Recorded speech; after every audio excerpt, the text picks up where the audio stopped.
Discover the warmth of South Africa's capital city. A destination like no other.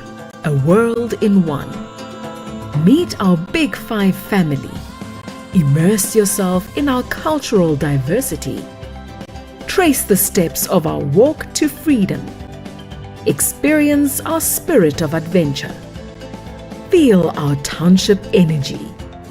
Discover our boundless entertainment. The city of Tshwane is the representation of South Africa's tapestry of diversity. Our attractions embrace South Africa's rich cultural heritage and the histories of all its people. In Tshwane lies an abundance of recreational experiences, including wildlife, adventure, art, culture, and history. Our townships are vibrant, filled with life, color, beauty, and all that jazz. Come and see how we do it here in the capital and get a taste for life. As a truly modern city, we also host a variety of major events. We offer a shopping experience that is out of this world, and our nightlife has something for everyone. And when you need to unwind and take a break from it all, you will find nature right on your doorstep. Situated in Gauteng, the commercial hub of South Africa, Tshwane is on the cutting edge of industry, knowledge, technology and innovation as we produce 60% of South Africa's research output.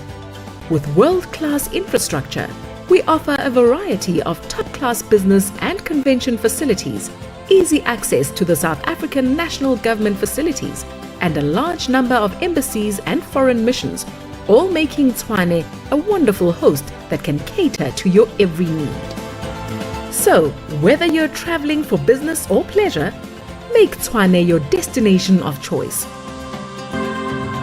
Discover Tshwane. Tips on saving water. Increasing water consumption in the city of Tshwane. Residents urged to reduce water usage as demand outstrips supply. Rand Water has warned that if consumption is not reduced, extreme measures will be instituted. Here are water-saving tips to implement into your daily routine. Do not leave taps dripping. Wash your car on the grass with grey water, as this will water your lawn at the same time. Shorten your showering time. Do not leave the tap running while brushing your teeth. Reuse grey water to water your garden. Fix all leaking plumbing features in your house. We request communities to be ambassadors for accountable water use.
Morning, colleagues.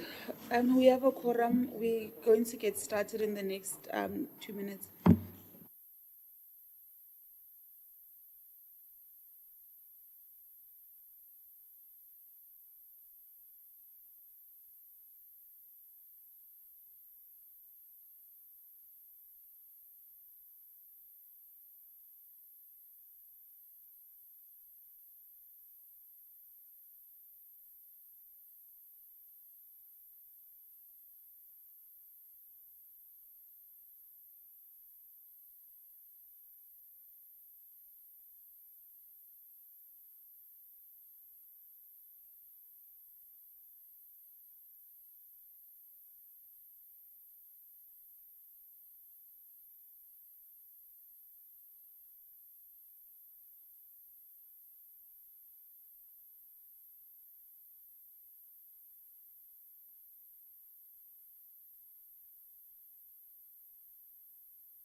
Okay, colleagues, for leave of we are now on our main agenda. For leave of absence, we've got an apology from Group Head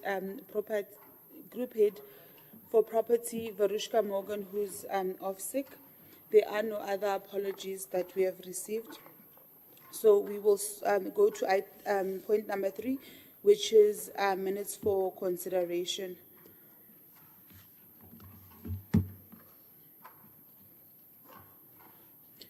Okay, can we adopt the minutes as a true reflection?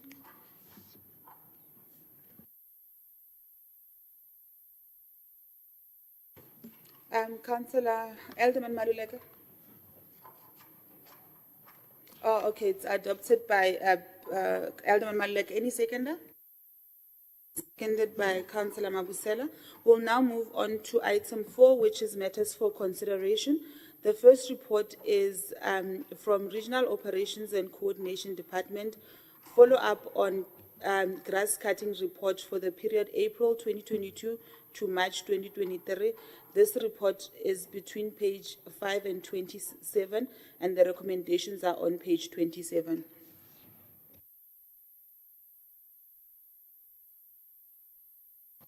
I will note hands for this. We'll start with David Farquharson.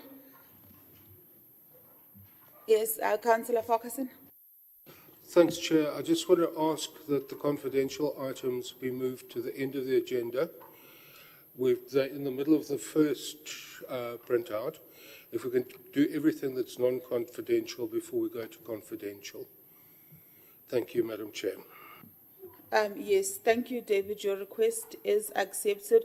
So we will start with this main agenda up until item 5. And after item 5, we'll go to the first supplementary, and then we'll do second supplementary, and then we'll do calling for of reports, and then we'll come back to item 5 on the main agenda. Thank you. Can I have hands for report number 1 for grass cutting?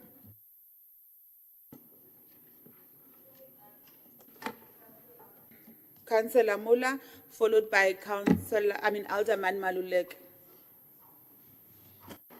Thank you, Chair.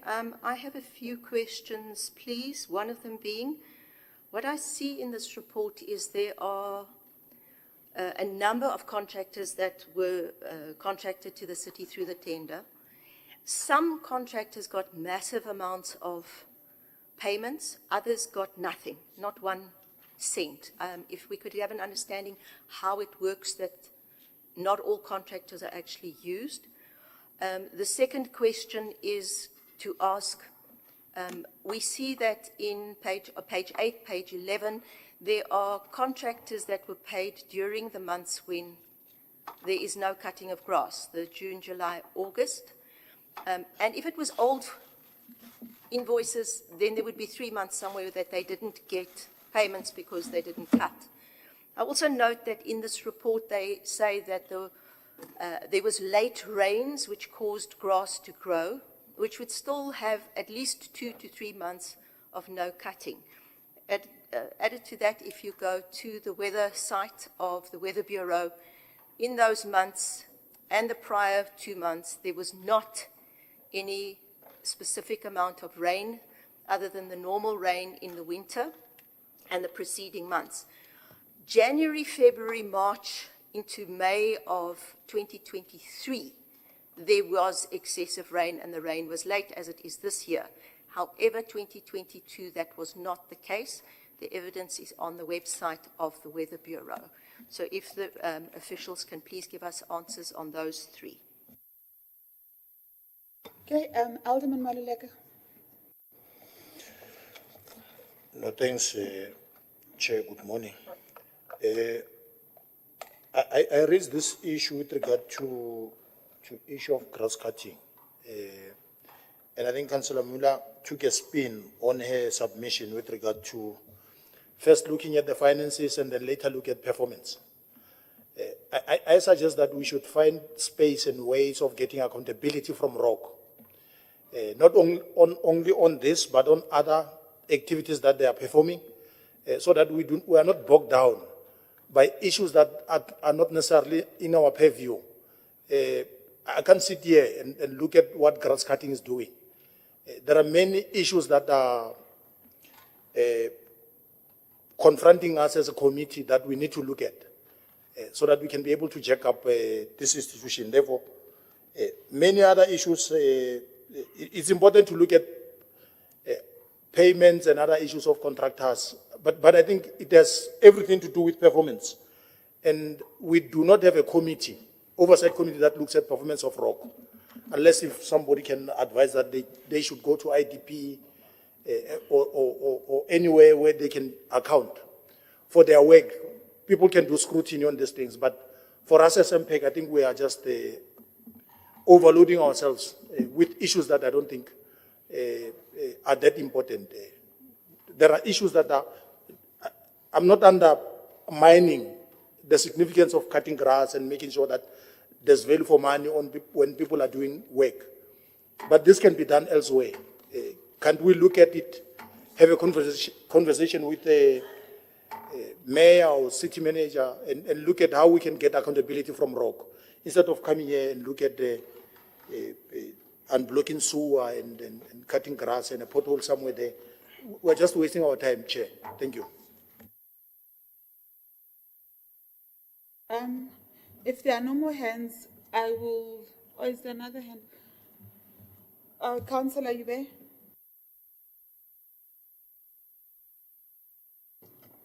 I differ with my colleague, Alderman Maluleka. There's financial implications here. We cannot be paying people and the work is not being done. So they need to be held accountable. So the parks and horticulture departments needs to go and do their diligence and make sure that the grass gets cut. We cannot be paying people money because then it constitutes unauthorized spending. Thank you. Okay, so I'll allow the department to give a response to the questions that were raised by Councillor Mola and note the comments from Alderman Maluleka. Chairperson, I'm Wouter Kokemoer from ROC. The first question around the difference in the some contractors getting higher amounts than others. The distribution is according to appointment letters across the regions. So that might be one of the reasons why you see that distribution. So some of them and the work that they do, but our financial support in terms of making sure that there is a balance between all the contractors. So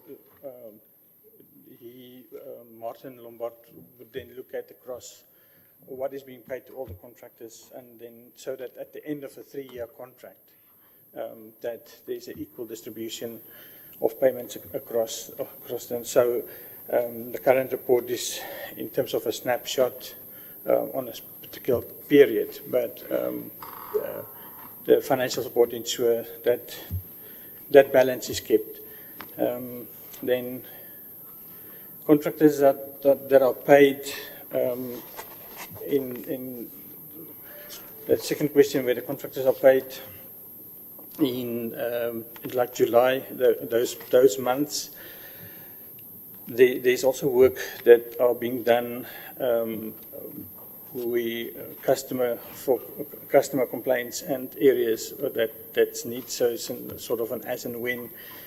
So payments, there are still work to be done, and I think in terms of the third question as well, paragraph, if one look at, I just want to get it's in the document, and paragraph 4.3, factors that impact grass cutting in all regions. Also in terms to answer how, when you look at the distribution, the paragraph there says that under normal circumstances, the grass growth slows down during the low temperature months. So that graph was drawn so to reflect how, in terms of the payment of review, the grass cutting continued into May and June, and the pattern followed the rain season that extended in this. So there's this pattern that one can see, but there is some cutting that needs to take place when, in cases where it's needed from customer care point of view. Okay, Chairperson, I don't know if Group it also want to add to that, but that's my answer. Thank you.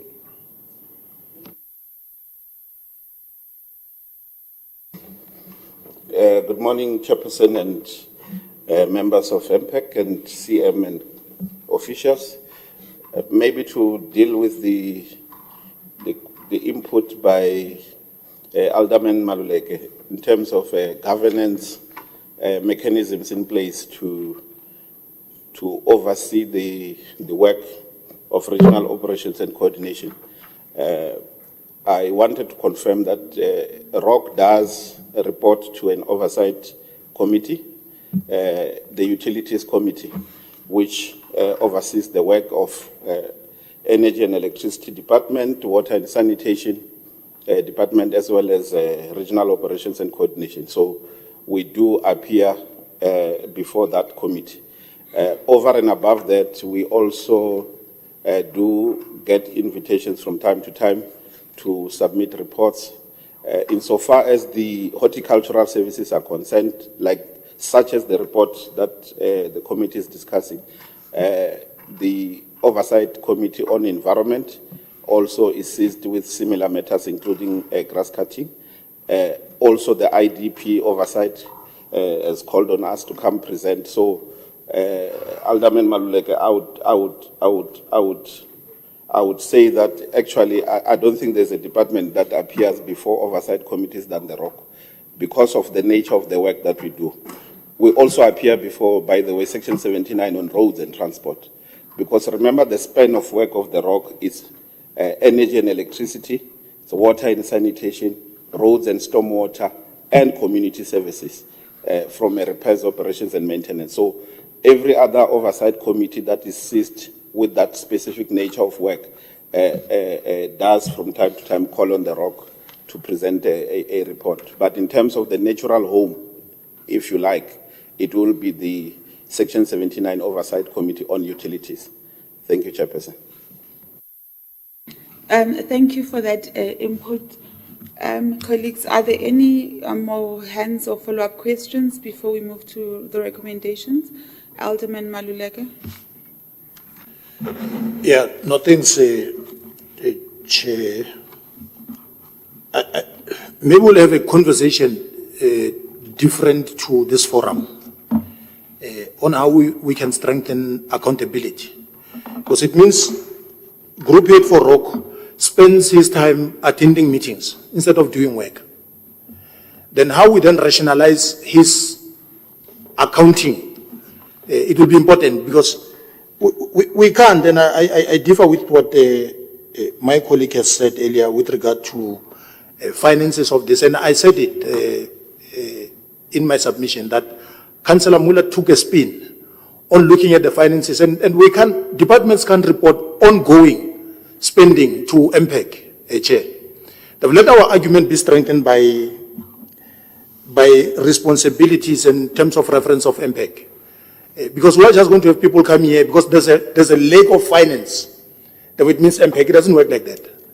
Then it can be finance department, oversight committee, it can be somebody else except MPEC. We have a responsibility within finance, but not everything about finance. That's my argument, but I don't want to bog this meeting down with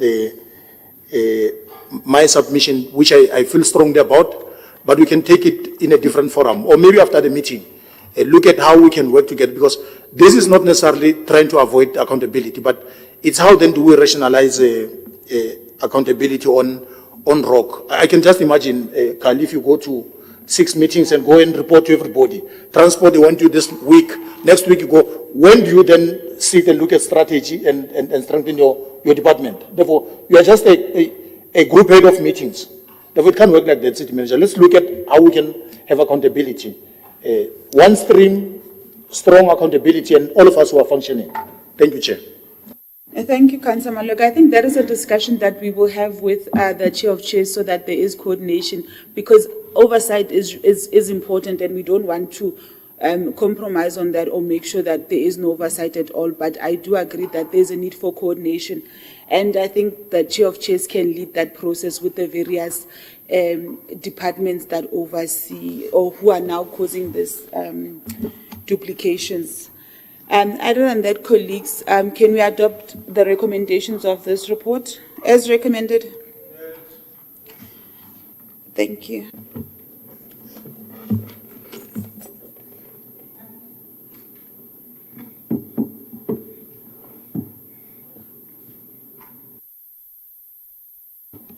Okay, colleagues, now we move on to report number 2. This report is from Group Human Capital Management Department, Section 79, Standing Committee, Municipal Public Accounts, request for a report to be presented on the skills audit of all staff in the Supply Chain Management Division. This report is on page 28 to page 33. Recommendations are on page 33. Okay, first hand is from Alderman Maluleke.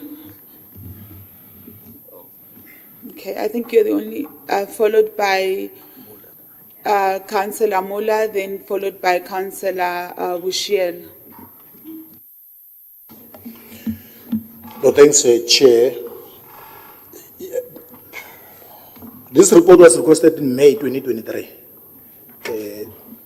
I think we had a delayed response, maybe because of data that was supposed to be collated. But if you look at information that is here, it's not everybody that comes from supply chain management, because I don't remember who requested this report, but the basis of it should be that we wanted to strengthen functionality of SCM and make sure that we've got people with requisite skills to assist the division.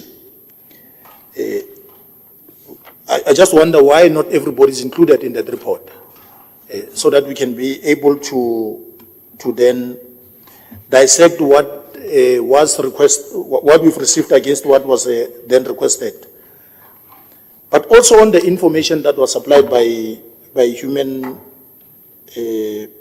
Capital Management, there are columns that are provided there. Maybe somebody will provide clarity. that they requested documents from individual workers. And on the other column, those documents are not there. And I wonder whether there's misrepresentation of qualifications in the division. If that is the case, we just need clarity on that. Number two, many people that are there, CM, they're misplaced. Their skills can be utilized elsewhere. I wouldn't go for the worst case that people should lose their jobs because of their day, but I think they can perform better elsewhere. They can be placed elsewhere, but not in critical areas of demand, logistics, and elsewhere. Because they've got skills, some, but their skills are not necessarily going to assist us to perform optimally in that division. Then let's look at how we can place them elsewhere, but make sure that we then beef up staff that is required to perform functions that are required in supply chain. It's a critical department. It has been flagged all over. When you deal with matters that are there, you then deal with everything, whether you are going to deal with those in committee report, everything is about supply chain management. Therefore, it means there's a problem there. Then if there are red flags, then let's zoom into it, but do correct things. Therefore, that report that we've received there shows that people might have skills. Somebody might have a skill, but that skill can be utilized in other departments. Then let's move people around. Help in finance if they are accountants, but have right skills for that division so that people can do their work. But on misrepresentation, I just want to get a straight answer. Do those people have skills or they lied about their qualifications? If they lied, there's a process that we need to follow in terms of resolving the issue there. Thank you. I thank you, Alderman. Councillor Mola. Thank you, Chair. Yes, I agree fully with Councillor Maluleka. If you open the spreadsheet up, you have to reduce it to actually see most of the people, not verified, not verified, not verified. That is of great concern. So one of my recommendations obviously will be that we get a follow-up report where we actually see has it been verified. What concerns me in this, as a very critical part of the city's functioning of our finances, if you look in logistics management, I'd like to hear from the group head, what are the qualifications needed for a chief storekeeper, a senior storekeeper, and a storekeeper? Because if I look at what is before me, we have storekeepers with grade 10. We have storekeepers with grade 8. We have senior storekeepers with absolutely no experience, anything more than just experience, as well as chief storekeepers that have got no verifications. My knowledge is you need to have an accounting qualification to do this job. And we have grade 8 people. Andre W. Barnard, line 22. 38 years of experience, that's wonderful. I'm glad that we need people that are experienced, but with only a grade 8. Grade 10, line 24. This is of great concern. And then if you go to our two, I just want to get my notes here. We have 2 deputy directors also. No verification on the claimed, I'm saying claimed. If it's verified, then it is real qualifications. So if we can have an indication on what are the needed qualifications and why we have so many unverified qualifications in front of us in this report. Then I'd also like to find out, it speaks of a MFMP completed. What, please, is an MFMP? I'm afraid I do not know what that is. Thank you. Thank you, Councillor Mola.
Thank you very much, and apologies for that delay.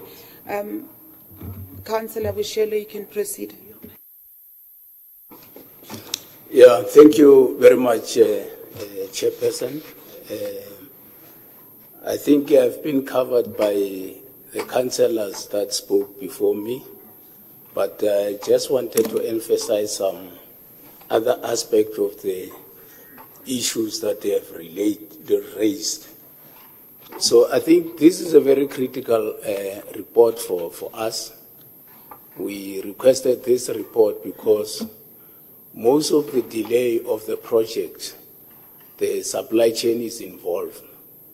That is why we needed to check what is the skill base of the supply chain.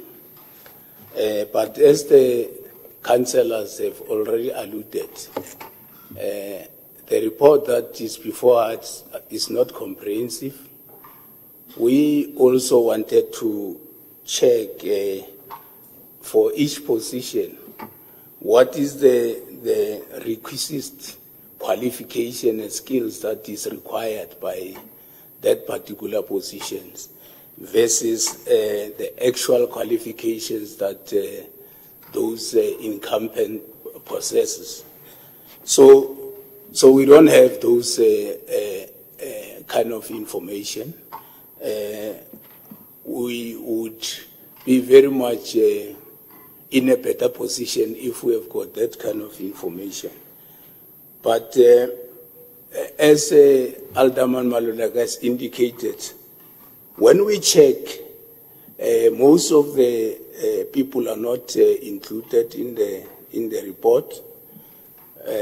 We don't know what is the reason. And the qualification, as Alderman Maluleka has already indicated. What we have discovered based on the information that is before us is that some of the people are misplaced. It doesn't mean that we have got a BCom degree, you can be working in procurement, because procurement is one of the critical component of the success of each and every project that we have here. So we are appealing to the city managers to look into this issue so that the right people will be placed at the right division or the right position, so that we are not saying, as Maluleka is indicating, we are not saying people should be fired, but people should be placed at the positions that will be optimally used. Thank you very much, Chairperson.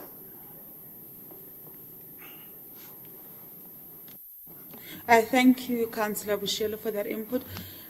Councillor Simfeng, followed by Councillor Farquharson, and then we'll allow Group Human Capital to respond. Thank you, Chair. Just to add on what the fellow councillors just asked, in terms of the required qualification, I'd like to find out the required qualification as per the city's requirement. Is it in line with the norms and standards of that occupation? Thank you, Chair. Okay, Councillor Farquharson. Thanks, Madam Chair. I just want to warn you that Councillor Miller will put recommendations after the questions. Thank you, Chair. Okay, Councillor Jube. Thank you, Chair. I just have one question. Is the subsystem still being used? Or is the subsystem being used, or are they still using it on a manual system? Thank you. Okay, thank you, Councillor Jube. We'll now allow Group Human Capital to respond to those questions. Thank you. Thank you very much, Chair. Good morning, councillors, colleagues, CM, and the executive that are present in the meeting. Just to perhaps make some few remarks. in terms of the questions that were posed by Councillor Pabst. I would like to start by saying that the spreadsheet that we've got, before us, I'm well aware that perhaps we were supposed to have also indicated in terms of these positions what will be the minimum requirements, or what are the minimum requirements that are required per position, and that's, I suspect, one of the omissions that we could not really put as part of this report. And going forward, Chair, when we make a follow-up report, would indicate the minimum requirements per position. That obviously would assist us just to indicate whether the colleagues, as per these profiles that have been submitted to ourselves, do they necessarily meet those requirements that are stipulated per position. So as part of our follow-up report, I think we'll be able to do that so that we can comprehensively, indicate that indeed, the employees, when they are juxtaposed against the qualification, do they really correlate in terms of experience and qualification going forward? So I agree that we would need to make a follow-up report just to ensure that we are comprehensively, reporting on the qualification audit. And then the point that is also made by Councillor Maluleka with respect to the displaced employees. I just also want to indicate that there is a process, and I'm going to ask Shanaz just to elaborate further in terms of the current skills assessment that we are undertaking organization-wide. One of the objectives of that exercise is to precisely, determine the skill set per employee in the institution, so that we are able to confirm whether our employees are allocated to the position that they do really possess the necessary qualifications, so that they are able to perform in terms of the goals and objectives of that particular position. So that assessment that we are currently busy with will be, among others, be able to address the issue of possible displacement, where employees are put in position where they do not meet necessary qualification. Once we have done the assessment, we should be able to indicate ultimately where the employees should be located in terms of their responsibilities based on the outcome of that assessment that will be undertaken. And Shanaz will be able to really explain where we at and what processes we are going to undertake and what will be the ultimate outcome that we are going to really achieve with that exercise moving forward. Then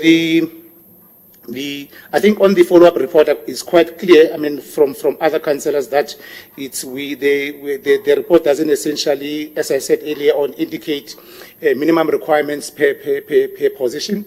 And I think that is responded to the earlier remark that I made, that when we do that follow-up report, we should be able to really indicate what are the qualifications that are required for the position, whether the employees are able to match those qualifications going forward, and what will be the outcome moving forward from an assessment perspective. That Shanaz is going to elaborate further. Then on the submission of the report, Councillor Maluleka, we have noted that, yes, indeed, the report was requested in 2023, and you are correct that the delay was inter alia as a result of the data that we wanted to collate. So it took quite some time, for us to really get the data, that we are presenting to yourself. And I can assure you that what we've got before us as we speak today might be fundamentally different from what we have in the report. And that follow-up report that we are going to present to yourself would be able to articulate clearly the status of some of the employees in terms of qualification that they've submitted. Where there is, information that has not been submitted, I want to believe that with the follow-ups that we have made from a departmental side, we might uncover that information is currently available, but that can also be presented in the follow-up report that can come. That would close all those gaps that has been identified in terms of certain employees not submitting what is required from a qualification profile, because this exercise was essentially between the department and the employee concerned. So we were expecting the employees to give us information that was requested. So in instances where the information was not submitted, obviously there might be specific reasons, but we would make follow-ups just to make sure that we get that information quite thorough, and make sure that in the follow-up report we are able to articulate clearly that feedback going forward. Just to emphasize a point that what we've submitted to yourself, this is essentially a qualification audit.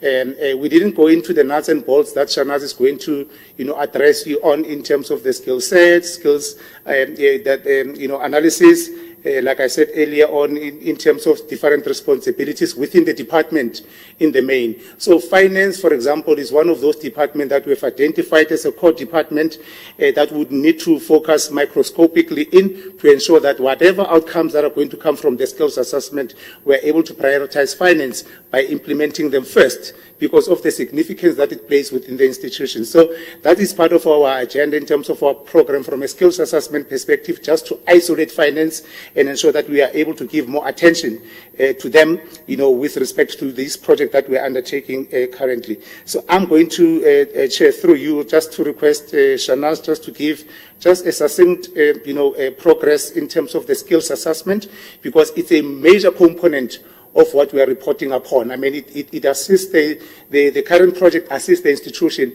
in terms of determining what is our, organization-wide, whether the city has got the right people with the right qualification for them to be able to perform effectively in terms of our business plans that we have adopted in the institutions. So allow me to ask Shanas just to share with us in terms of the skills assessment, but focusing mainly on finance in terms of where we're at and what we are doing in the finance space to ensure that we're able to really, when we do the follow-up report, give you a comprehensive report that will be able to articulate some of the issues that we have referred, or some of the questions that have been asked by different councillors today. Thank you very kind. Thank you. I'll now allow Shanaz to elaborate further.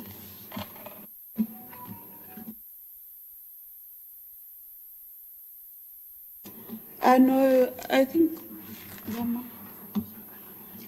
are you not able to get closer to a mic? Okay, let's try. That's better. Good morning, committee.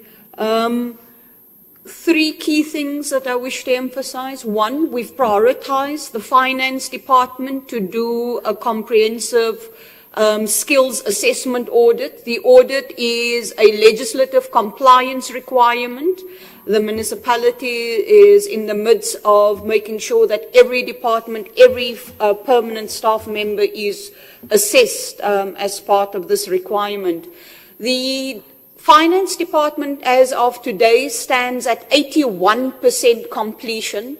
There are 58 officials within the SCM team that have not yet completed the audit. There's about 523 officials within revenue management that still need to complete the audit. We are working with the CFO and the senior officials in that department to ensure that we get 100% compliance of every staff member participating. There are some resistance that we're experiencing, and we are ensuring that staff understand this is not optional, it's a legislative requirement. So we will give them one last attempt within next week to complete their audits. Failing cooperation, tough action will be taken against their non-compliance. We are looking at getting a comprehensive finance department report in place with all the data analysis that will give you that comprehensive report that you seek. Where we will ensure where there's a misfit with what's required. I want to specifically, secondly, now answer the question that one of the councillors asked around norms and standards and the required qualification. This entire audit is fueled by a methodology that's built on the core competencies of each position. There's a skills matrix that informs each assessment. So each position is got a set of core competencies. We've taken the job descriptions of each employee that we are assessing. We are building, so we can clearly from this audit see where the job description is incomplete, is not meeting the requirements of what the competencies should be reflected in the job description. So part of this intervention, all of our job descriptions will be refreshed to ensure there's no deficiencies in making sure that we recruit and we staff against the job descriptions properly on the core competencies. Each staff member will get a report from their participation in the audit that clearly show for your job, these are the core competencies, these are the competencies that you meet, the competencies that need development support, and the competencies that you're not meeting at this time. Development conversations will happen with those supervisors and with those group heads to look at where there are people that's not fit for purpose in what their role require, where the development gap is too big, where the training interventions might be so intensive and of a time intensive nature where it's going to take people longer to get to the capacity where we need them to be now, so that we can then make choices and decisions around the levels of competencies in those spaces. That's where I will pause. I think the rest of the stuff has been covered. Just to say, committee, this audit is, we've completed all executives. We're currently in the phase of covering all middle management.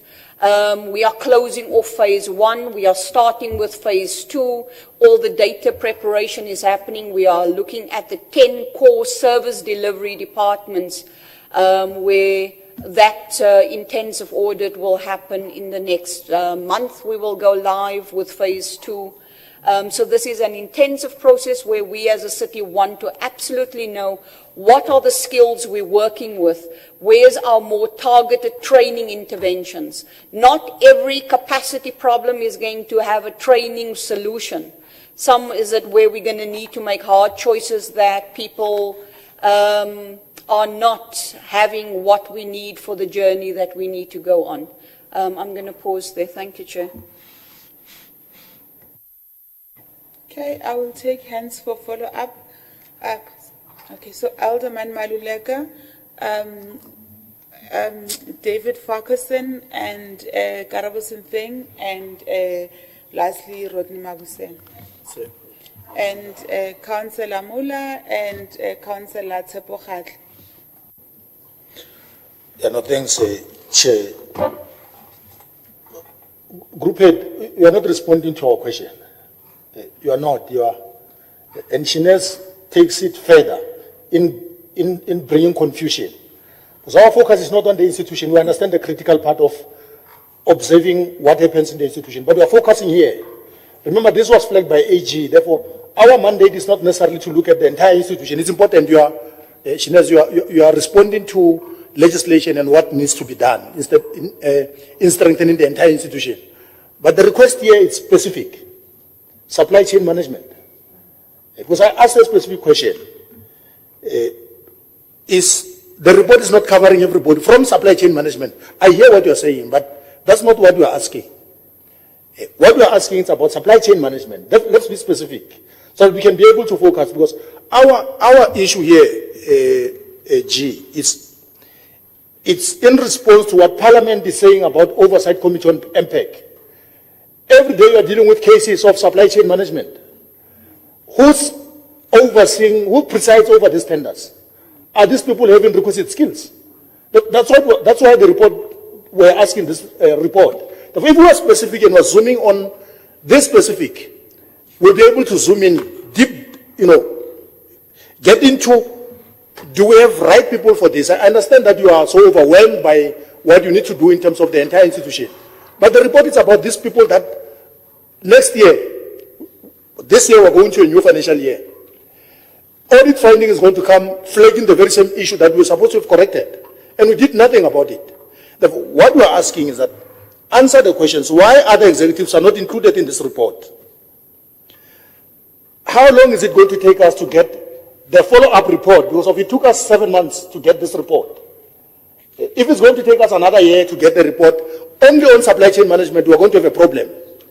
We need to say it hither to our other comments, that we're going to have a problem if the report is going to be delayed further. Because we want to correct supply chain as a division that we flagged, not any other. They're important, all of them. Finance is important. You need to make sure that there are people that are correct there. Transport, but we are focusing on supply chain management. Can we focus on that? There's an avalanche of people from revenue agent, Makwabu, G, that are imported to supply chain management. And you can see that these people are going to struggle. Why are we poaching from revenue agent?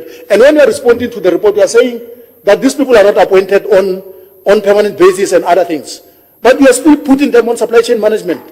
A critical component of our city, it's presided by people that do not have requisite skills. Because I'm commenting, I'm referencing the report that we are reading. I'm not referencing future things that we're going to do, because we are telling us about future things that we're going to do. Therefore, the report it's incomplete. It doesn't cover what we've asked. Can it be corrected? Because we just want to assist the division to perform optimally. But it can't if you are also in your work, focusing elsewhere. Yes, it's important. We want to look at what we are having as an institution, the entire institution.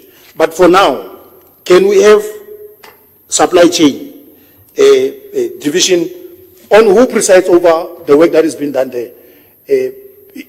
We can comment further if we are armed with a correct report that we've asked. Thank you, Chair. Thank you, Alderman Maluk. So what I will do, I'm going to allow Councillor Farquharson and Councillor Simfing to ask their questions, and then we'll allow the group head to respond. Then after his responses, I will have Councillor Mabusela, Councillor Mola, and Councillor Khatle. This is just so that we can get quality answers instead of just asking the 6 in one go. So Councillor Farquharson, you are next. You'll be followed by Councillor Simfing, and then Group Human Capital. Thank you, Madam Chair. I just want to say I disagree with my colleague that we've actually got ground that I feel confident on, that we're standing on with this report. We have asked for years for questions about education and qualifications. This gives me great comfort that we're actually getting there. The length of time, unfortunately, any change is never smooth, and we need to be patient, well, not too impatient at how slowly it takes to change things. I've come from a corporate background, and some of the change projects take years, but this seems to be getting traction. The first question I have is tough measures to be taken. I welcome the idea. And what are the tough measures? And do they involve anything from Circular 121 that Council adopted last year after it was brought by the committee? And the second question is, we don't want people fired, and we applaud your idea of retraining and trying to make people fit for purpose. So that is something we'd like to see more information on. Thank you, Chair.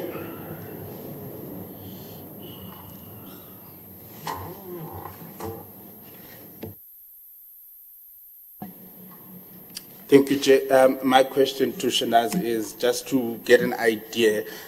She outlined a process to be followed. Roughly, how long does she think that process, how long would it take just for supply management? This is excluding all other departments. Thank you, Chair. Okay, thank you. So, Group Human Capital, yeah, you can respond. Thank you. No, thanks. Thank you very much, Chair, for the second opportunity. Yes, I thought in my response earlier on, Councillor Maluleka, we've indicated that most of the areas that we have made reference to that were omitted in the report, and obviously when we do a follow-up report, we'll obviously focus fundamentally on those aspects. For example, where you spoke about issues of displacement, where employees do not fit the skill or the position that they are currently occupying, which requires specific skill set, and these employees do not possess same. So in the follow-up report, we should be in a position to indicate to you what interventions we are going to put in place, to ensure that we are able to really, allow employees to acquire specific skill set as one of the examples, acquire the specific skill set that they require for them to be able to perform in that position quite effectively. So we'll be focusing on those kind of interventions moving forward. There are other interventions that we can also consider in this respect if we are able to uncover that indeed certain employees who were placed in specific positions. When we look at the process in terms of placement, that the process was not followed to the latter. There should be other interventions that we should consider in that area, and our report should be in the position to really articulate clearly, those positions when we do that follow-up report. And I agree. I mean, it's unfortunate now that we are unable to, go through the report and indicate those officials that did not, submit the information that we required. What are the reasons behind the non-submission? So in our report, obviously, I mean, Shana speaks about a total of 58 employees in the supply chain management division. We'll look at them comprehensively, put a follow-up report that essentially addresses most of the areas of concern that we have articulated moving forward. Like I said earlier on, our report was essentially looking at the qualification audit. It didn't go as further as indicating minimum requirements per position where employees are currently performing. But when we do our follow-up report, we should be in a position just to do that audit and that assessment, whether those minimum requirements that are occupied by specific, or those positions that are occupied by specific, employees, do they necessarily meet the minimum requirement that are required, either legislatively or through, supply and demand moving forward. So the point that I want to emphasize, Council, is that in our follow-up report would ensure, and I don't think it will take forever, we should be able to ensure that the remarks and the questions that we have articulated earlier on are responded to thoroughly, so that we are able to really indicate indeed where we at in terms of supply chain management. And I agree that we would give more critical attention to the supply chain management division that falls within the finance department, because that was a request that essentially came from this committee, and our response will be really driven towards the submission of a follow-up report that fundamentally focuses on that moving forward. So I take it that, Chair, if there's any other issues that might be required in that follow-up report, we might get them in writing so that we're able to prepare a very comprehensive report that entirely addresses the concern that are raised by committee members. Thank you very much. Okay, Shana.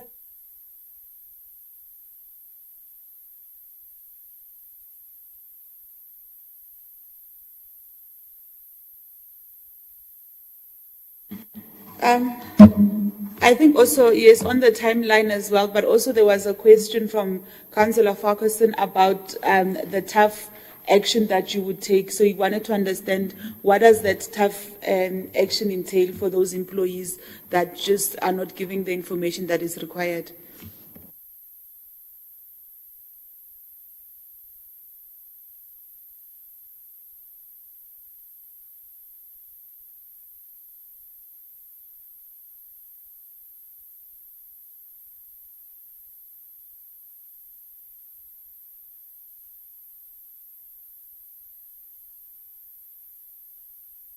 I think, Gerald, your mic is still on. Please switch off. Okay, we good now?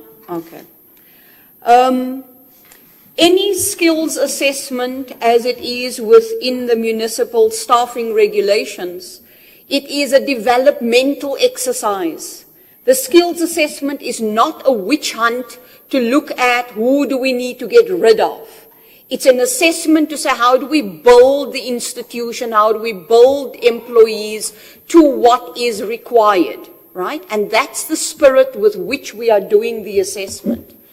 We would want to ensure that people are open to learning and development, and that employees are not just saying, I'm just here, I've got this job, and the attitude of I'm not open to learning and development, where their role and their competence assessment requires urgent relearning, retraining, where they haven't been, engaging active development for many years since they've been in the role. So we want to cultivate a healthy, a vibrant, and an active learning culture, learning attitude amongst our staff. Where the gap in learning and qualifications is so big that we would need to reconsider where will you best fit to add value and be a contribution to the city, then those might be some of the tough conversations we need to have. But the audit is not going to be used as a weapon to say who's going to get on a list of that need to be exited. right? All development efforts. One of the first things that the staffing regulations say, each and every public servant, each and every employee of a municipality is responsible for their own career, right? So as part of our employment relationship, I need to make sure that I bring my skills, I upgrade my skills, the employer creates an enabling environment for me to be an active, contributing, value-adding employee. On the timeline, we are intending to present to the city manager and EXCO the comprehensive finance departmental report at the end of March. The supply chain management division will be a special separate report within that larger department report, fitting within that same timeline. We are confident that we can commit to, given where the work is at now, and with the added emphasis that you want to see in that comprehensive supply chain management report, it is within our timeline to complete that by the end of March and take it through our internal processes within the city. And by, once the city manager is satisfied with the work that we've done with presenting that report, there should be no reason why after the end of March and starting preparing the report for this committee. So as soon as after the end of March, we can present the necessary report to this committee. And we hope that's acceptable. Okay, thank you. So now we will move on to the second round of questions. We will start with Councillor Mabusela, then Councillor Mola, and lastly Councillor Khadli.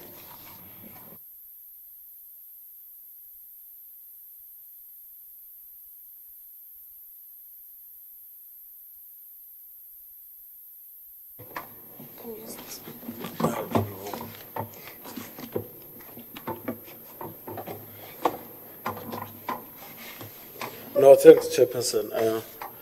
I think my two questions I had, the first one in particular, the issue of time frame, has been covered. But other questions raised by my colleague here, David, it was not responded to in terms of what do you mean when you say tough actions.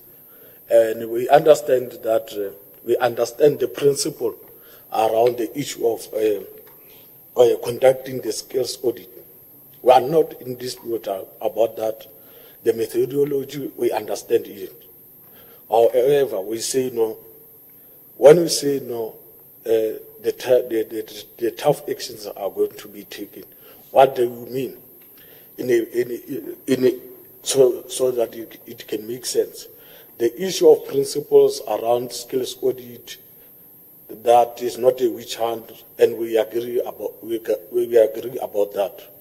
But we need to ensure that they are either preventative measures. At some point there will be punitive measures and corrective measures.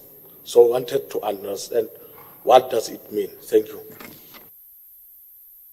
Okay, thank you, Councillor Mola. Sorry, Chair, I asked what an MFMP, completed yes or no, means. If I can just get that acronym, what it actually means, please.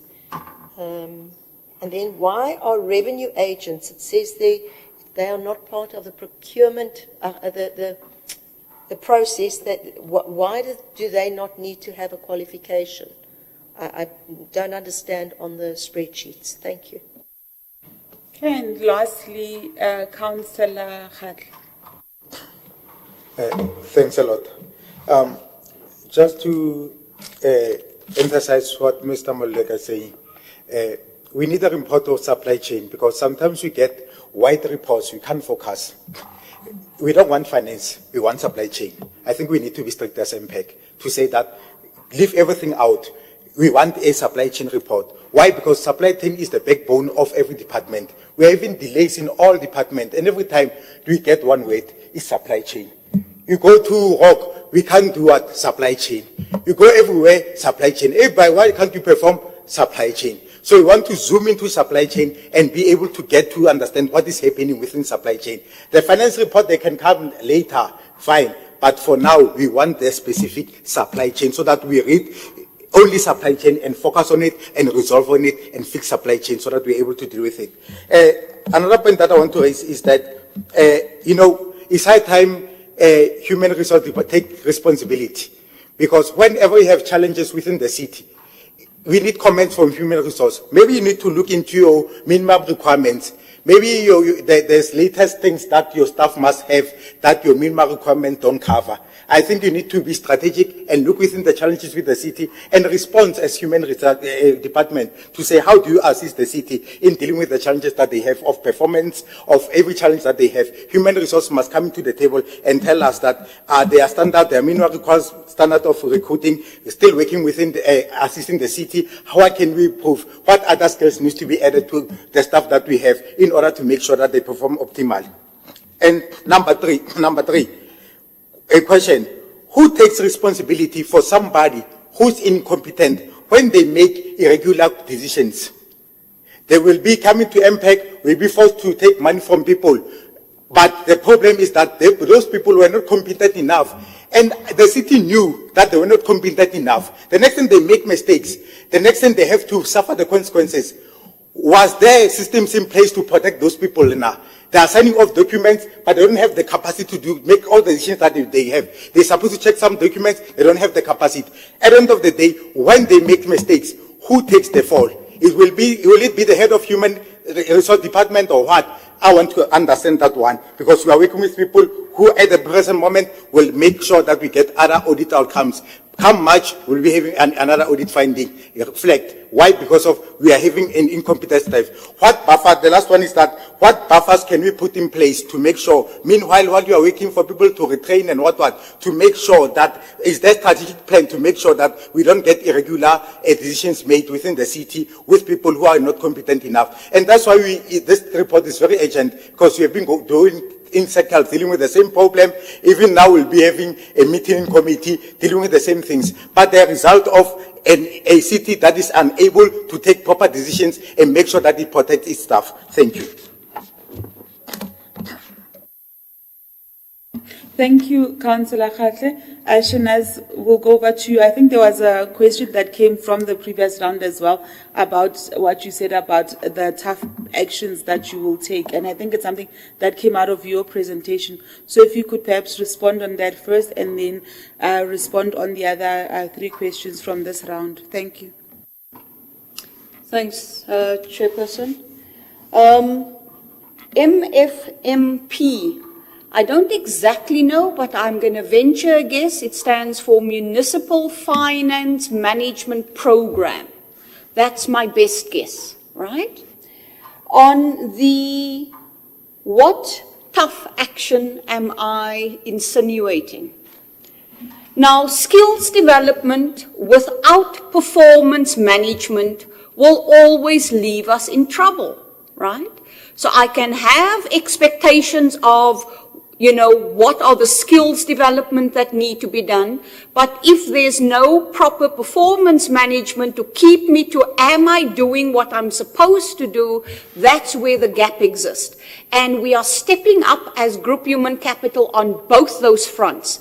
This entire citywide skills audit is going to help us to wake us up to ensuring we hold each and every staff member accountable for what's the job actually entail, making sure we give people, we empower the necessary skills where there's a gap, but that's got to be flanked by performance management.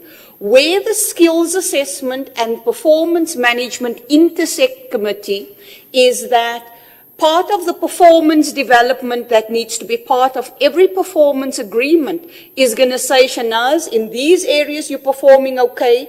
This is the training you must go on. This is the training that needs to be completed within the next 6 months, and we want to see results from the impact of the training on your performance. That is where it needs to hang together, so that in the way that we manage our people, we see that results from a performance and the skills that bring about the performance improvement. So tough action is about when I am unproductive, I am not doing my job well, can I hide behind that it's a skills problem, or is it an attitude or a lazy problem, so that we can intervene in the right place? Because often we say it's a skills development problem, but it's actually we just need to get people to see whether they meet their employment contract in full, right? So that I don't hide behind and say, well, they haven't given me training, so I'm just going to sit back and not be fully engaged in earning my salary. That's what I am meaning, and I hope it's sufficiently clear now. I want to say that there's been a thorough process mapping of all contract management, where supply chain is part of the contract management value chain. Now, it's easy to just complain a lot about supply chain management is the non-compliant party. And I'm sure there's a lot of breakdowns and dysfunctionalities in that system. But our team within City Strategies have done a detailed process mapping of what needs to happen within a department, what happens from the specs that's being written, from all the committees it needs to pass through, what needs to happen at supply chain management. And they've developed key performance indicators to say the turnaround times that need to happen at each stage of the process, right, to ensure that there's no delays in getting the processes through. And the problem is we are not doing well yet with implementing that process management that's been done and holding people to account for the key performance indicators and the turnaround times, so that the speed with which the entire process hangs together, there are various actors, and each one of those actors need to be engaged to say that, as soon as the BAC has approved a report, we need to ensure that within this minimum time, the minutes come out, the appointment letters go out, the service level agreements come out, the service provider is appointed, and so on. And there's certain dysfunctionalities and breakdowns in that entire chain. Although it's been mapped, it's there, right? We are not translating that into saying performance management, right, in terms of you've got a minimum time and you've got a backlog of so many pieces that's not yet have come off your desk. And I think that's where part of the intervention is. Chairperson, have I attended to what you are asking? On the revenue agents, I'm not competent to answer that question. Gerald's going to come in and link to that. The audit will help us get clear about what should be the requirements that we compete recruiting against. Gerald, I'm going to leave the piece to you. What do we do with incompetent people? Thank you very much, Chair, for the opportunity again. Maybe just to start with the important questions that were raised by Councillor Khatle on issues of non-performance citywide. Remember, we've got line managers who are responsible for the management of their different, portfolios. So if there's issues of non-performance, or when there are issues of non-performance in those respective departments, line managers have got instruments to utilize, to encourage performance through performance management system. We've got a collective agreement on disciplinary management that has been approved. So those are some of the instruments that you utilize when there is non-performance in the department, depending on the nature of that non-performance. So it cannot be just relocated to one department to manage non-performance organization-wide. So it will be tailor-made per department, because you've got line managers who are tasked with that responsibility, and they manage performance in their responsible portfolios. They've got business plans, standards, performance agreements, so they utilize those tools to ensure that they are able to achieve specific objectives. Then indeed, Councillor Khatle, we look at the standard, that is applicable across with respect to to how human capital is ran in the corporate. So from time to time, we undertake benchmarks so that we are not found to be behind in terms of whatever instruments that we are utilizing and recommending from the, for the institution. For example, just to brag, I mean, we've got a policy that we have approved in the city of Tshwane that is called talent management. I mean, if you look at local government at large,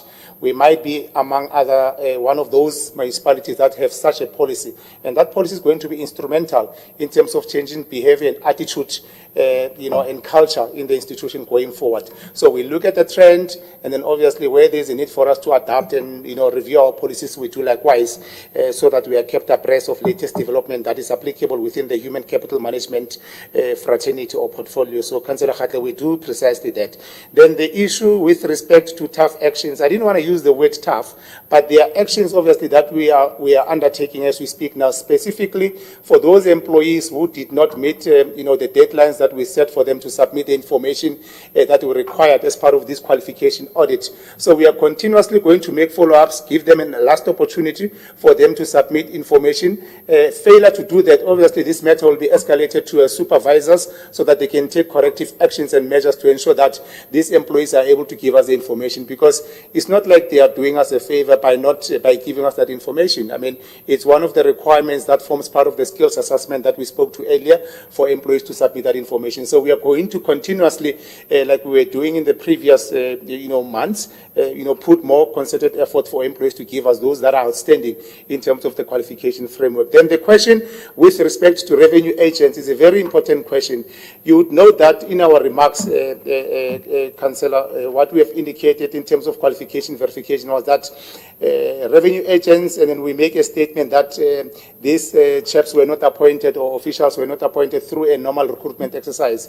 These are some of the employees that were appointed in the institution through an absorption process that was ultimately approved by council. So we are also putting concerted effort for them to give us their qualifications. So many of them, because they were never, appointed through a competitive process, they were never submitted any curriculum vitae for them to be appointed in the institution. It was, like I said, an absorption exercise that was ultimately approved by council, but we are putting more concerted effort for them to submit what they claim to possess in terms of their qualifications. So we have observed that to date they have not submitted any information that we have requested. They are not treated special. We are going to also put more emphasis for them to submit the requirements so that we are able to verify whether those qualifications are legitimate or fraudulent going forward. And obviously, in cases where we are able to determine whether qualifications were not obtained, legitimately, there are other processes that we follow from a DC, exercise, to remedy the situation going forward. So I thought I might just wrap up with, giving answers to those last set of questions, Chair. Thank you very much.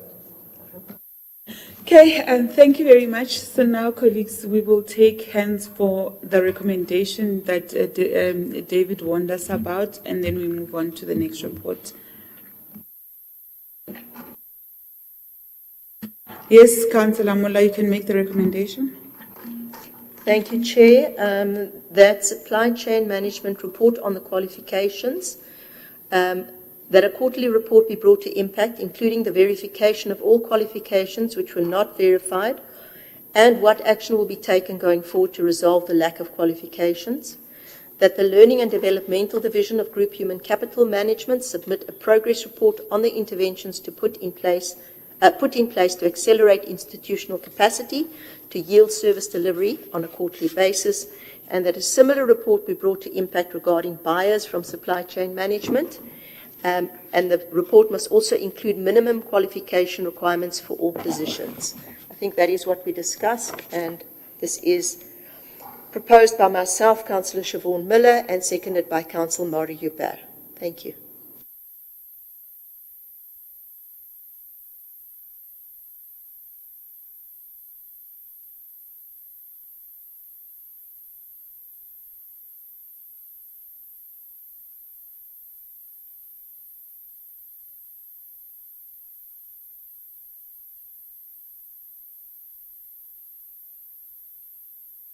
Okay, the additional recommendation is that a quarterly report be brought to MPAC, including the verification of all qualifications which were not verified or what action will be taken going forward to resolve the lack of qualifications, that the Learning and Development Division of Group Human Capital Management submit a progress report on the interventions put in place to accelerate institutional capacity to yield service delivery.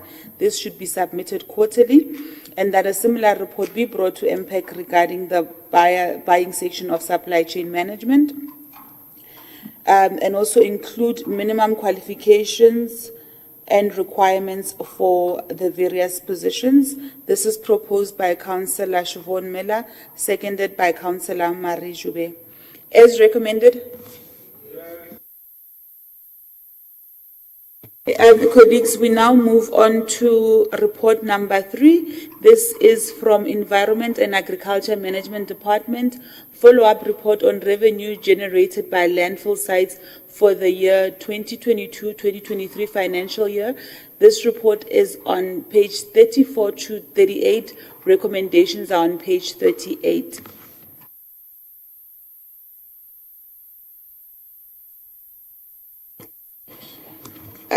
Councillor Bushielo, followed by Councillor Alderman Maluleka, and followed by Councillor Solowa and Councillor Mabusela.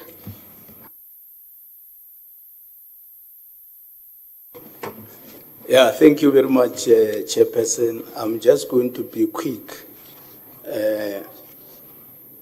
but we all know that as the city we are experiencing a serious challenge on revenue collection.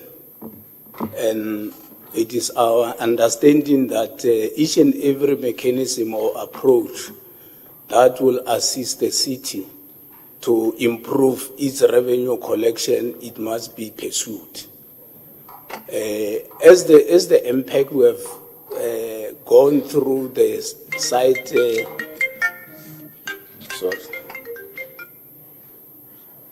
we have gone through the site visit just to check the state of the landfill site.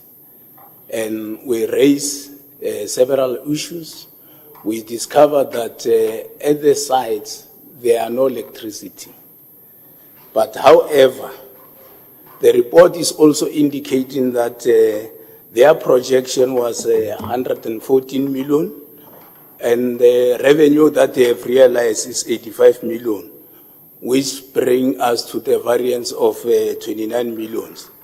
And they are also saying that this issue of repairing the weight bridges, they are not doing it because of lack of money, and they have not been budgeting it for the last 5 years, which means that as the city, based on the information that we have, we're losing a revenue of 148 million for the past 5 years when we are not repairing these things. And if you look at the reports, I mean, they are throwing their hands in the air, saying that there is nothing we can do, there is no money, we are not budgeting. I mean, come the budget, we are not going to budget, we are not going to receive any money. This is very discouraging because as the city, we need money. We want to improve basic services. Our communities need to get services. So I just wanted to get clarification from the departments. What is their plan in terms of repairing the weight bridges, because they are there. We have used the money to buy them and to install them. Thank you very much. Thank you, Councillor Bushielo. Alderman Maluleka. Yeah, no, thanks, Chair. I agree with what Councillor Bushielo has said. But I think we just need a simple response, Group 8 Malaga. Are you scared of people that have hijacked our landfills? If you are scared of them, because they are killing officials these days, you must tell us so that we can devise mechanisms of reclaiming them back. Because we can sit here, lie to each other, talk good English, but if you are scared of them, say so. we just want to get to that point because we're just dilly-dallying around the point and egg-shelling on a very serious matter. This is a matter of revenue. We went there. There's a transformer there. They cut electricity for that weighbridge to work. And it's deliberate, you can see. If you are scared to get to Hida, Bargain Social, Hidali, say so that we can get police and everybody to remove those forums. And if we want to give in to criminality, you must also say so. We can't sit here, have reports, make projections, and when we are supposed to get money there, we're not getting anything. And we continue to service them because we're putting our plan there to service these landfills. And if you are opting for us to give them to private sector, say so. That we are losing the battle, let's then hand them over to private sector so that they can put security there. And we can be able to work with them. Otherwise, remove this obligation of us to collect this waste, give it to somebody who can do it. We need to get to that point. We can't come here all the time discussing one point because physically we are from there. We didn't hear from other people. It's not grapevines. We were there. We want straight answers. Thank you. Thank you. I think maybe what I should do is allow Mr. Malaka to respond. After he has responded to those two questions, then we will have Councillor Dikeledi and Councillor Mabusela ask their questions and he can respond. Thank you. Over to you, Mr. Malaka. Thank you very much, Chair, for the questions that have been raised. Maybe let me start with the last question that has been raised by Councillor Maluleke. I think it's well known that our landfill site in terms of parameter and security are actually lacking.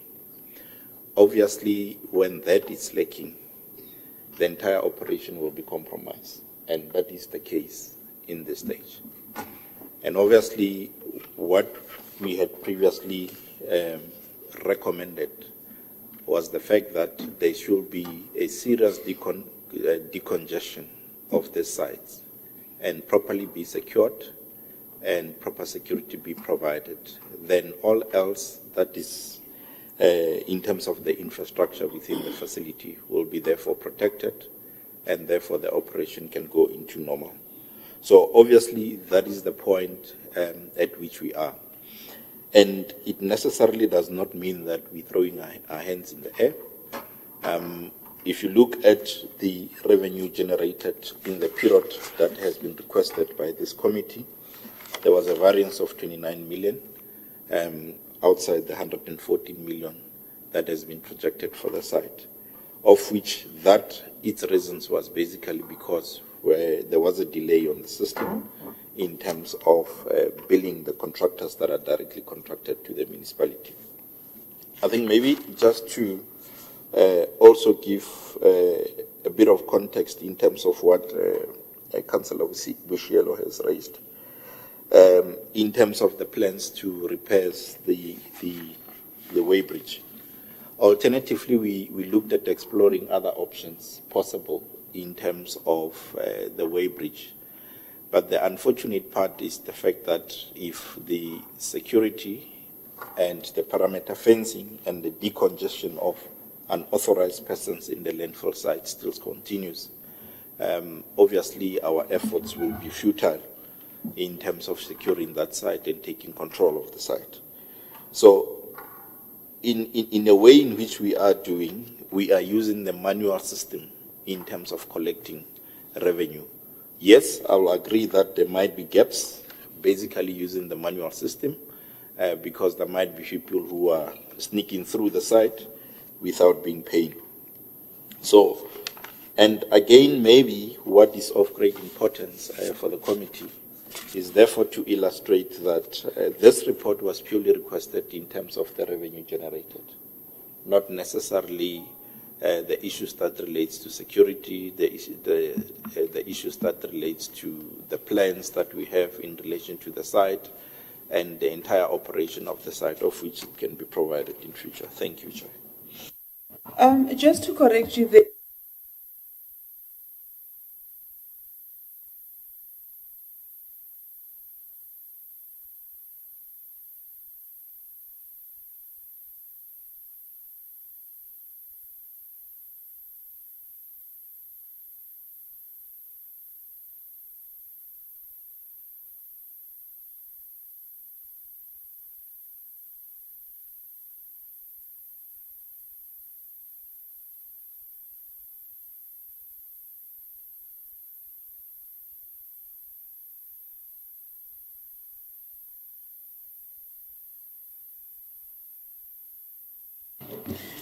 thank you.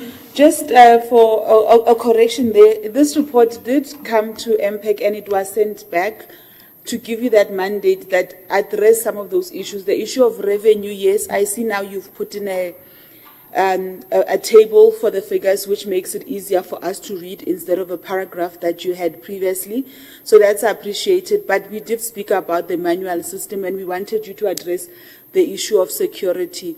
So just to correct that we did ask for it, we were specific about it. But having said that, I'm going to allow the other two colleagues, okay, the guild is covered. We will allow Councillor Mabusela to ask a question. But I also just want to ask, from my side, you talk about decongestion. Decongestion talks about capacity. And for us at our in-loco inspection, when we did the physical site visit, we saw that it's not an issue of capacity that is urgent or that should be priority for the department, but what should be priority is revenue generation. And you don't talk about putting in measures to address revenue generation. I understand that you might want to get another site, but I think it will not be advisable when priority is not to. We don't have a capacity issue. We've got an issue of collecting the revenue that we are getting. Secondly, if we are losing about 29 million, have you done a cost-benefit study where you look at how much would we have made if we had security in place? Thank you. Councillor Mabusela, you can ask your question and then we'll allow Mr. Malaka to respond. Yeah, thanks, Chairperson. Thanks for the opportunity.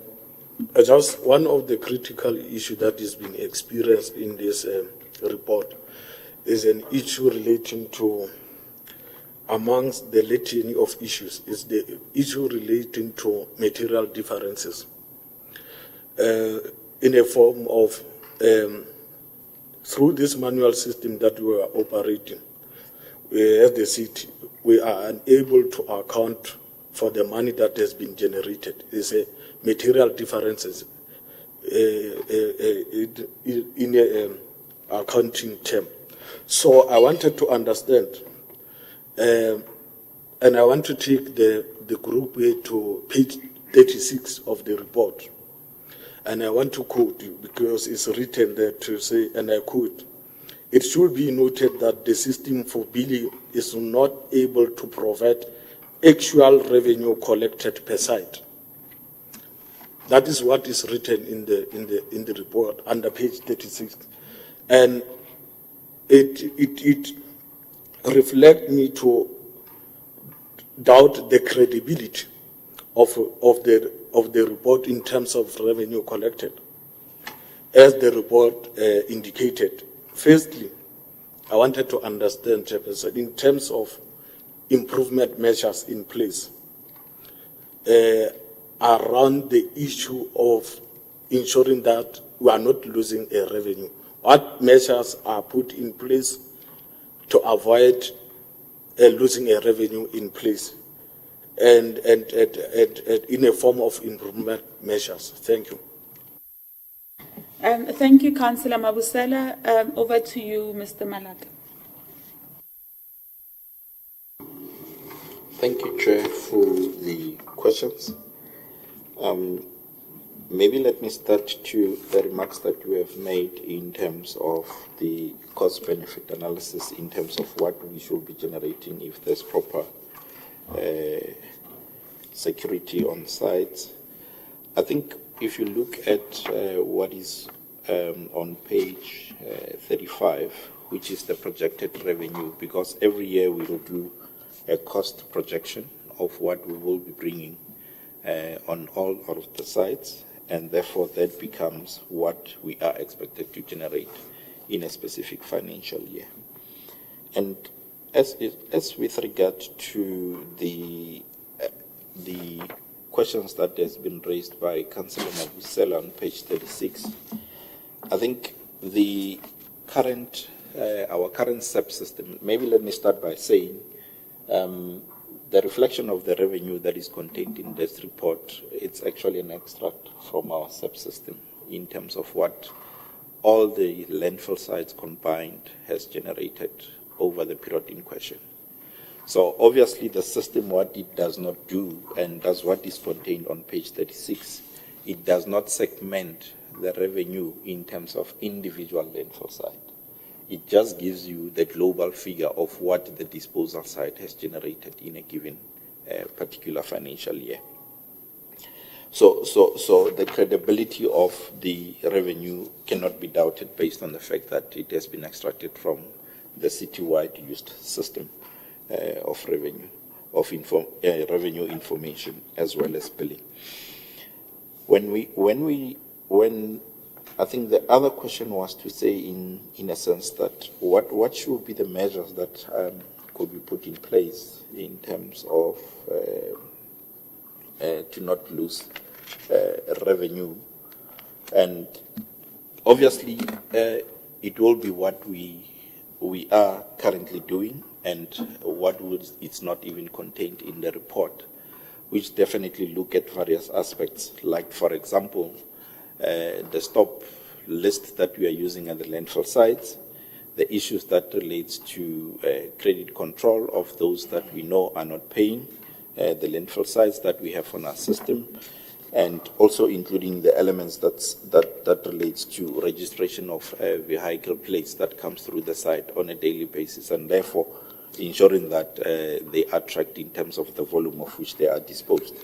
I think what is important here that we need to consider is the fact that as we go through the budget appropriation, there is a need in relation to the repair, the maintenance, and the security of the sites, which definitely needs to be budgeted for as we make a request through the budget processes.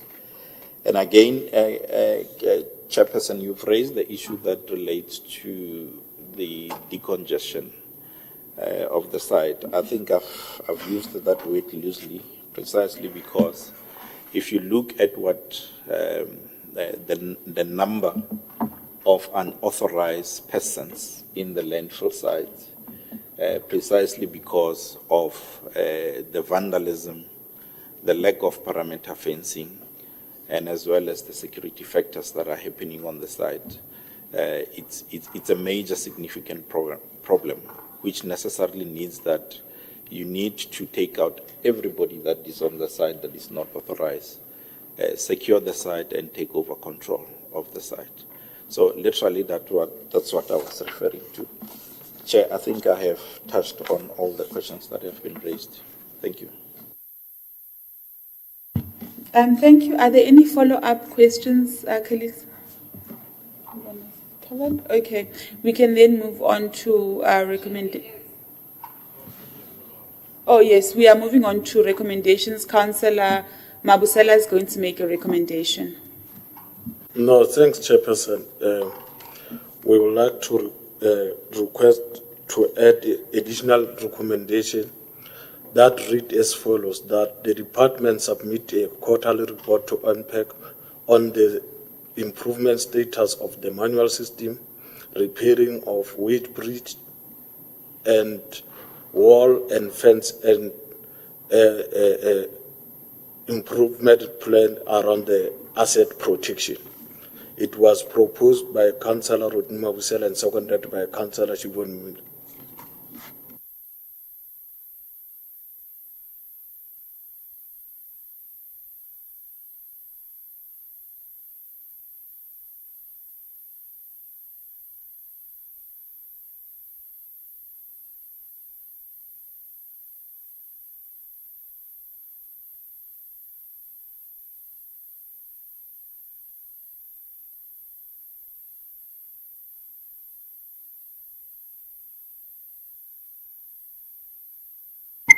Okay.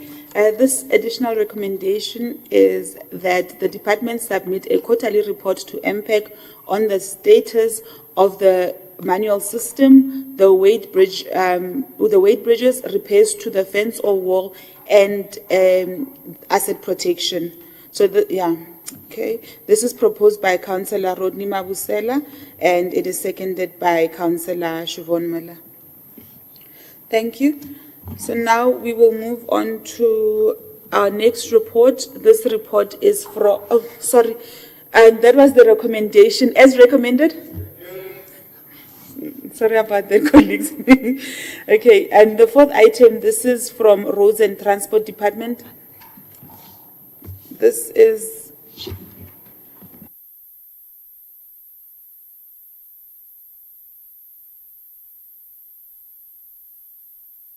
Oh, yeah. Just before we step off, Chair, I just want to understand if the department has resolved that the issue of payment of landfills from contractors, which was a thorny issue that delayed as there was a contest and there was a protest that the contractors came and stormed this building because it was not factored in the new tender. Is that issue resolved in the new tender, Group 8, payment of landfills by contractors?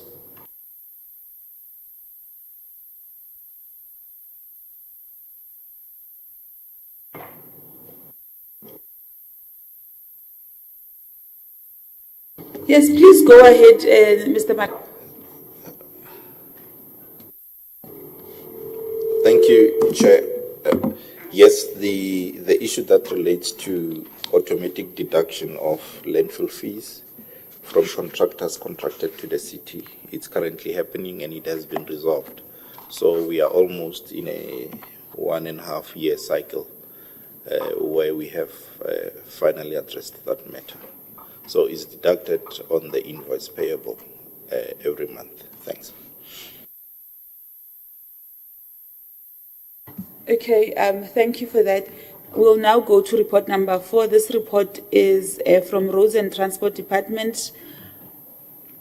A report on the progress for Line 2B, Linwood and Atterbury Road project awarded to TCT Civil and Construction. This report is on page 39 to page 51. The recommendations are on page 51. Okay, we'll note hands for questions. We'll start with Alderman Maluleka. I think that is the only hand. So Alderman Maluleka, followed by Councillor Mabusela, and Councillor Mula, and Councillor Yube, and Councillor Wishiel. Yeah, thanks, Chair. There's a pattern of raising hands. You look at who speaks, and if there's no one that is speaking, you then accept that the report is in good shape. But if there's somebody that speaks, then you start raising hands in case you want to defend something. And so you must observe that pattern. The report is misplaced, the Chair.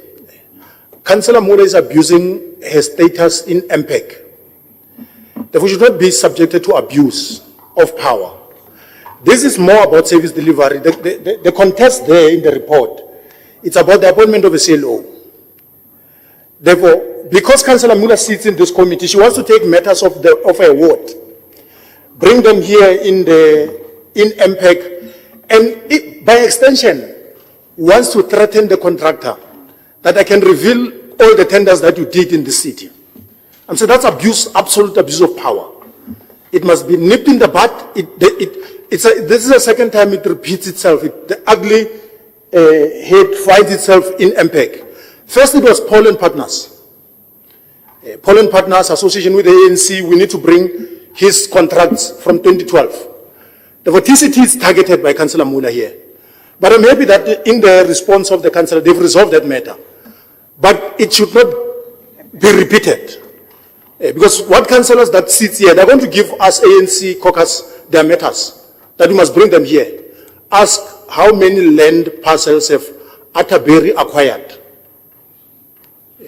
in the last 10 years. And what is their interest in acquiring these land parcels? and who favors them in supply chain, because the report now goes further to dig who presided over TCT matters. That's absolute abuse of power. We should not do that. The appointment of the CLO was irregular because it was a person that was handpicked when there's a policy of appointing CLOs. Therefore, we are observing that it should not come again. It should go back to Councillor Muller and the side camp, and they must resolve that matter. It should not come here. It doesn't have a place here. Thank you. Chair,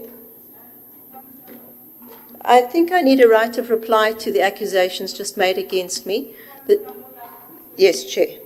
A speaking order. Your hand, you will come afterwards. The next person on the list was Councillor Mabusela, then you, then Councillor Bushielo. No, thanks, Chairperson. When I read the report, I think it carries some elements of that was going to lead us to elements of persistent non-performance. And I think we are in a good jurisdiction to deal with this matter.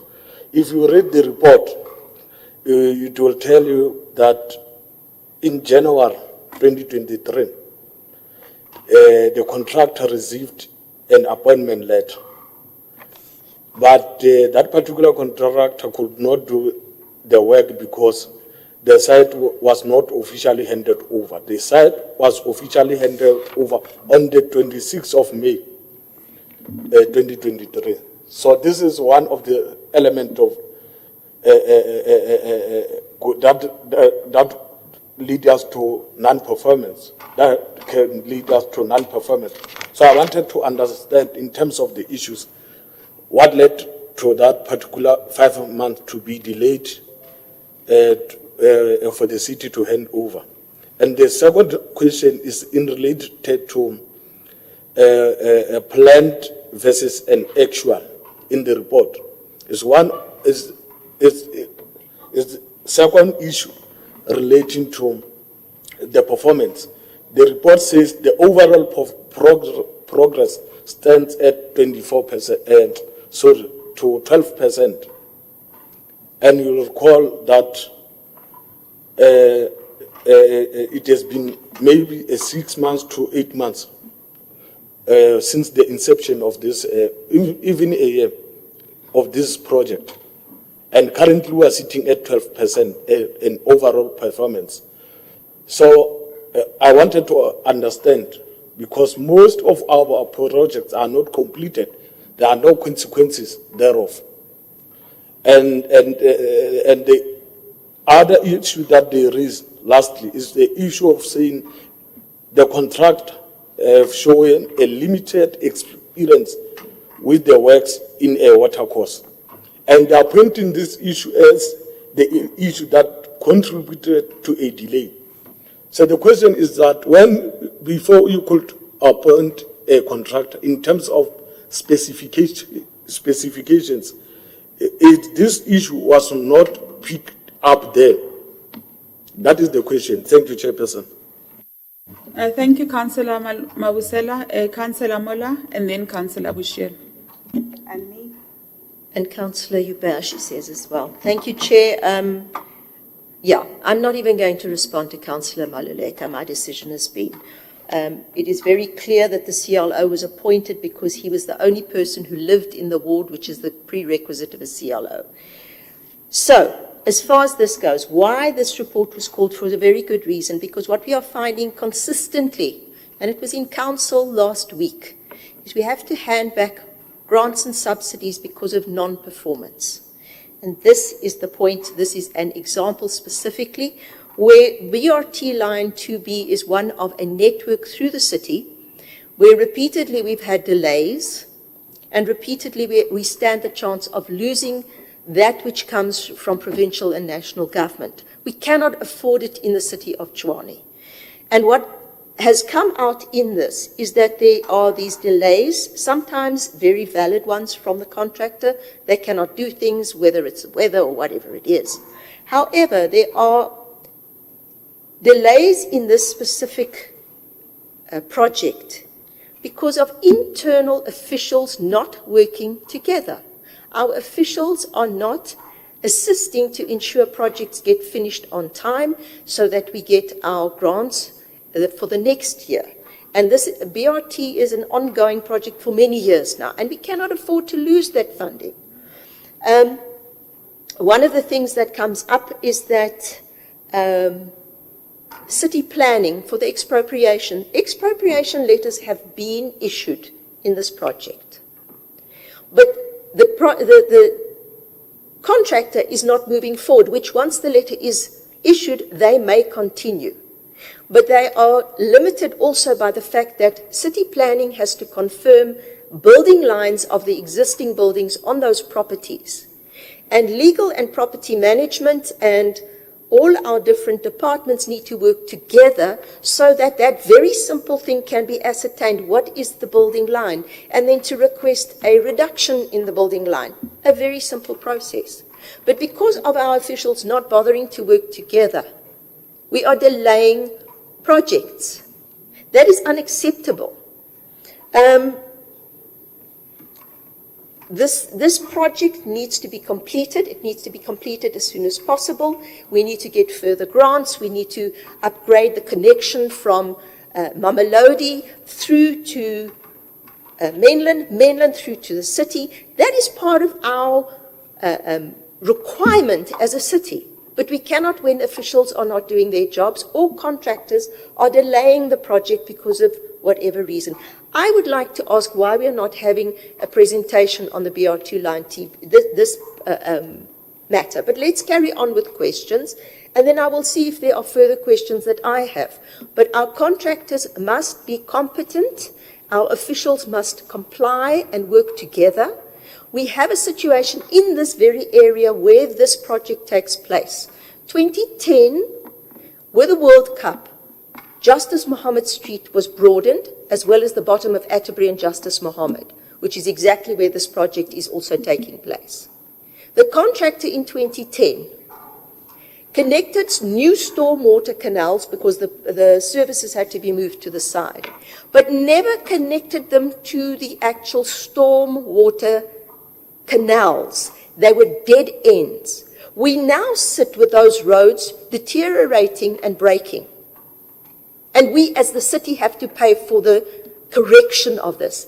In Atterbury and Justice Mohammed Road, where this intersection for this project is, there are no official drawings of those upgrades from 2010.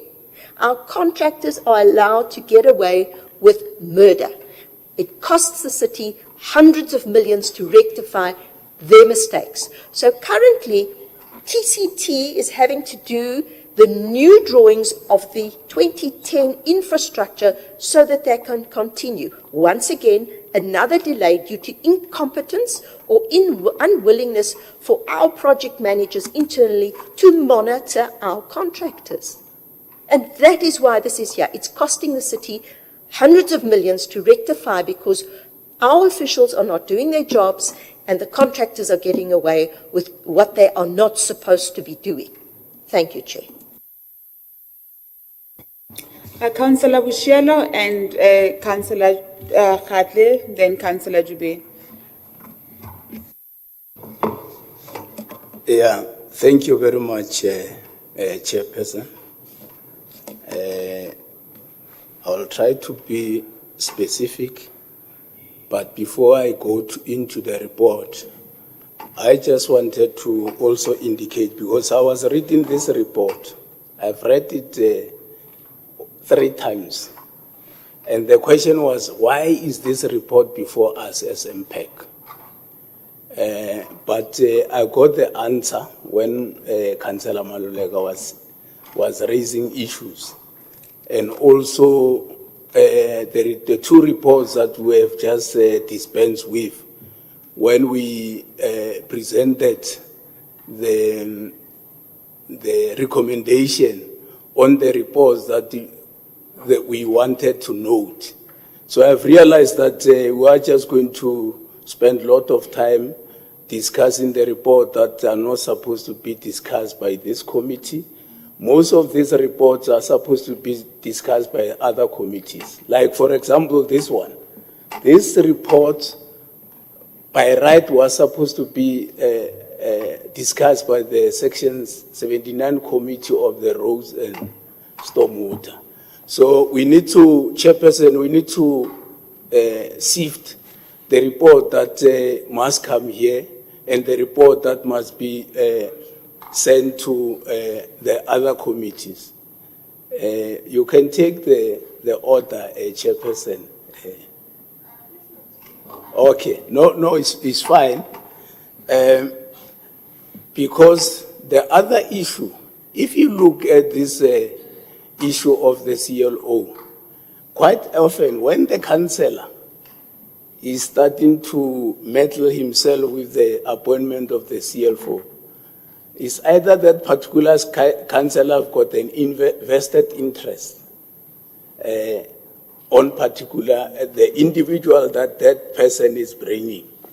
So you'll find that there is a vested interest in terms of the person that you specifically handpick to be a CLO. I think we need to look at it in that score.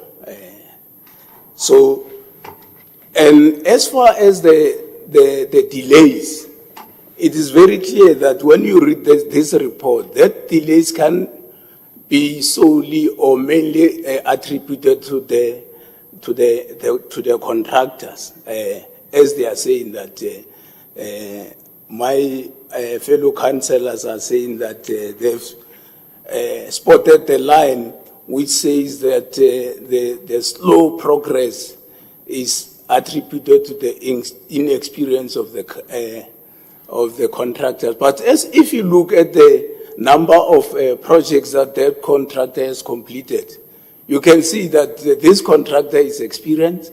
There were 21 projects that were allocated to that particular contractors, and 9 were duly completed, and other were withdrawn due to various reasons. But to say that the delay of this project is attributed to the contractor is not true. There are various other delays along the road, from procurement side to the other technical issues of the approval of way leave. Thank you very much, Chairperson. Councillor Hadley. Thanks a lot, Chairperson. Just the previous council, we had a report of capital projects that were on a delay stage for various reasons within the city. You know, the partiality that is happening within the city is starting to get to all of us. It's starting to get to, when there are issues somewhere, they're supposed to come to MPEC. But there are issues everywhere. And we understand that the challenges we are facing as a city, financial challenges, contractor not be paid, they were recently listed in those delays, different delays. Sometimes we have to discuss a minor thing, while we could be saying, give us a report on the whole BRT system, how it's happening, if there are irregularities. That's what MPEC questions they ask. We went to Vonderbom, want to deal with Vonderbom. That's what, but to deal with issues, I'm having issues in Mawika of sewer. I haven't brought them to MPEC. You get my point, Che? Because there are issues of sewer in Mawika, operational issues that can be dealt with in different levels, inquiring and trying to find out, and asking our representatives in different portfolios to say, can you deal with this issue, having this challenge under infrastructure and other things. But now, the manner we are going is that I'm a fast learner. Set the precedence for myself, I abuse it. Set the precedence for me, and I'll abuse it. I'll bring 20 of them next to the MPEC to say, let's discuss this thing and this one and this one. There's an employee who took money from me. I'll bring them one by one here. PT issues. We'll spend the whole day dealing with PT issues. But I think let's focus on the overall departmental performance, and this thing will be part of the report. This thing, I think, is a sub-part of a bigger report that we should be dealing with in MPEC and dealing with the overall performance of BRT systems and how we can improve that. Thanks a lot. And thank you for that input, Councillor Khatle. I will now allow Councillor Dube and then lastly Councillor Farquharson.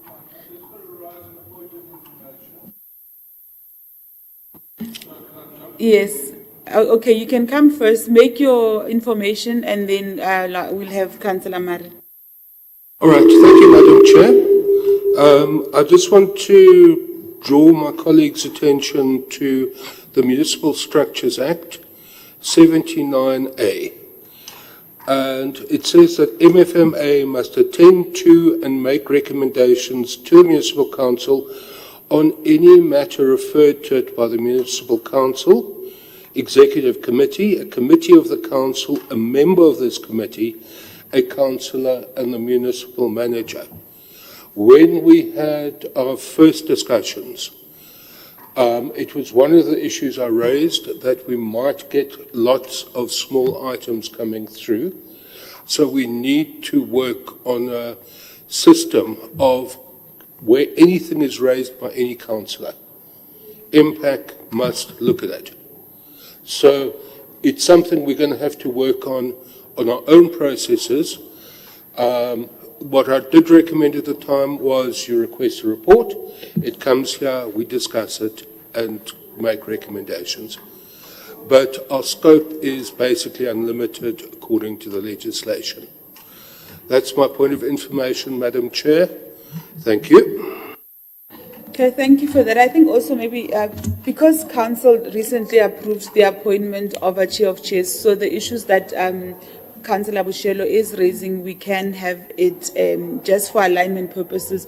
We can have the other departments brought on board, but with the leadership of our Chair of Chairs. Councillor Marishan?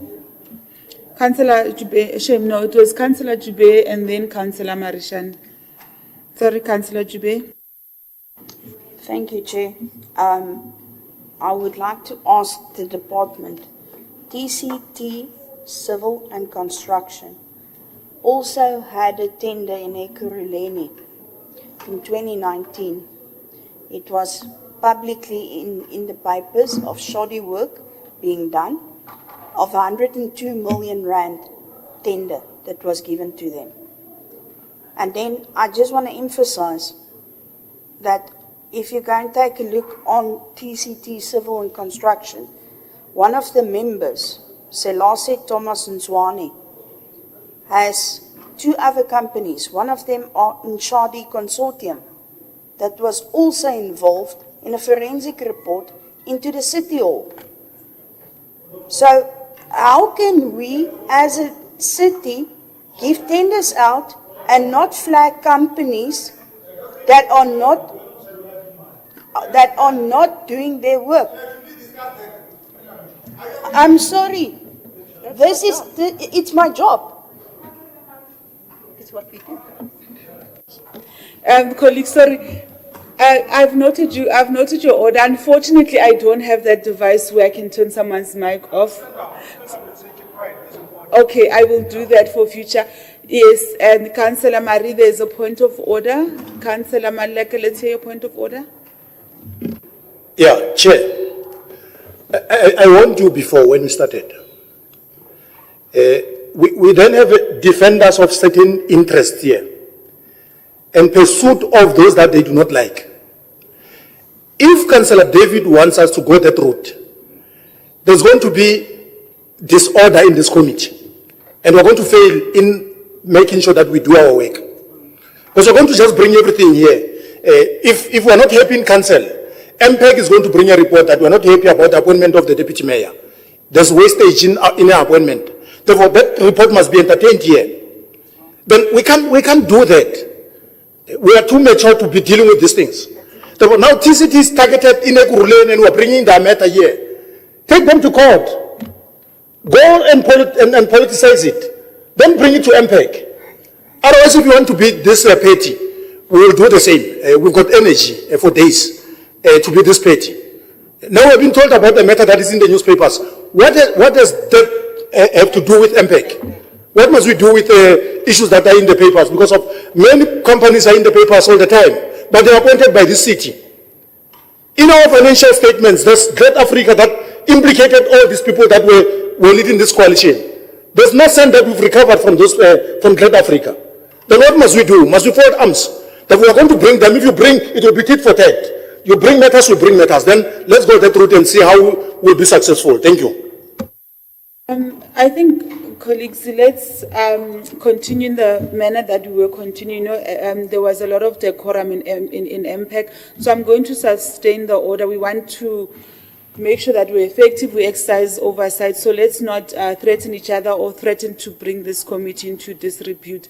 I'm going to ask Councillor, I've noted your hand, Councillor Hadley. I'm going to ask Councillor Dube to ask her question. Let's not bring people's names into this, but let us focus on what is in the report, and you ask your question. I'll then give the official to respond, because I think we took a lot of questions. After Councillor Dube has spoken, we will get I think Mr. Peko to respond to the questions that were posed, and then we will then get grant the other two hands of Marishani and Councillor Khatle. Councillor Ube. Thank you, Chair. Okay, to wrap it up, why do we not do a due diligence on companies, and why do we let companies get away with not doing the jobs? Why is there no transparency? And why is there no compliance with regards to going and seeing that the work, oversight, that the work is being done? Thank you. Okay, thank you, Councillor Jube. I'm going to now allow Mr. Peko from Roads and Transport to respond to those questions. Then we'll come on a follow-up with the other two councillors.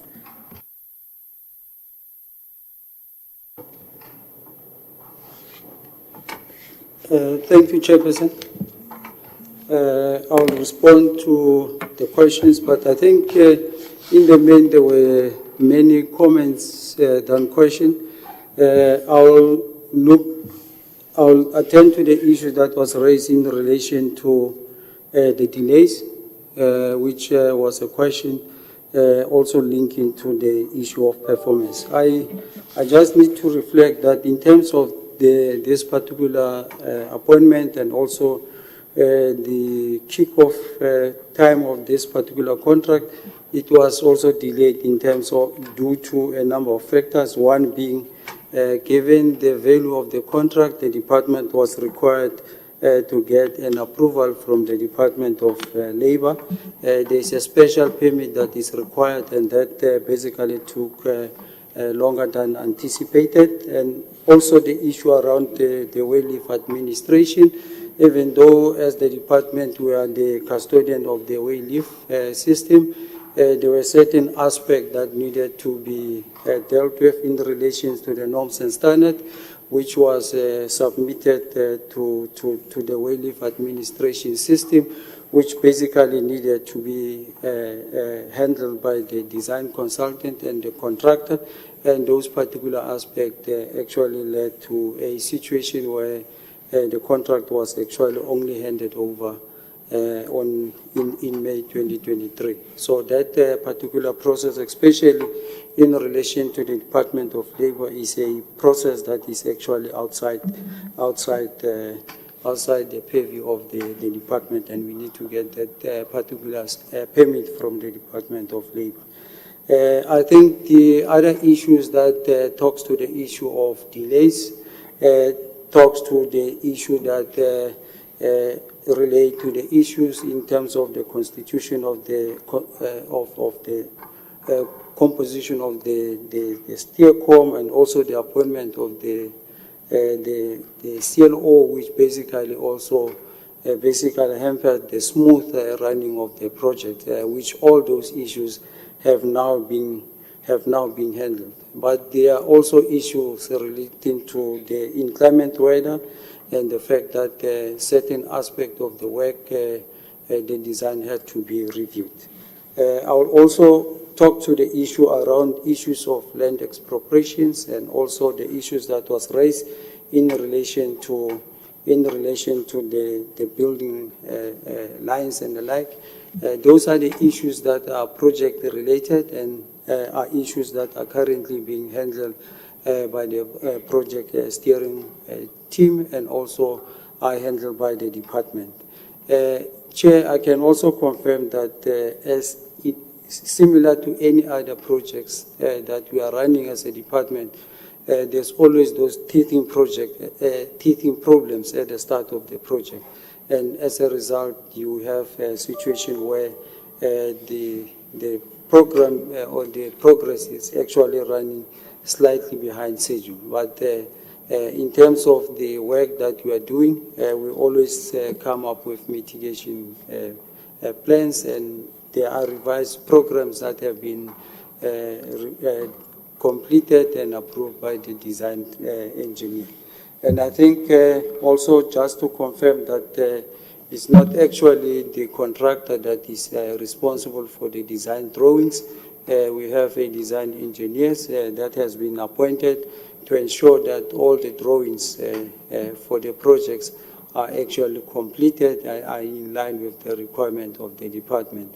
Hence, at this stage, the issues relating to the way lifts were handled, and in the main, we had agreed that given the issues that we had experienced, we then adopted a phased approach where basically we first dealt with the stormwater system, where the first way lift was actually approved, and it followed by the other intersections where the way lifts were also granted, and the site were actually partially handed to the contract. In relation to the due diligence, the issue that was raised, the last question, in terms of why we didn't do a proper due diligence, I can confirm that in terms of the city supply chain management system, any contractor that gets to be appointed in the city, there is a process to check the compliance, which is called the CSD. So any contractor that is either blacklisted or is not tax compliant will not be appointed in this particular city. I'm not competent to deal with this particular issue, but I can confirm that in terms of the process, TCT was not flagged for any other non-performance or any issue that will have stopped the city from appointing this particular contractor. Chair, maybe just to sum up is that the project is actually behind schedule, but as I've indicated, we have a revised program to ensure that such issues are dealt with. I'm not sure whether I've responded to all the questions, given that many were basically comments. Okay, thank you.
Okay. Chairperson, that was a point of information that we are now open to public. We should be responsible of what we say and how we say it. We should avoid the grandstanding, because one day there will be litigations against things that we say, against companies and reputation of other people. I think as MPAC members, let's be fully responsible. Thanks a lot.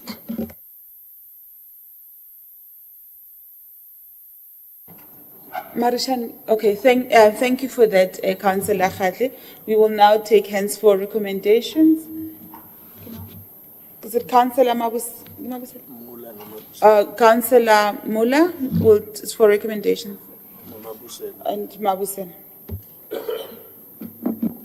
Thank you, Chair. For main agenda item 4, BRT line 2B, February 2024, that the city manager instruct legal property management and city planning to cooperate to finalize the expropriation process on the BRT line 2B, that City of Tshwane AMPU monitors projects more closely for quality purposes, that the way leave application process be monitored to ensure projects are not delayed, and that delays by contractors be monitored to ensure City of Tshwane does not lose grant money for projects due to delays by the contractors. Recommended by myself, Councillor Siobhan Miller, seconded by Councillor Marie Hubert. Thank you, Chair.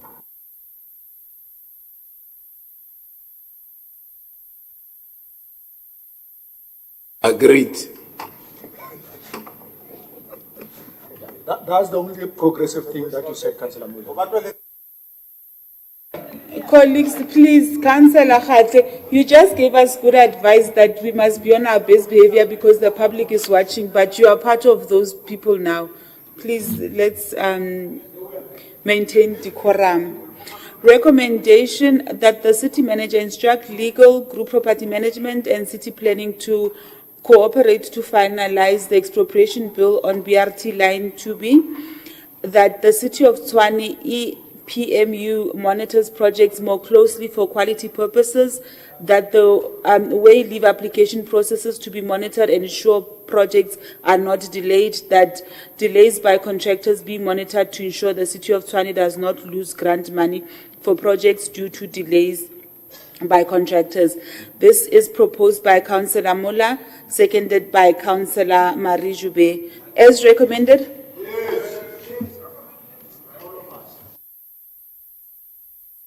Okay, colleagues, now we move on to item 5. This is a Water and Sanitation Department plan on how water to indigent household is to be metered. This report is on page 52 to page 60. The recommendations are on page 60.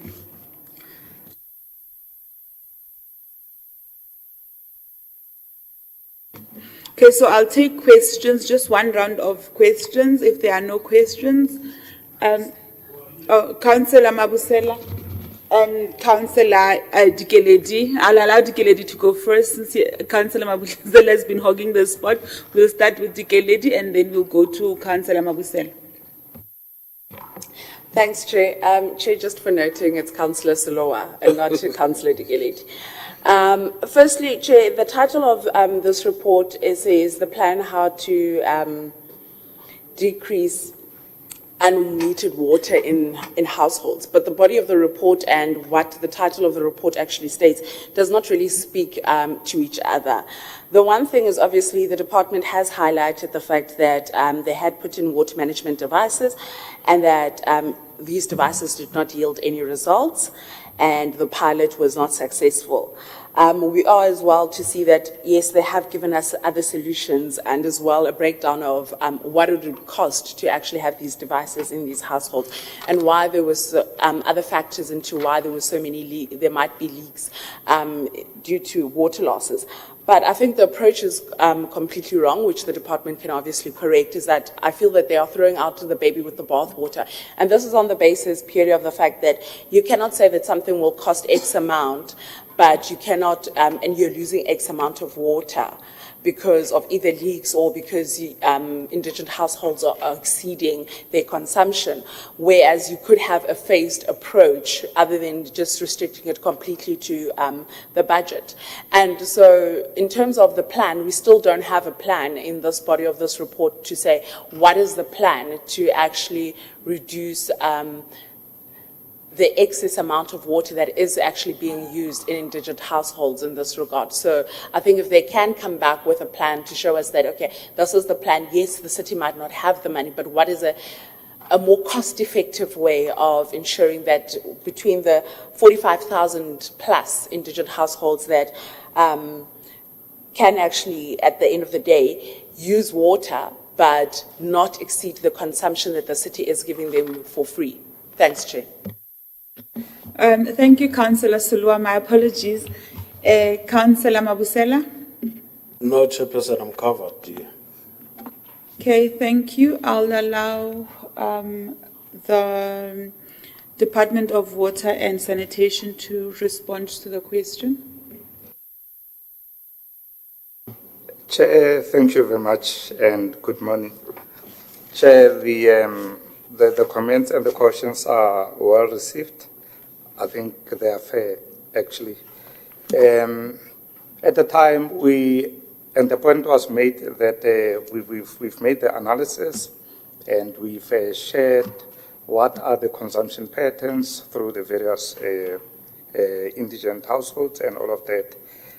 But yeah, what we delayed to put the plan, we wanted to engage with the CFO first, because we do understand, I think we all know the financial situation of the city. So the idea was, as we head either to the adjustment budget or as we start with the planning for the next financial year, before this process happens, we engage with the CFO and the finance team and see what are the possibilities. With the numbers that we have, Chair, it will be easy for us to just break it down, and with the resources that we have to say what are the possibilities. So, Chair, that was the main reason. Two, we delayed a bit because what we think should happen, and I think it's explicitly indicated in the report, is that we think we should go for the water management devices, of which the tender is still at procurement. So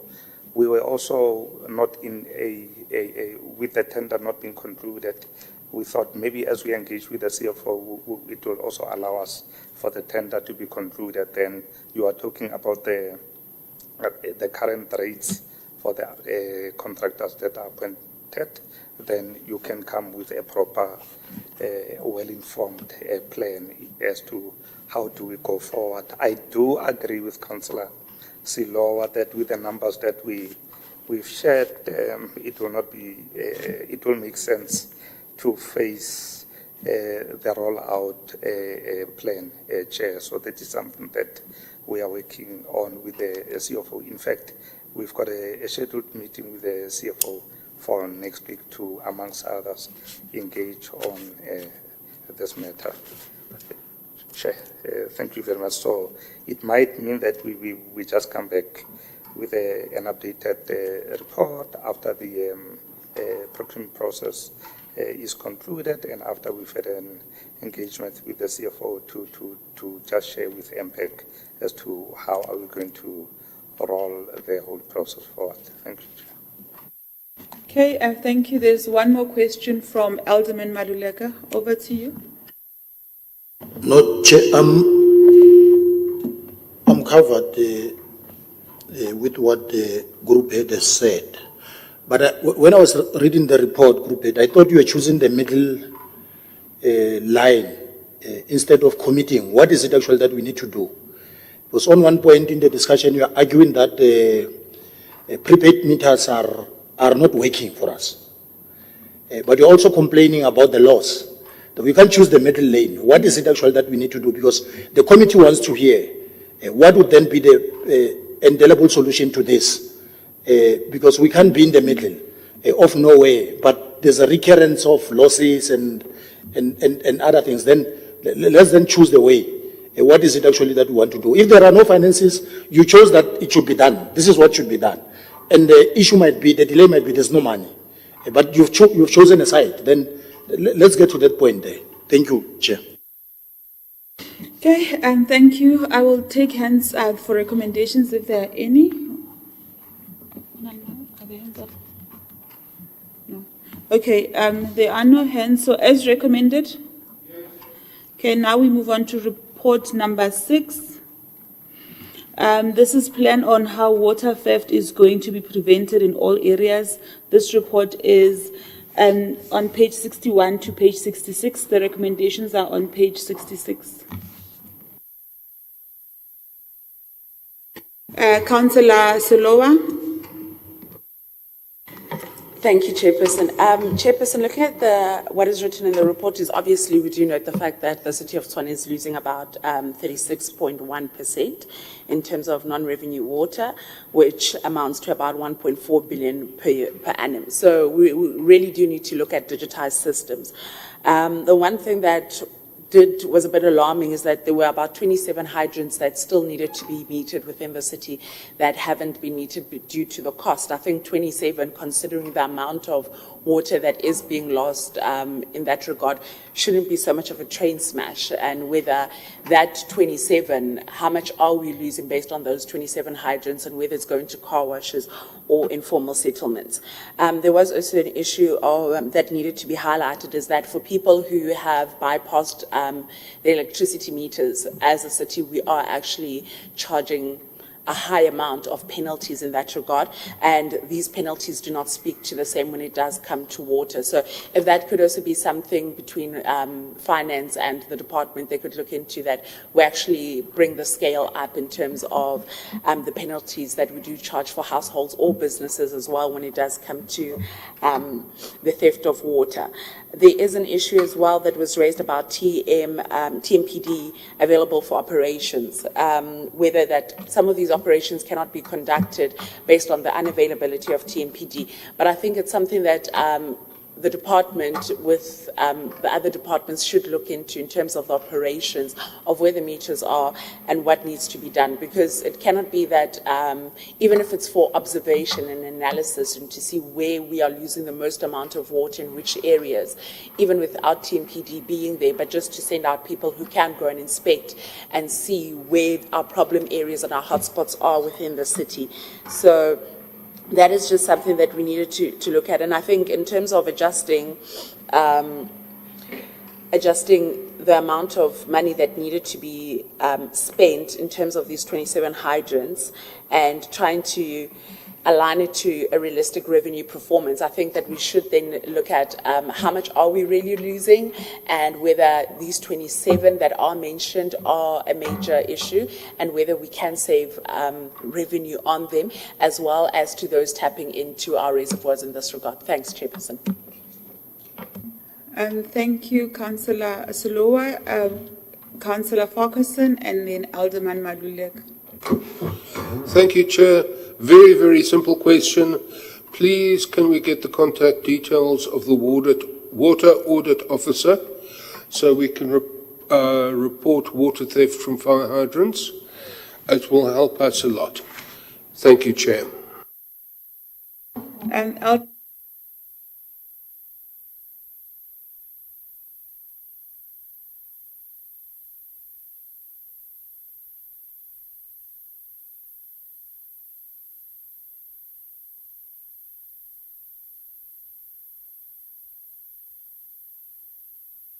no,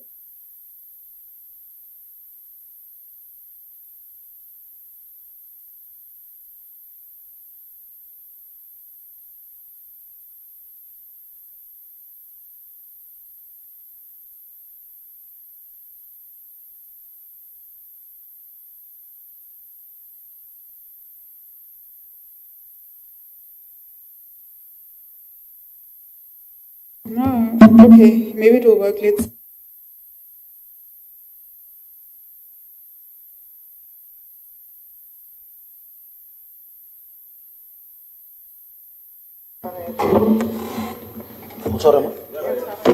Oh yeah. It's Marishan. Marishan came late and he deals with our mics. Yeah.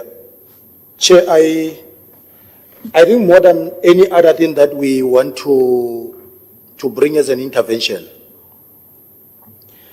we need elected political leaders to also assume their responsibility of reaching out to communities. I'll make two classical examples.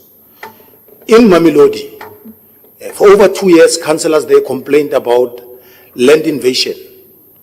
There was 3 shacks, they extended 20 shacks. Our councillors always complained about that invasion there, because back in 2014-15, those people that were there were relocated. Then somebody came in and did what we call shack farming and started to sell stands there. But our politicians are not on the ground to engage communities that, as much as you think you have a right to water, we are responding as a city by providing rudimentary services. We are giving you water, we are installing JoJo tanks, and we are getting water because we are in an informal settlement. But for you to then tamper with our infrastructure, it's an attack on us as an institution that is responsible to provide you water. And I think if you do that, you are proactive instead of trying to react to a calamity now that the people of Ward 40, Ward 17, and other adjacent wards are not getting water at all. And these are paying communities. Traditionally, you would know that if you go to the Far East, there are people that would want to pay for the services, but they're not getting water at all. They must wake up at 3 o'clock in the morning to just get water because there's no water there. People have tampered with our reservoir. You go to Mabopane, it is the same situation. People of Itso saying, if you go to Murulasan, they have tampered with our reservoir there. Then these are known things. Therefore, politicians must go there and say, we are providing with services for you to get luxury and want to tamper here. It's criminal and we are going to take action against you. Call public meetings, be in the media, explain that we are giving these people services. But they are now taking infrastructure that must be rolled out to everybody. Then the reason that we are not getting revenue is because of people are tired. They don't get water at all. And if you don't get water, you get water only at night. The simple thing that you can do is to move away from paying the city until they sort out their issue. We can try to employ all the proposals that are in the report. But we also need to be proactive in reaching out to communities and engaging them on one message that needs to be delivered. Thank you. Thank you, Alderman. Councillor Marishan. No, thanks, Chair. Good morning, colleagues. Councillor Maduleka covered me partially, but just to drive the point home, I agree with him. Only the part on politicians doing their bit. We are trying our level best. I know he's a former ward councillor, now he's a PR councillor, so that is why he will live on that point. I agree with him. Now he's adding into the fray to say MMCs, and I agree with you on that aspect. Group head not one, you are fighting a losing battle. Your scope of area, you are limited to water and sanitation issues. The issues that you have to resolve this problem, you need support from your sister departments. The biggest culprit, city manager, it's Metropolis. I'm quite sure that in Mamelodi, if we were to be effective on bylaw enforcement, we can reduce this amount of percentage with a huge amount. If we were to have 1 or 2 vehicles doing bylaw enforcement on Tsamaya Road, only in Mamelodi, on a daily basis, seriously doing bylaw enforcement, we will win this battle. I'm a ward councillor in Mamelodi. My chief whip, it's 5 wards. Ward 15, 16, 17, 40 and 93. We don't have water. Currently, people are drawing water from water tankers because of 500 land invaders in phase 1 towards the R3 and R4 reservoirs. What is the city doing or trying to do to resolve that problem is not going to assist. Hence, I'm saying group head not one is only limited to water and sanitation. To resolve that problem, which will give us huge results in as far as this issue that we're dealing with. If you give me powers and responsibilities to deal with that matter, I will remove those 500 shacks from that top of a mountain next to the reservoir. You would have resolved the problem. Demolish those shacks, give those people 48 hours to collect their material. Do not allow them to ask you where you are taking them, because their intention to invade that land there is to jump the queue for housing. The least you can do is to provide them transport, so that if one of them tells you that I'm from Mohlala, you take them there. Don't allow them to ask us where we are taking them. Ask them where they come from. Then we take them back there. You fence that area. I am embarrassed. The mayor was there on Monday. The reservoir is still a bush. It's not been taken care of. I was hoping that yesterday when I arrived with officials from Bulk, the grass will be cut. The mayor came there on a clandestine visit. He didn't want anybody to know. But today, as we speak, what prevented him to go and see the reality in the reservoir, which is the huge grass, because the officials said it was not safe for him, his protectors, is not even dealt with today as we speak. Group head not one, compare reservoir R3 and R4 and the one in Vapadrant. The one in Vapadrant, Chair, if I want to take my Makwapeni out on a picnic, I can go to Vapadrant Reservoir. It's nicely cut, there's trees there and so on, it's well maintained. In fact, I'm going to assist you, Group Head Notwani, because I requested help from community services to cut the grass for us there. They say they can help. We're going to make means that we assist you, because we know the challenges of your department. And we've got a challenge because officials have to go there every day at night around 8 to close the water, and at 5 a.m. in the morning to open so that the reservoir can recover. Because of 500 checks at the expense of plus minus 40,000 households that are supposed to be supplied water by that reservoir. The team from Water and Sanitation ended up coming up with a plan of connecting an illegal official pipe for them. That's what I call it. I disagree with that illegal official pipe. It must be removed with immediate effect.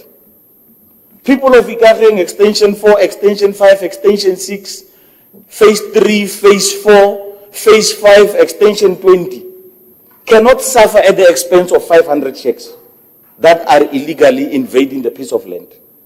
The city is also suffering. And Dadema Tibela in Mamelodi Gardens calls me and says, my councillor, tell me, why am I supposed to go to the office and pay for services that I am not receiving from the city? And he's a former principal, by the way. He can afford to pay for services. What do I say to Ndadema Tibela? What do I say to him? He's an honest resident who wants to pay for services. But when he opens his tap for the past 4 years, there's literally no water. He's supposed to stand in the queue receiving water from a water tank at the expense from someone from Mohlala who just came, bought a shack and erected it on a mountain where even a double-story house would not be approved. So our actions must be meaningful. We are failed by other departments in as far as this is concerned. A person digs a water pipe to make an illegal connection. Metro Police passes that person in a day 6 times without doing anything. Foreign nationals, they erect shops, illegal structures on Zamaya. Metro Police is always on Zamaya. You find them stopping, even buying food on the other side. But there's illegal foreigners that are erecting an illegal structure here. The next thing, they will be tapping onto services. Metro Police vehicle buys food every day opposite that illegal structure, and nothing happens. What is the Department of Water and Sanitation going to do? Because the only time when they will realize is when water is being wasted, or when they realize that no, we're losing so much on water. Then they start checking and they find that people have illegally connected. So let's bring all the stakeholders together and deal with these issues. But we are pleading in Region 6, let's have continuous policing by Metro Police to cap on the issues of illegal connections on service, in particular water, and also on sanitation now. People are now even targeting public facilities like schools. They are now starting to steal water from schools. I can give you an example. Go to Hinterland Avenue, next to Mohale Primary School, in Ward 16. People are erecting structures there. They are stealing water. They are also connecting illegally onto the sanitation network. Some are even collecting their ablution facilities onto a stormwater network. The whole place is stinking. But there's Metro Police vehicles that go up and down in that street on a daily basis, and nothing has been done. So if we want to address these issues, let it be a stakeholder approach. And all the departments, they must do their part. As what councillors, we are trying our level best. We are speaking to communities on a daily. That's why there's no an uproar currently as we speak in Mamelodi. But we are sitting on the edge. We are sitting on the edge, Chair. Thank you very much. Thank you, Councillor Marishani, for your comment. Maybe I would just request going forward, I don't want to put time limits on people. It's just, I understand that you're very passionate about this, but also we just need to have that cognizance of time. So I'm going to now allow the group head for water and sanitation to respond to those questions that the colleagues posed. Thank you. Chair, thank you very much. Chair, this is a very difficult matter, I must say, and I agree with the comments that have been made by Alderman Maluleka, also the comments that were made by Councillor Marichani, Chair.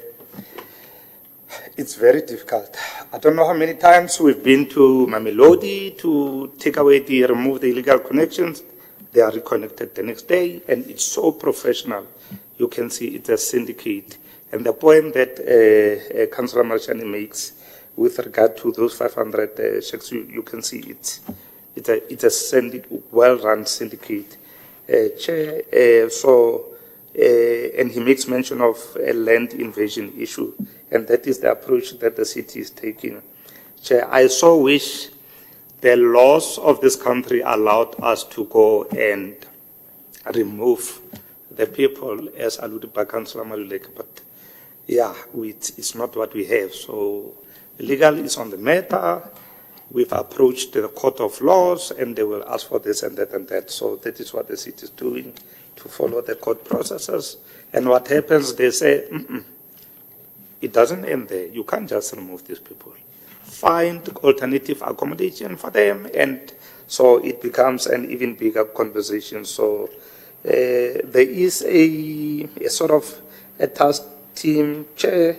The last meeting was held, I think, earlier in December. We also had a meeting in Jan, where it's water and sanitation is there, a human settlement, legal is there, Metro Police is also there. We've got the Navas Asset Protection Unit. So there is a system that we've put together through the stewardship of the city manager, Chair, to just fight against not only Mamelodi as raised by the councillors, but also Soshanguve as well. SEPS also is in the picture, and they come for crowd control and so forth when we go. So there is a system in place, just there were just those limitations in the first half of the financial year, Chair, but we'll be moving forward to just intensify our efforts. Chair, maybe to just also mention that when we had meetings, so we have meetings with the minister, and what we hear at City of Joburg, it was a little bit, maybe comforting is not the correct word, but one felt that when we found out that actually City of Joburg especially has, I think, a little bit more than what we have. So all the metros are in the same situation. We've escalated this matter to the minister, and also Rand Water also is in the same position also. So this matter is above us, And as I said, we've escalated beyond to the province through IGR systems and also to national. I don't know if my colleague Tumisani wants to come through. Or, thank you, Chair. Thank you, Chair, Councillors. Maybe just one or two other points to deal with the other questions, Chair. And I think maybe just to end off on the previous point, what the Minister had raised as well, and it's a realization that we're dealing with a human settlement problem that is affecting the water infrastructure. And to look at it solely from a water infrastructure perspective might not yield the results that are required, Chair, but we are not folding our arms, we're doing everything that we can. Chair, there was a question about the hydrants that needed to be metered. Yes, Chair, there is a tender new appointment for the size of water meters that would be required to meter those hydrants. That's recently been appointed. We're just concluding the contractual applications and so forth, and we'll be able to move ahead with that. Chair, we also need, as part of that, to lock all the other hydrants. There is a tender that is currently at evaluation to be able to, for us to be able to do that, so that we minimize all these car washes and so forth that access the hydrants, and our fire department will obviously have access to be able to operate those locks and be able to access those hydrants as and when there is a fire and they need to use them. So that was taken into consideration, Chair. And Chair, I think what we'll do through your committee, we'll submit as well the details, contact details for where the illegal connections can be reported. We'll greatly appreciate all that information so that we can deal with those. Thank you, Chair. Okay, thank you. Are there any recommendations? No. Okay, as recommended?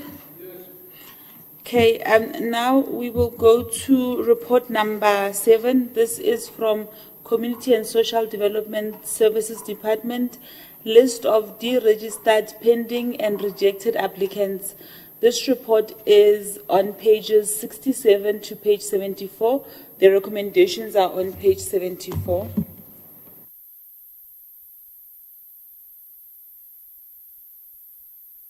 Councillor Solowa, then Alderman Maluleke. Okay, and Councillor Marishan. Thank you, Chairperson.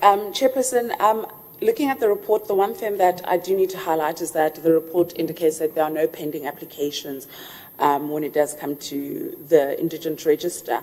But there are so many people who are actually declined in this regard. So how is it that with such a great need within our city, we don't have any pending applications that might need to be looked into, so that if we can, the department give us just clarity on that one.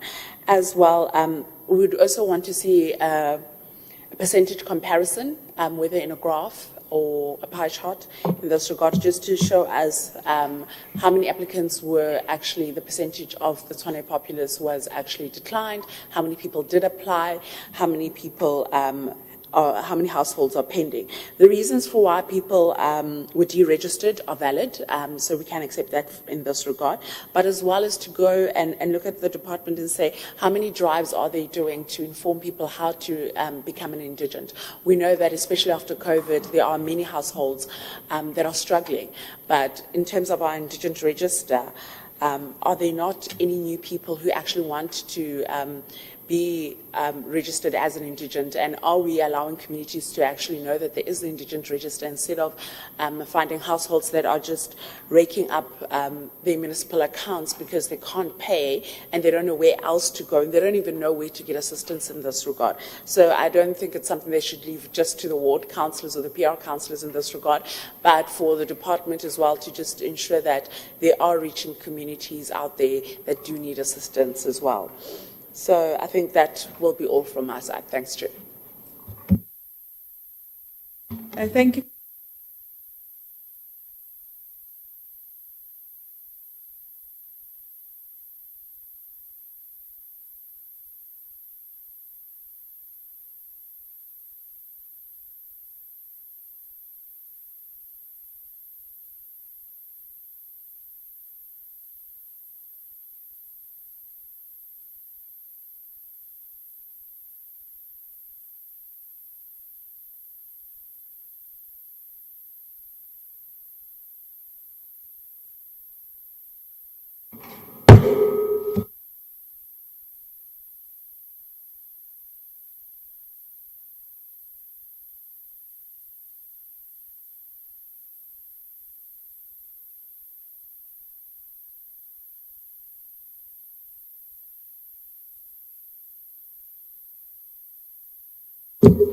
No, thanks, Chair.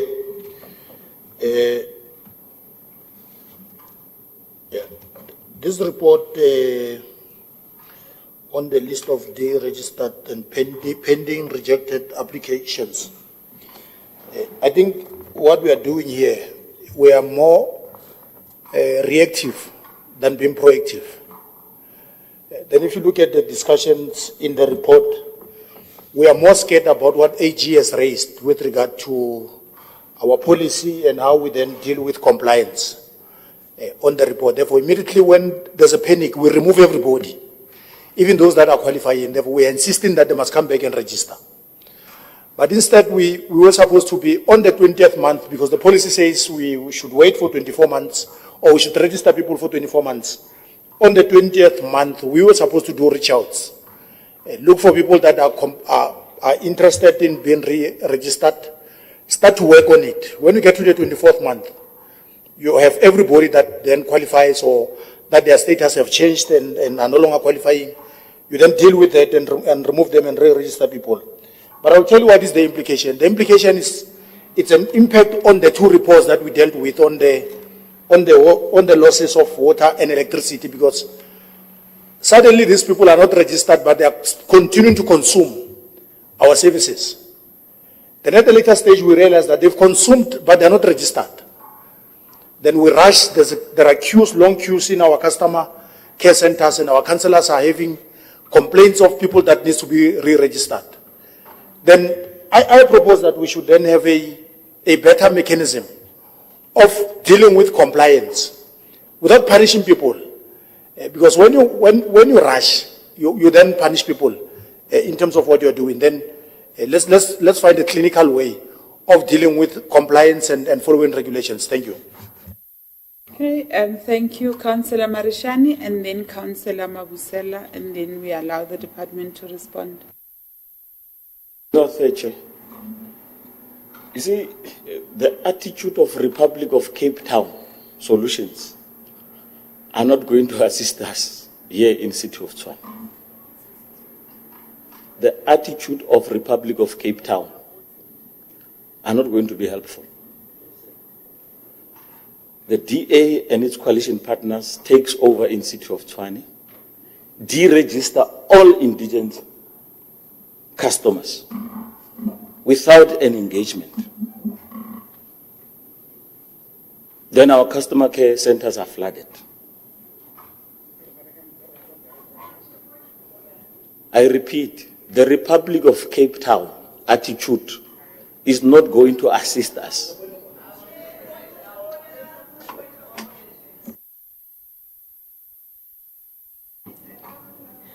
Thanks, Chair. We're not discussing the DA here, and I don't think the DA went to tell anybody to be deregistered from the indigent program. So I think that if Councillor Marishan could just refrain from making this a political issue and rather focus on the reasons why people were deregistered and what needs to be done correctly. Thank you. I'm going to sustain that order and request Councillor Marishani that we please ask the question related to the report and not point, let's not politicize this thing. This is a serious concern. It is one of those things that were flagged by the Auditor General. So let's not use MPEG and have this political to's and fro's. Let's just ask the genuine questions and then get the group head to respond. So I'm giving you an opportunity to ask your question, Councillor Marishan. Chair, the attitude of the independent state of Cape Town is not going to provide solutions for us here in the city of Tshwane. The leadership of the city that took over in 2016 decides that everybody must be deregistered from the indigent register without an engagement. Now, Chair, we're sitting in this situation.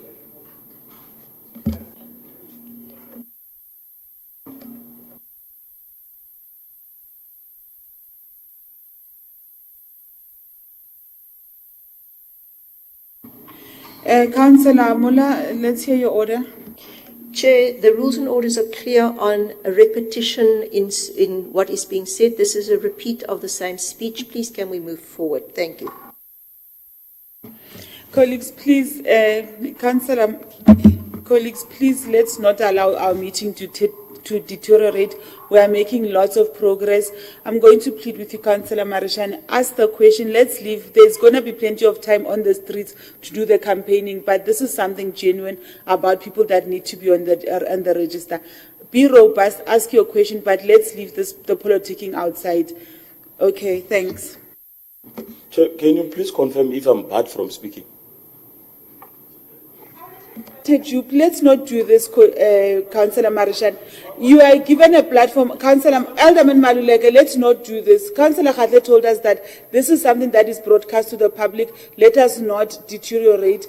I have sustained the order. I've asked and I've granted you. I've said that you are granted. No one has barred you from speaking, Councillor Marishan. You are on the platform. Your mic is on. You can talk. I've given you that. I've said, let us not politic. Ask your question to the department, but no one has barred you from speaking. Ask your question. There's no need for politicking. Just ask the question that is pertaining to this report that is tabled before us.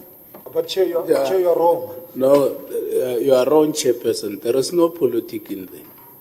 Councillor Marishane was prefacing the questions. Let's allow Councillor Marishane to give us a context of the questions that he's going to ask. Please. Okay, Councillor Marishani, please ask your question. I think you have laid we've given us the lay of the land. Let's ask your question. Thank you. Chair, you have interjected, you and the councillors who are calling order while I was speaking. Don't drive me to where you want me to be.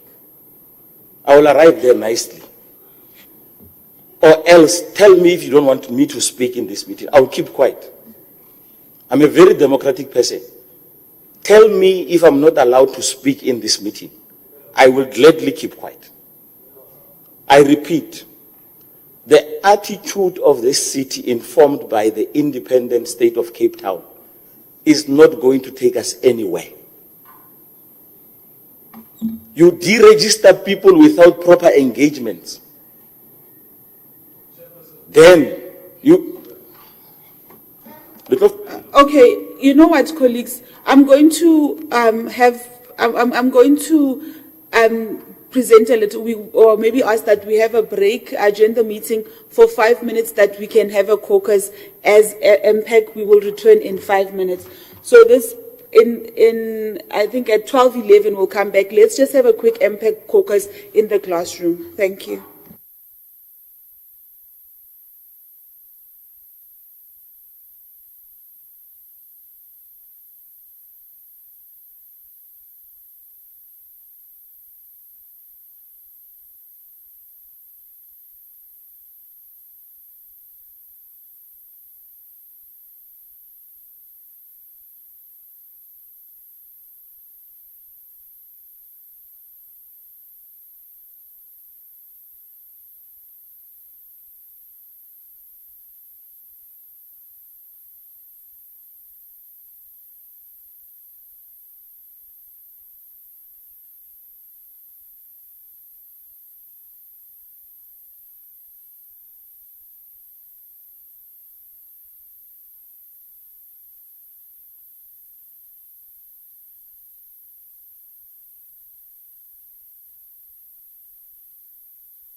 Okay, thank you everyone.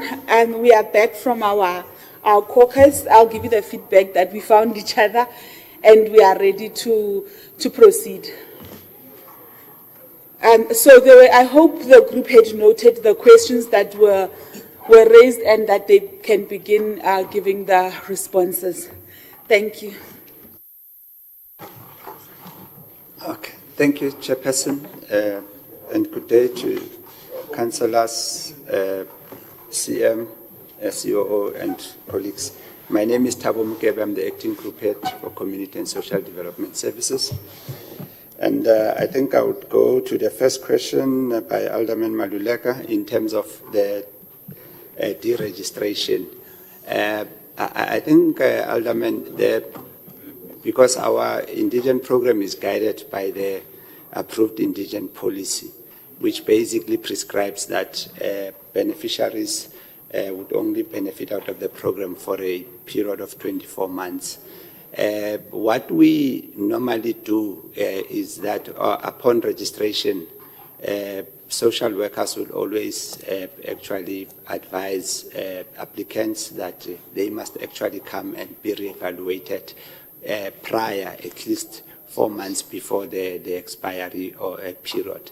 And then even the system does send SMSs to beneficiaries to remind them to come so that they can be re-evaluated if their indigent status has not actually changed. So it is basically us implementing a policy of the city, and I think we've built in those mechanisms. And at some point, we were actually having those roadshows to basically even go to people. However, that process, because normally we would even do it over weekends, we had to suspend it a bit as a result of the cost containment, because we were experiencing a lot of huge overtime implications in relation to that. So even now, social workers, they do try to do it during the course of the week, but it was much more effective when we were doing even after hours, because some of the people have got piece jobs and all those things. So it is that situation, and I think those are some of the measures that we have built in to try and encourage applicants or beneficiaries to reapply as and when the 24 months period expires. And then I think Councillor Siloa was raised the issue around the pending applications. On this one, Councillor, that's why you will see in the report it refers to 0. And the process in which we embark on is that we don't necessarily keep any pending applications. It's either an application meets the requirement or not, because historically what will used to happen is that applicants would come in with incomplete information, and then when it's captured and they have to come and submit the outstanding information, it would actually be a struggle, and at times there would be that notion that people have applied and their applications have not been processed. So to alleviate that challenge, what we do is that if the application doesn't meet the requirements, we request the applicants to go and get all the documentation so that when the application is submitted, it's then processed and either approved or rejected based on the available and complete information that is submitted. So you'll see that's why there is no pending. There is basically applications that have been approved or those that have not, that have been rejected. And I think I've touched on a bit around the road shows, that we did have those road shows, but due to financial implications relating to those road shows, we had to suspend them. And I think we are also trying to relook at ways in which we can do them. And I know that with the MMC, we were engaging in terms of alternative ways of actually still achieving that particular objective, but also managing the cost implications relating to that. And I think Councillor Marishane, I did not get up until there, but I think the issue was also around deregistration. And I think I've already covered it on the response to Alderman Maluleka. I think I will pause there, Chairperson. Those are the questions that we had captured to date. Thank you. Thank you. Colleagues, are there any follow-up questions or recommendations? Councillor Mabusela and Councillor Marishani. Thank you. Yes, thanks, Chairperson. Just a quick follow-up in terms of the deregistration. In between 24 months before you can arrive to 24 months deregistration, I wanted to understand, is there a monitoring tool in place, like maybe regular audits, to audit, to ensure that those people that are in this list they are check and balances. For instance, the indigent beneficiaries is according to me, is just a condition and it's not permanent.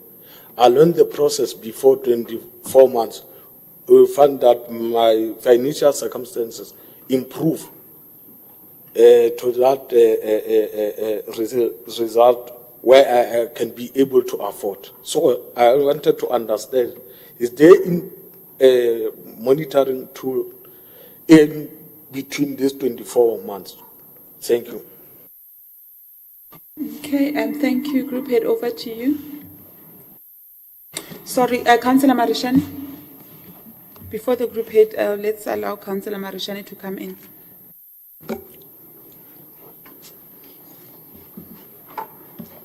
Yeah, you see, Chair, the group head, and you'll even see the expression on his face when he speaks. He's a Mamelodian, by the way. When he was playing for under 19 Sundowns Juniors, I was playing for under 17. Yeah. And the issues of this city, they are getting him to age quickly. And I'm worried. The reason why I'm saying this is that I'll always refer to the attitude. I will avoid my other connotations because they are irritating other people. But I've got a good one now. We're talking about pending. If I were to take you now to Mamelodi, there's applications, piles and piles of applications in the office responsible for indigent applications. So when we are talking about pending, what are you talking about? Because there are applications there. How many applications that are there? So what is this pending? Deregistration, can you kindly tell us on your first deregistration, sometimes in 2017, if I remember, my memory serves me well, how many people were in the indigent register? How many did you deregister? And why there was no consultation when that happened? Chair, I just want to have that understanding. Currently where we are sitting, how many applications are we sitting on? And are those applications, if they are on a hard copy in an office lying somewhere, do they fall within the pending? Do they fall within the ambit of the pending applications? Or are you only referring to those that you have captured on the system and people still have to submit X, Y, and Z and so on and so forth? The reason why Chair was sitting on a serious challenge in terms of revenue collection is because of the attitude of this city, informed by the issues that I was raising earlier on. Mam Gomezulu, who used to diligently and honestly pay the little bit that she was paying because she was on an indigent register, getting those services, is no longer going to the city's offices to pay. because we have deregistered her without even prior notice. Somebody says we have sent, the group head, he's my brother, I must tread carefully, I must choose my words when I'm talking to him directly. He's saying we have sent SMSs. Can I kindly request that maybe in our next meeting you furnish us with 1,000 printed out of SMSs, a report printed that you have sent to those indigent applications or the ones that you have deregistered as proof that you are sending SMSs to these people. I can tell you it doesn't exist. It doesn't exist. It doesn't exist. But if I were to get proof, then I will have a different view. But I can tell you, I have never seen an SMS communicating about indigent removal or you have been approved and so on. So please make me feel comfortable by giving me a print out, just 1,000 SMSs. Then I'll be comfortable. Chair, this report is not going to be closed now, I hope. There's still a whole lot of things to deal with. Perhaps we'll get better responses in as far as the question that we've asked. Let me pause here for now.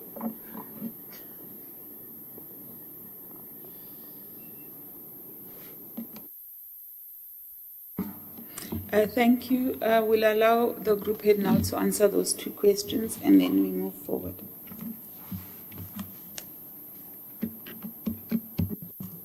Thank you, Chairperson. Thank you, councillors, for the inputs and questions. Councillor Mabusela, on the monitoring, because monitoring is part of the KPIs in terms of our indigent program. And I think, Councillor, one of the challenges that we have in that regard, obviously capacity, is that we don't have, as a city, we don't have a validation system that basically on a continuous basis would actually monitor the economic or income status of beneficiaries.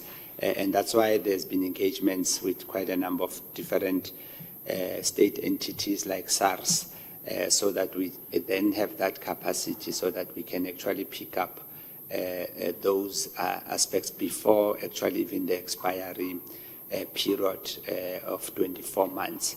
So those cases, we are currently dealing with them as and when they get picked up, but we don't necessarily have a system that basically randomly just picks these up and flags them. And that's why normally whenever the AG comes, because the AG, they are using the CAT system, they are in a position to basically pick that information from that system. Where, for instance, where there's somebody who's working in government, and there's also somebody who basically who's working in government, and they can see is earning a particular salary. So that is the process that we are basically just trying to get all other state entities to assist us with that process.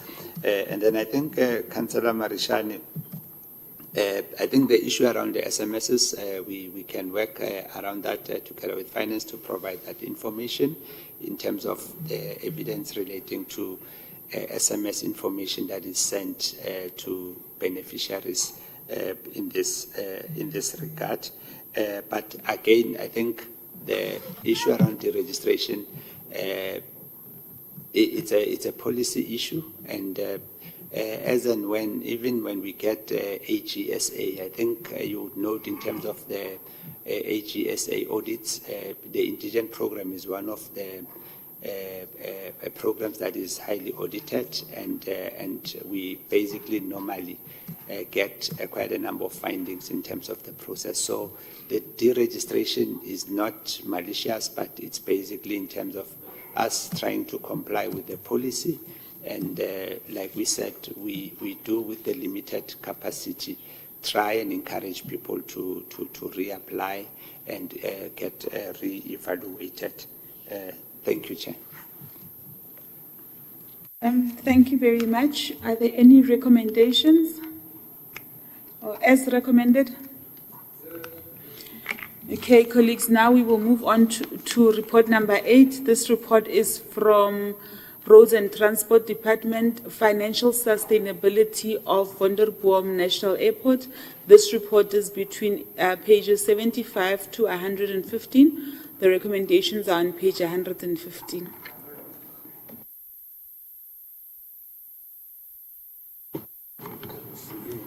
Okay, as recommended? Councillor Alderman Maluleke? Okay, that's the only hand. Thank you.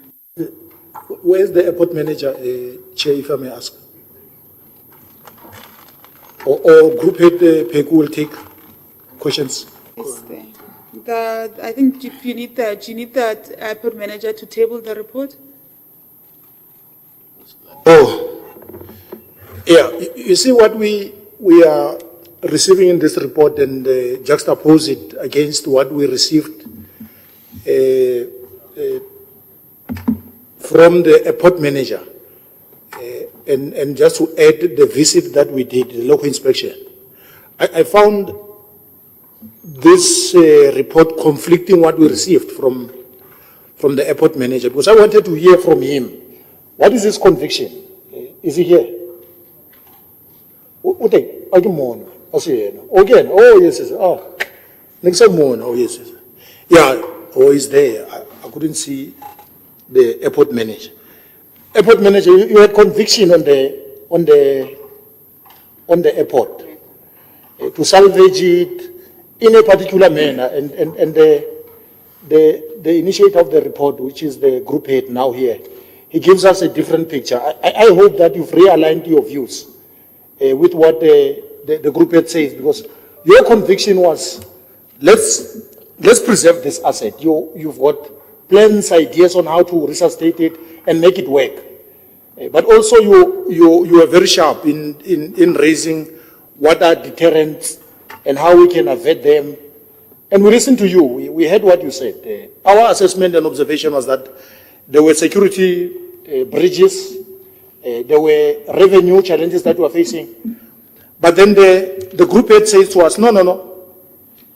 With the conversation that we are having here, or things that we are hearing in the corridors about the outright sale of the asset, we can have something to make sure that we protect the asset and maybe agree to a lease or something.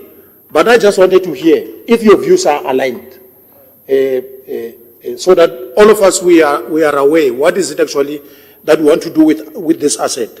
It's a strategic asset. It's going to help us in ensuring that we stimulate our economy. There are many opportunities that we can do with regard to the automotive sector and the e-commerce business that we can embark on. But at the current point, there are challenges that have besetted that, and especially the leases. And there's a cabal that defends the problems that we're having there. But I want to tell you that we are supporting you, airport manager. We are supporting you. If there are problems there, rein in people that are causing problems. This council is going to defend you. But if there's a cabal that is pushing back, that you should not enforce some of the things that need to be done there, we can't put money there. We can't invest money in an asset that we are not getting anything out of it. Then I'm still interested in hearing from the airport manager how we should go forward in future of ensuring that we make this asset to work. Thank you. Okay, Councillor Marishani, and then we'll allow the department to respond. So just one proposal. I don't know whether, but within the policy and the I think it's possible. We're dealing here with a strategic asset of the city. And I'm worried, Councillor Maluleka is referring to what the group head is saying, different to that of the airport manager, and vis-a-vis the visit that we had there. And I'm saying, city manager, we're dealing with a strategic asset of the city. And I think it will be only fair.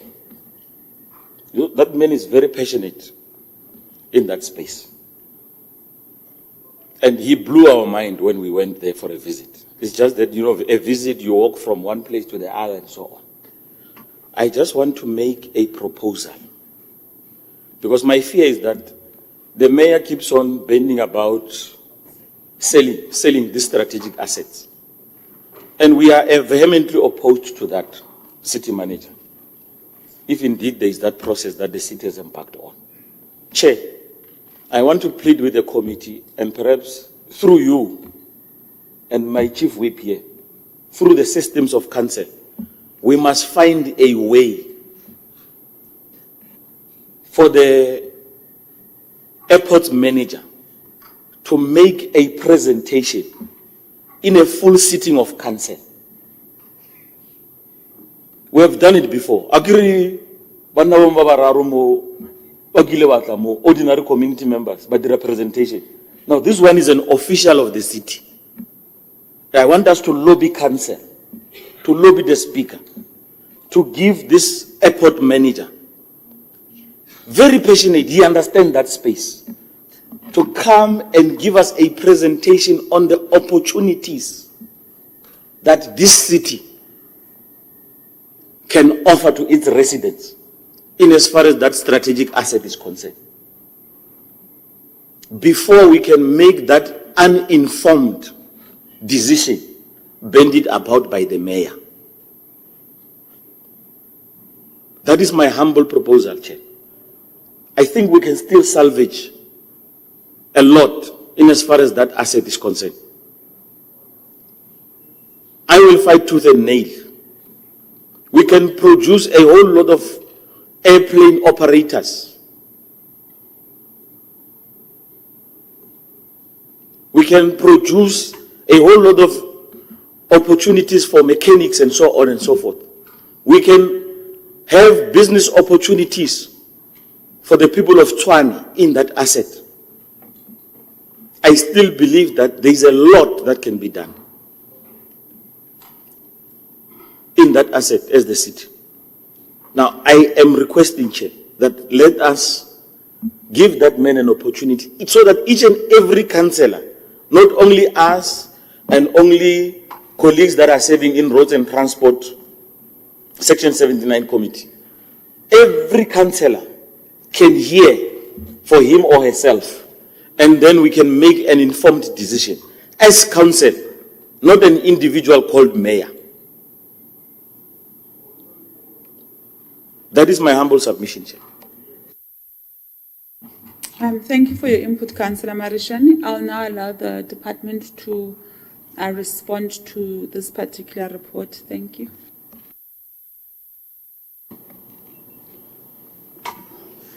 No, thank you, Chair.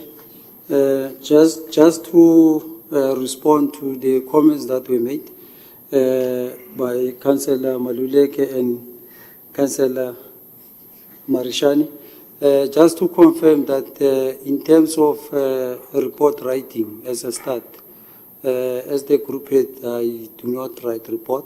The report are initiated from the divisions, and I'm here with the airport manager to confirm that the content of this particular report is actually informed by his expert knowledge in relation to this particular matter. And I can confirm that the issues that in terms of the C9 format, it might create an impression that I'm the author, but as the report goes through the system, it changes from the actual author, and when I approve the report, I basically take accountability and the content thereof. So this report is actually a report that was crafted by the airport manager, and the content and the recommendation thereof is the recommendation that I have endorsed. And he's here, he can also comment after I have commented. But I think I also need to reflect on the issues that was raised and the latest decisions that were taken in relation to the airport in terms of what the mayoral committee has approved, which is basically looking at the institutional model to support the city in terms of the transactional advisor, where basically in the report that was approved, the mayoral committee approved a decision that was taken already in January in 2010, which basically the city was looking at other options in terms of running the airport. I think that decision has not been taken, and what has been approved is a process flow to look at all available options in terms of how to ensure that the airport is run and is sustainable. I think the issue here is that even in this particular report, the issue that is critical is the fact that the current model of the city in terms of having airport trading as one of the service delivery component is something that needs to be looked at. And there is no definite answer at the moment, and the process flow basically will look at all available options, and those available options will then be presented to mayoral committee and council before a final decision can be taken. I think we are all aware and we appreciate the fact that airport is a strategic asset of the city, and therefore an informed and due diligence need to be undertaken before a particular decision has been taken. And that is basically what has been approved by the mayoral committee. And the approval thereof doesn't address anything about the outright sale of the airport, but looking at the options available. And those options need to be basically investigated, and once a decision or recommendation has been made, it will then be subjected to the process that council have in terms of approval. I just wanted to highlight that, and maybe Madava can come in just to confirm the discussion and the content of the report. Thank you.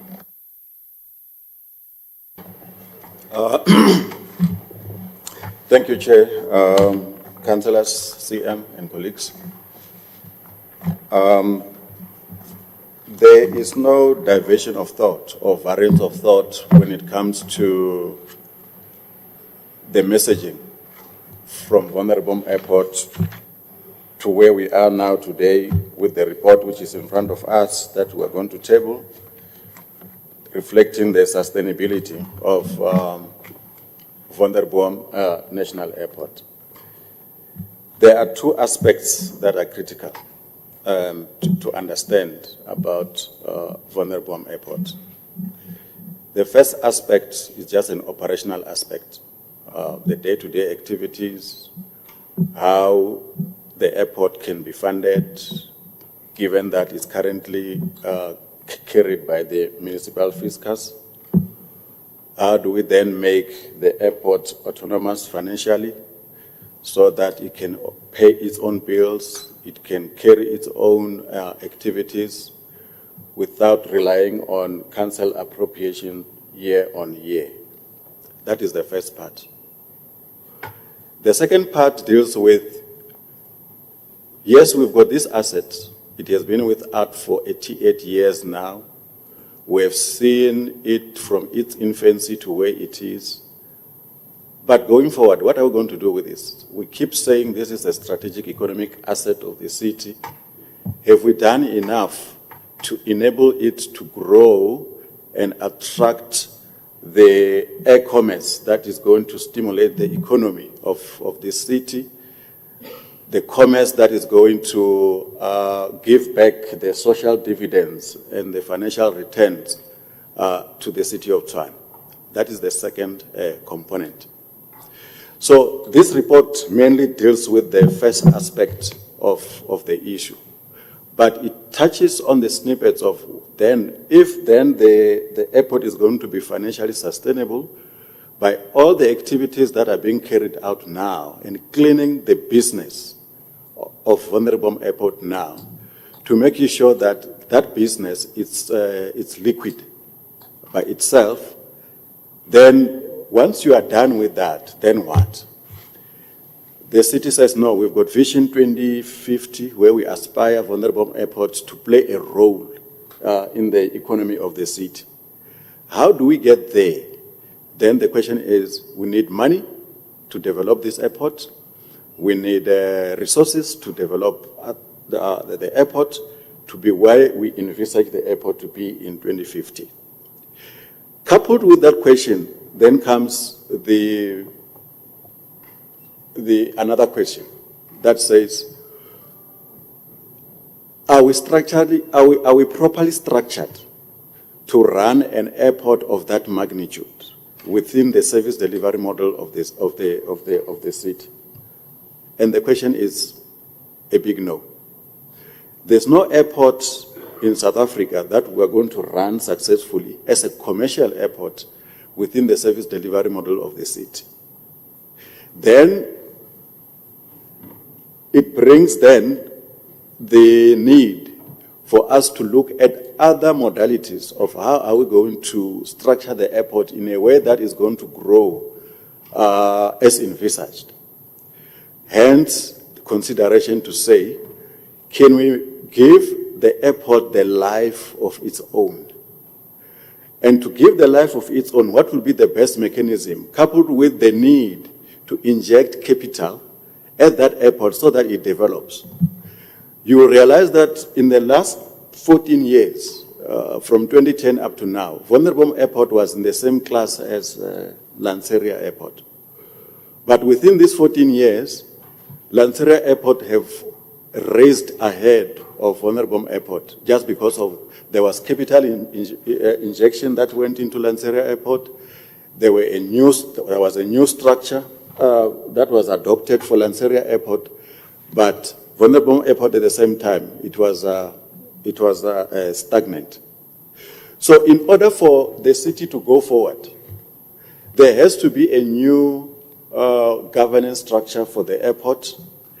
And because now the airport, the city, which was the shareholder of that airport, doesn't have the required capital to inject into the development of that airport, then to take it off, we need to go to rely on private equity to come and inject money at the airport. The question will be, how do we do it in a way that the airport will still remain the asset of the city, be it today, be it in the future? I think that is where we are at, and that is what the report also pronounced very loudly, that in order for us to grow beyond where we are without any limitations and to emulate what other airports are doing like Lanseria, we need to get a structure whereby it's going to attract equity to develop this airport to a point whereby it's going to achieve all the goals that we intended to achieve through Vision 2050. That is unavoidable. It's something that we have to do. And the development of the airport, as you realize that we are busy with the master plan, the development plan, and the precinct plan, it means that we're going to need capital to fund those projects or the precinct development plan of Wonderbom Airport, which might not necessarily come from the city because of its own financial challenges now and into the near foreseeable future. So the Wonderbom Airport of 2026 going to 2030 and beyond is supposed to be an airport that is going to start to give us a direction into starting to play a role that is supposed to play within the city as a strategic asset. That has been the message that we've been advocating all along, and it's what we are carrying into this meeting today, Chairperson. Thank you.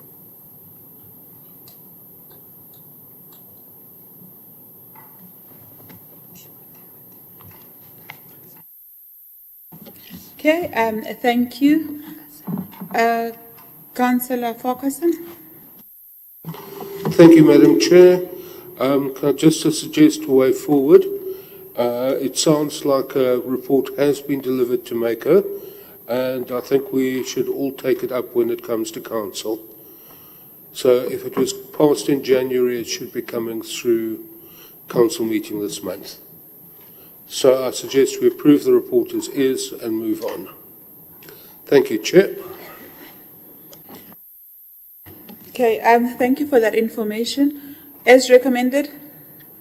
Thank you. Yes, thank you, Councillor Maluleka. We will now move to, so let me just find my space.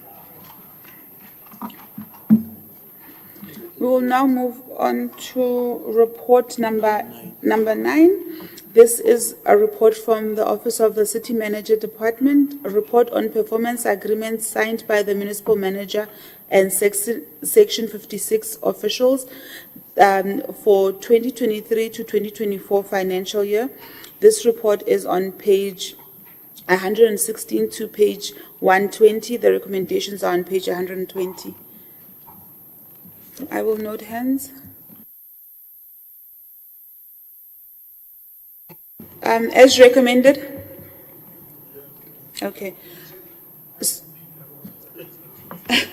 So now, colleagues, as we agreed, what we are going to do now, we are going to go to the first supplementary agenda. And then from the first supplementary agenda, we will do that report and then move on to the secondary supplementary agenda, and then only then come back to item number 5. So can we all go to the first supplementary agenda?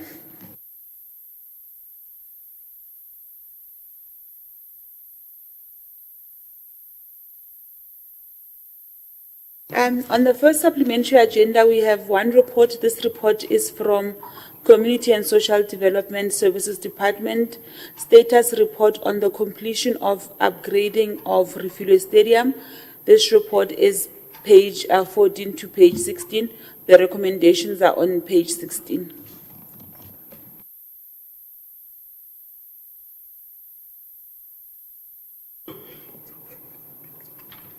Okay, let's start with Councillor Marishani, followed by Alderman Maluleke, then Councillor Solowa, and Councillor.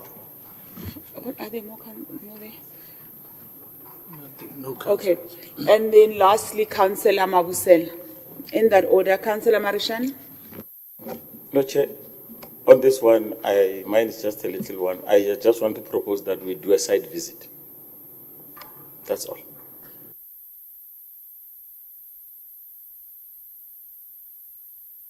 Alderman Maluleke. Yeah, nothing, Chair. Yeah, it would be interesting to get this report and the Caledonian together, club them together, so that we then put our eyes on the two projects, because we complained in this council around taking out security from projects and not giving attention. But I see the quickest way of resolving delays in attendance is to terminate contractors, and with the intention to blacklist them. But I don't think it is the best way. I think the department explains that they gave support, they provided additional funding with variation orders to try and get this contractor to complete that project. But there are also issues that are not said in this report.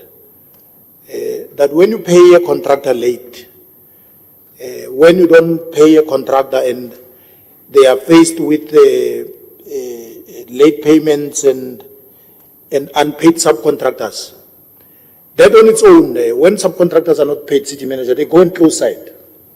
They don't even negotiate. Assumption is that we have appointed a contractor that is capable, that has liquid, that has strong liquidity, position to continue for 3 months and do work. But the challenges that are on the ground are many. There are forums that stop sites, that continue. These things are not said in the report. The only thing is about performance of the contractor, that they didn't perform. And if you look at the years that are here, it was COVID, period. It was 2019, 2020. There were delays agreed that we were extending the period to 2023. But that affects the contractor. Every contractor, they don't work only in Swati. They work here and they work in other areas. Then if one side is closed, they get to be affected. And that there's a loss of money there and they're not getting money. But the community there, are up in arms in trying to get what is owed to them. If I'm saying we need to factor, I don't want to stand on this report against recommendations and everything that is stated here.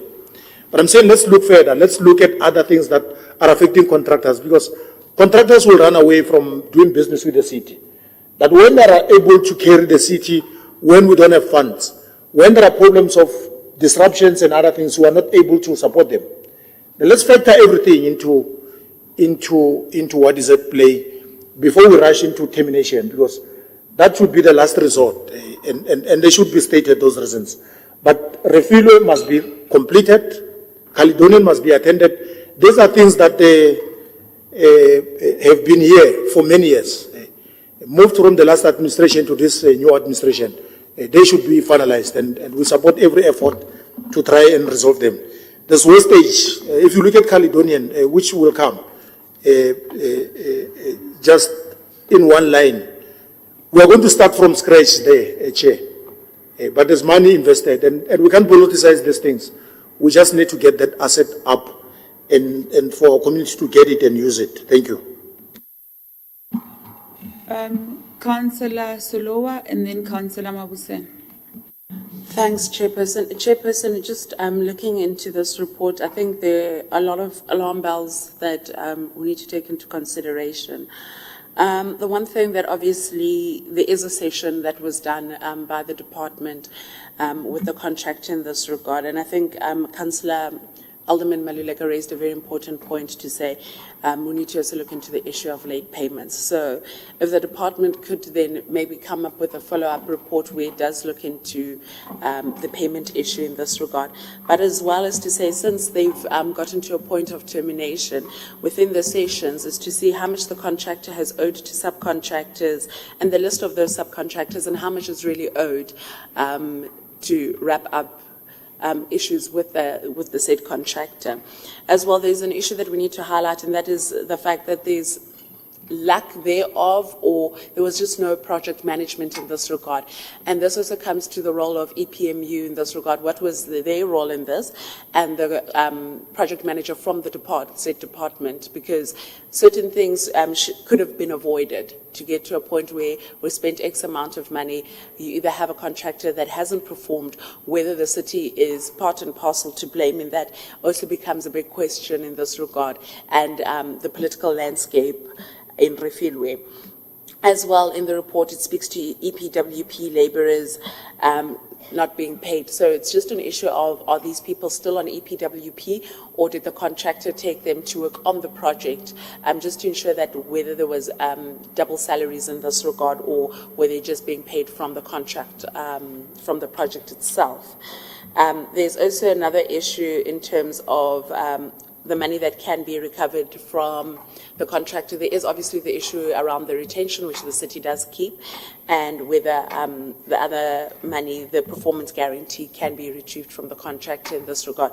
But I also think it's worth highlighting the fact that as much as Alderman Maluleka has raised the issue that we are running to go and blacklist companies, I don't think it's an issue of running to go and blacklist companies. There are companies in the city that are not performing, and in this regard as well, is to say that there are companies that are not performing and still get reappointed within the city, and we should then get a follow-up report, which would not be then coming from this department, but as well to say, in terms of supply chain as well, which companies have actually been red flagged, which companies have been blacklisted, and which companies are in the process of being blacklisted, because we cannot continue having such conditions continuing of perpetual behavior where contractors do not perform, or whether it is officials in the city that just don't perform in terms of managing those contracts, and whether these people are equipped to even manage contracts of such a magnitude that can benefit communities and is not benefiting communities, because at the end of the day, there keeps being delays, and the time lapsed, it's over 100% of the time lapsed, and we keep on giving extensions, which with the extensions also given, I mean, it would be great if the department could come back at a later stage and also maybe in our next meeting, provide us of what caused the delays so we can see that breakdown. But the reality of the matter is that there was no contract management from the department or EPMU that reports to the MACO on capital projects. Thanks. Thank you, Chairperson. Councillor Mabusela. Thank you, Chairperson. A lot has been said in relation to this report. And I think we are in a state of disarray. There are many issues that my colleague have indicated. And there have been numerous engagement in a form of interventions from the Department of Community and Social Development in ensuring that this project complete its objective. All those engagement and intervention, Chairperson, have failed. That is why they went to a conclusion to say to terminate the project or the contract. But in terminating that particular project, it seems that we have lost money, Chairperson. And no one wanted to associate himself with this shenanigans. And chief among issues is the issue of Let Africa. It's noted in the report. Let Africa was appointed as a lead consultant, and it is in the report that Let Africa has failed to pay the subcontractors, the consultant. And I don't know what were actions been taken in ensuring that this Let Africa has been put in terms.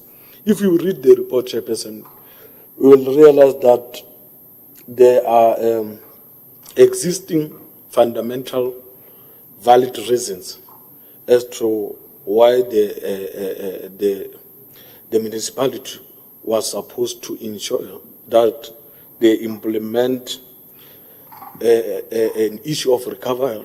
I think the report alluded that there is an amount of 10 million that the city need to recover.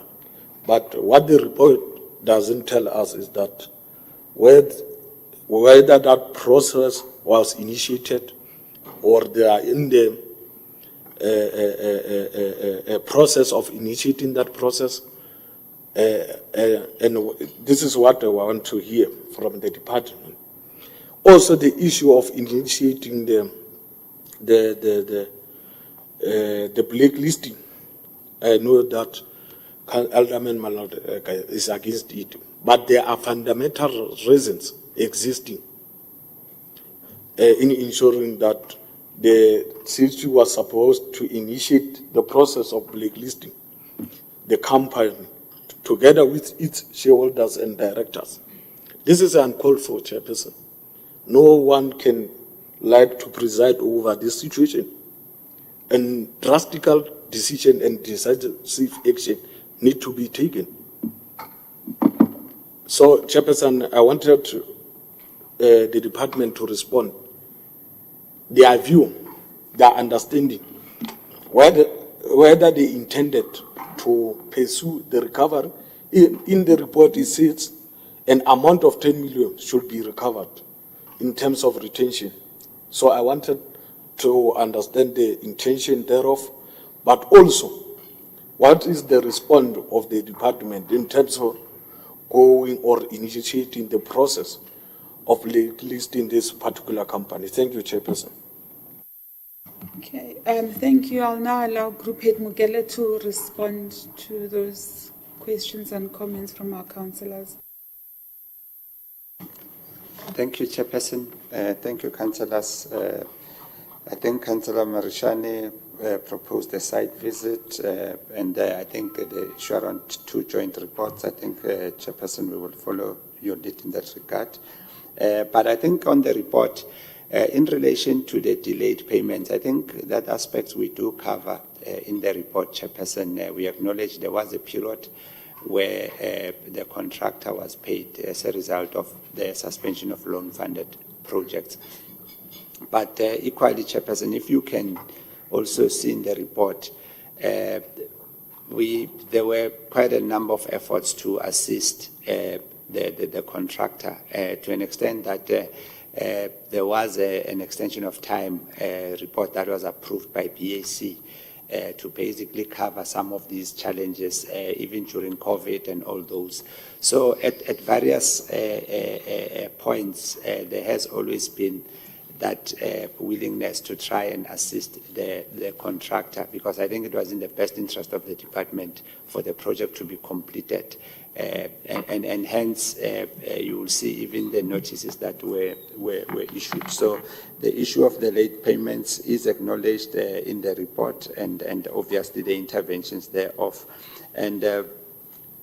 And I think, Councillor Slowa, the issue around the session, it was also one of those additional measures to try and give support to the contractor, because one of the major issue that actually affected this project in totality would actually largely attribute beyond some of this, but the cash flow issues that the contractor had. And I think if you look at the status of the contractor, you are talking about a CIDP graded company, grade 8, and the expectation was that the company does have the capacity to execute a project of this magnitude. And if you look at the report, you would note that the delayed payments of suppliers, laborers, subcontractors, professional teams actually had a very great effect on the project. So, and hence the contractor was largely relying on payments as and when, and we paid based on the work done. So I think, like you recommend, as a department, we can we can provide a report with those detailed payments in terms of the session, and then even the EPWP that were employed by the contractor. Obviously, when they left site, obviously those EPWP, we were not contracting them directly. We were contracting the contractor, and obviously they would actually subcontract. And I think from a project management point of view, Chairperson, EPMU has always been assisting and supporting the department in this regard in terms of the project.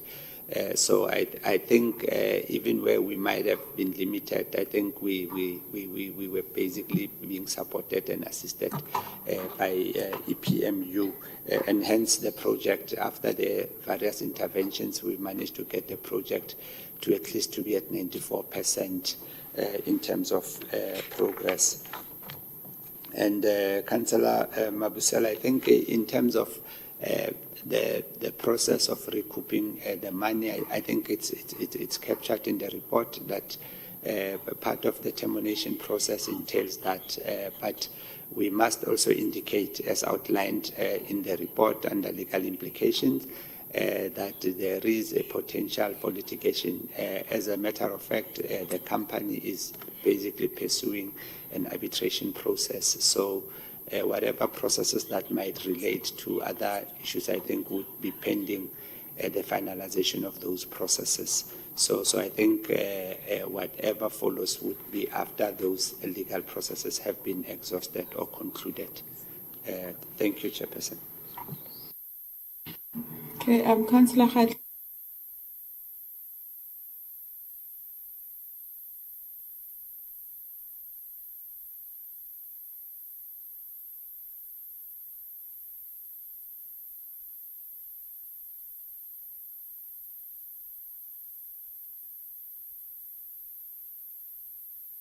Yeah.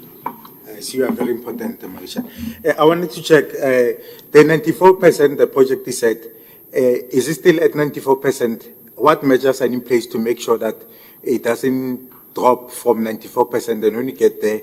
Can you guarantee us that the city will not lose more money, only to find out some things are stolen and a lot of things have to, there become challenges, and when you get there, we only to realize that the project is at 60 or even less? What measures are in place in termination? What is your termination procedure to make sure that the project doesn't lose its way? Thanks a lot.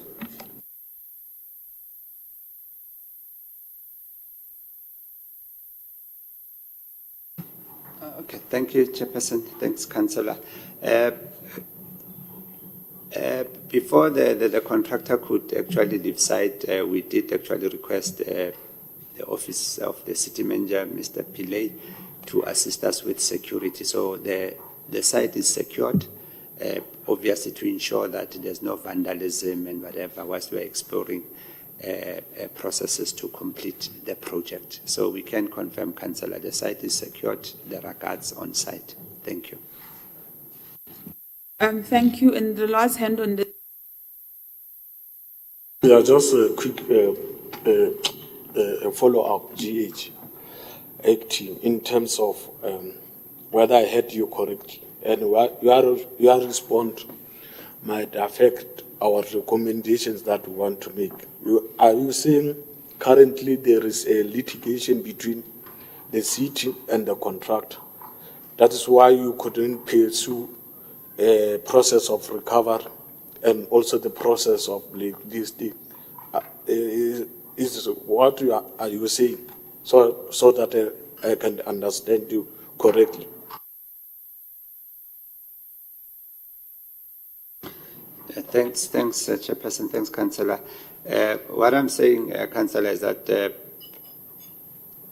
the contractor had actually given an indication that they will possibly litigate against the city. And what I then confirmed is that, as a matter of fact, currently they have applied for arbitration in this regard, and hence we were saying probably those processes need to be exhausted before we can even look at recovering monies or whatever, but exhaust those processes first. Thank you.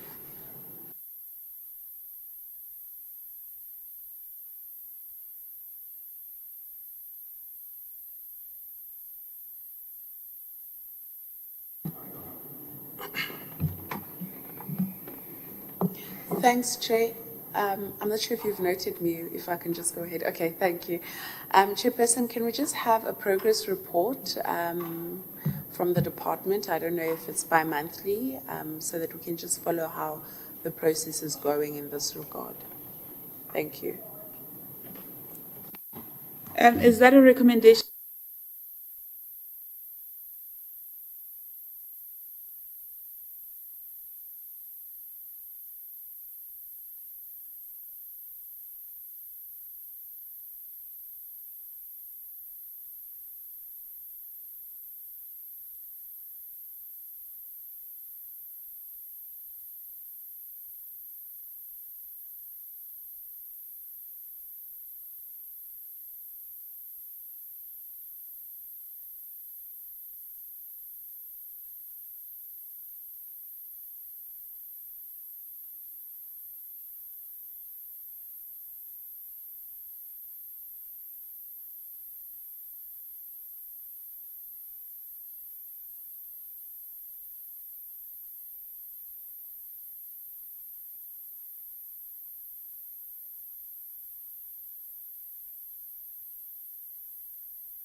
Chair, we'll get it to you just now.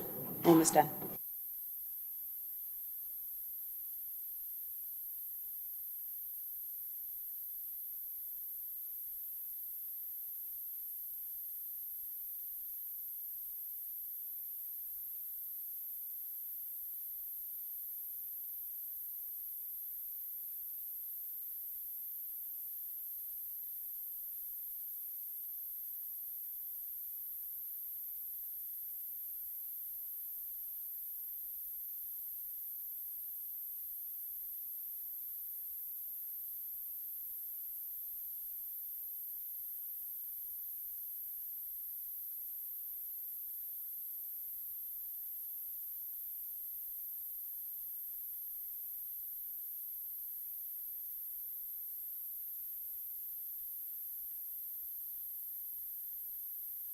Okay, this is an additional recommendation that the department provide a quarterly progress report about the arbitration process before recoveries. This is proposed by Councillor Dikeledi Solowa and seconded by Councillor Rodney Mabisela. As amended.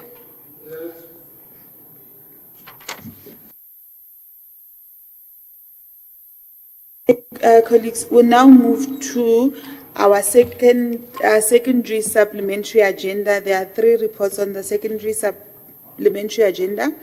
The first report is from Office of the Speaker, Oversight Report on the Group Property Department request to grant powers of attorney for land use applications on the remainder of Portion 21, Portion 124, Project Portion 150 and 227 of the farm Zandfontein 317 JR for township establishment. This report is between page 4 to 57. The recommendations are on page 9. As recommended. Then we move on to report number 2, Office of the Speaker, Oversight Report on Group Financial Services Department, a request to employ Mr. A. Yonker on a fixed-term contract for a period not exceeding 1 year. This report is page 58 to 142, recommendations on page 65. As recommended.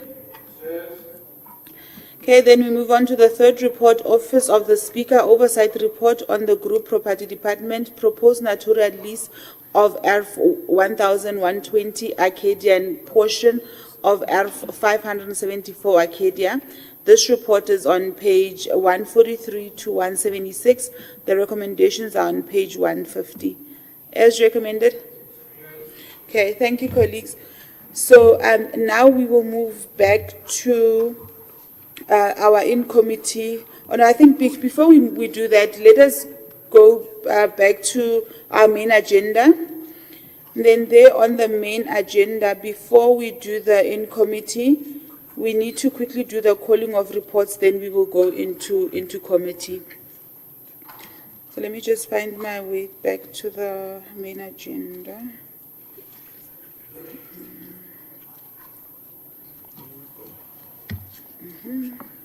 Okay, we are back to the main agenda. We will have item 5, which is calling of reports.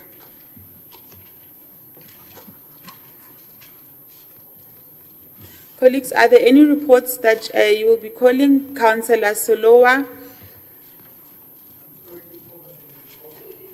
Okay, you can. Councillor Muller. Thanks, Ravon. That a report be submitted by the 8th of March 2024 from Supply Chain. The committee requests a report on the blacklisted companies in the city of Tshwane, as well as companies that are to be blacklisted, and an indication of whether we are blacklisting contractors that do not perform. Proposed by myself, Councillor Dikeledi Solowa, seconded by Councillor Marie Joubert.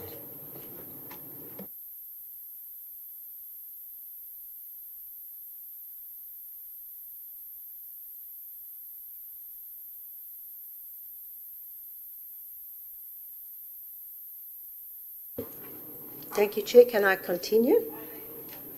Thank you. I I have three.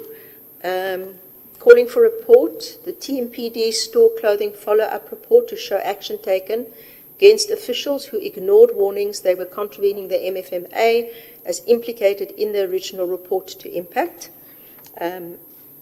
It must be by March 2024.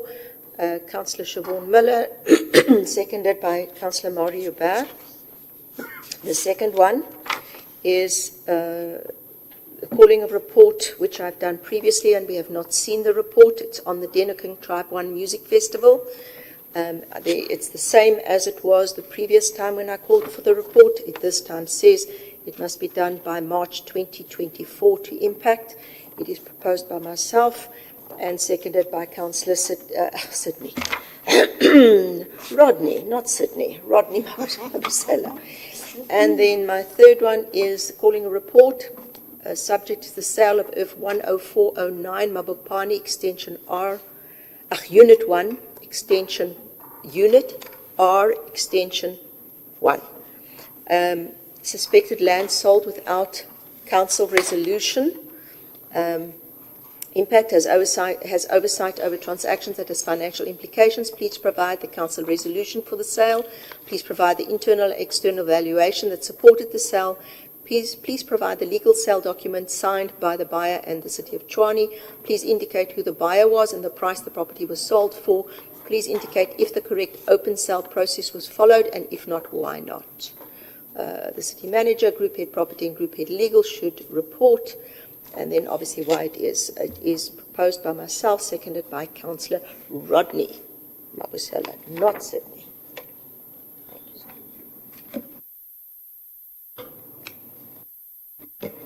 Okay, colleagues, thank you. So those, Councillor Mabusela? Councillor Seloa asked me to call this last report chairperson. If you may allow us.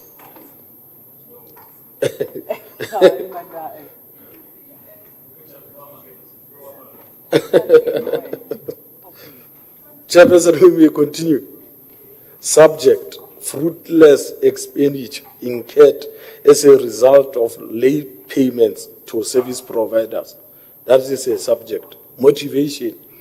In terms of Section 65, subsection 2 and E of MFMA requires that accounting office take all reasonable steps to ensure that all monies owed by the municipality to be paid within 30 days of receiving the relevant invoice or statement unless prescribed otherwise for certain categories of expenditure.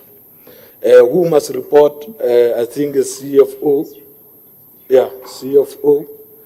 And why is necessary for this report to ensure compliance in terms of Section 65, subsection 2 and E of MFMA? Thank you.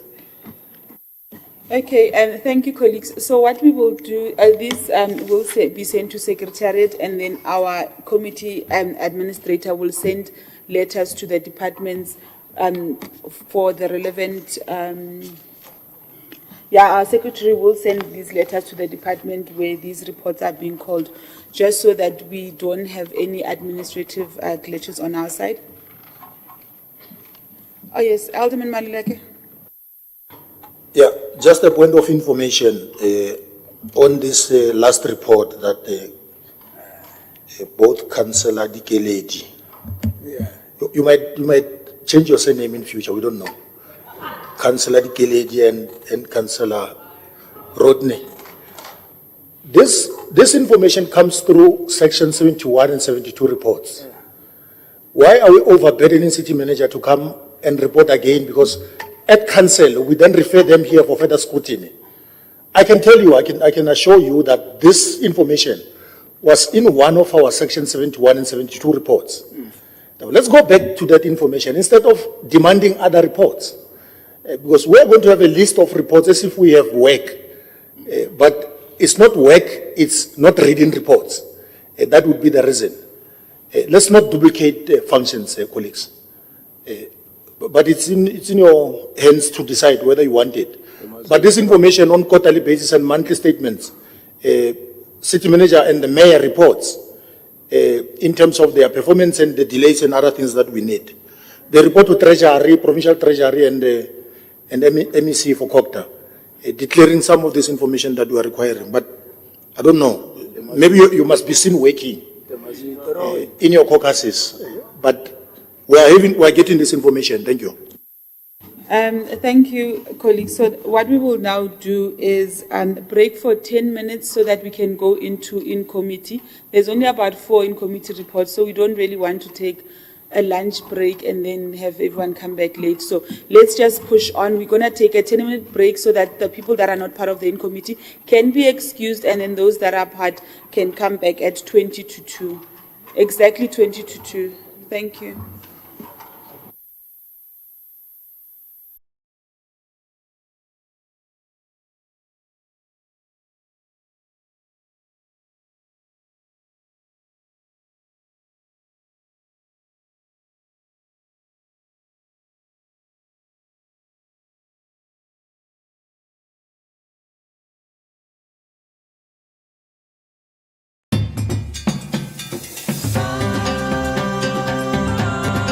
Discover the warmth of South Africa's capital city.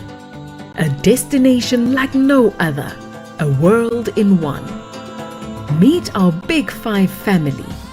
Immerse yourself in our cultural diversity. Trace the steps of our walk to freedom. Experience our spirit of adventure. Feel our township energy. Discover our boundless entertainment.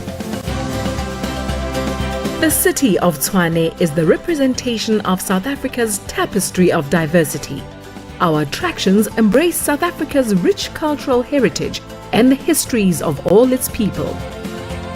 In Tshwane lies an abundance of recreational experiences, including wildlife, adventure, art, culture, and history.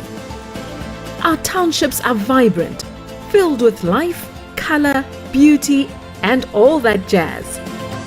Come and see how we do it here in the capital and get a taste for life. As a truly modern city, we also host a variety of major events. We offer a shopping experience that is out of this world, and our nightlife has something for everyone. And when you need to unwind and take a break from it all, you will find nature right on your doorstep.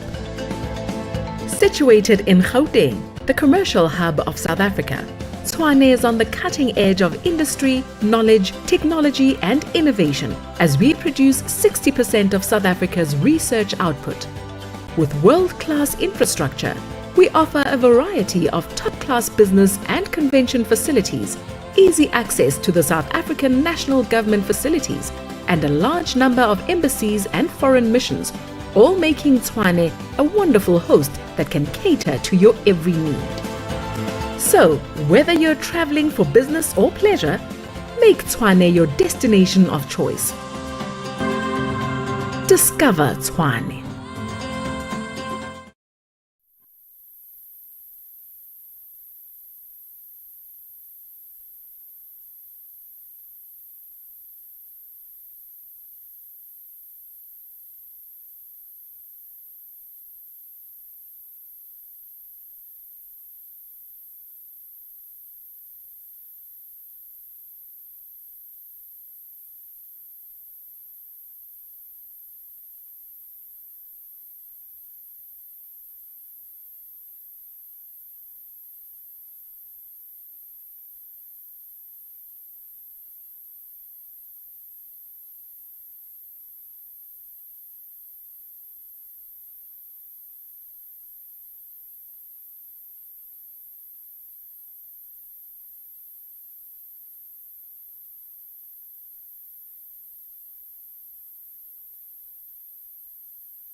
Am I sitting on the wrong? Oh. Colleagues, it's 20 to 2. We can get started. Councillor Mbushielo, City Manager, APC Chair, CAE, we are about to get started. It's 22.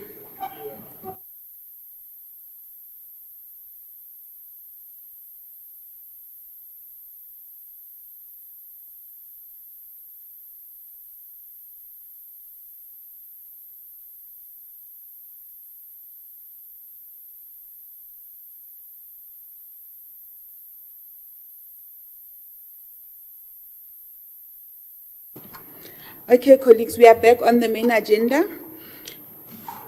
Sorry, just give me 1 second. I need to confirm.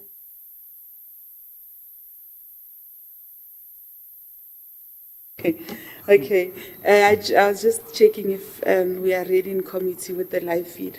Okay, so we are at item number 5. This is confidential matters. Yes, Councillor Mabisela. Norman, sorry, before we go to confidential report. We just had received guidance, we therefore want to withdraw calling over that report. Thank you. No, it's fine. Our secretary will make sure that that does get withdrawn, that we only call the other reports that you asked for. Thank you for that.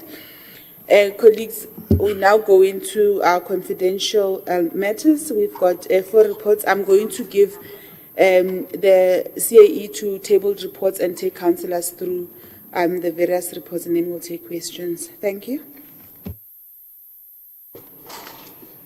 Good afternoon, Chairperson,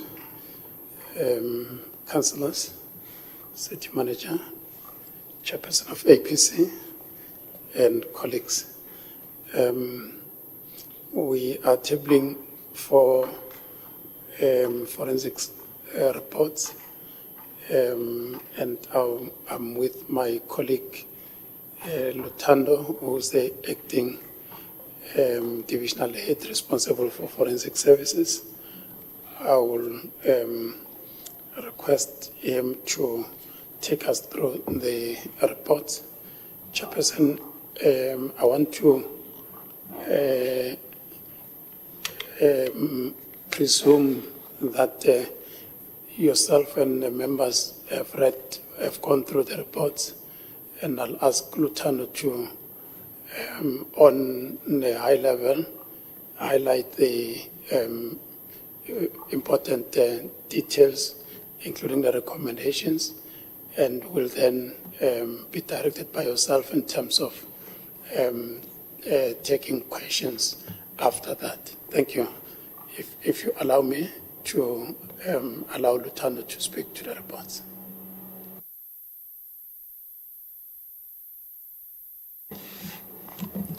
Thank you, Chairperson, and good afternoon to the members of the committee. I will take you first to the first report, which is USD WS 09 of 2017-2018. This particular tender, Chairperson, is coming from the Auditor General report for the year end of 30 June 2019, where the Auditor General reported that the appointment of the winning bidder, which was TN Mulefe / Forward Tekrovi, was irregular as the bidder did not meet the minimum requirement. And the Chairperson, as you know, that it's the mandate that we have been given by this committee to investigate the UIFW as well identified on the financials. Indeed, Chairperson, our investigation on this particular tender, we have as well discovered that there was an negligence from the BEC during the evaluation process of this particular tender. And therefore, we are recommending to the council committee, which is to consider the irregular expenditure from the BEC members. The total amount to be recovered is 29,372,774.04. If you then, Chairperson, as well look into the legal opinion, they are also in support of the recovery that needs to be effected from the BEC members which are stated on the report.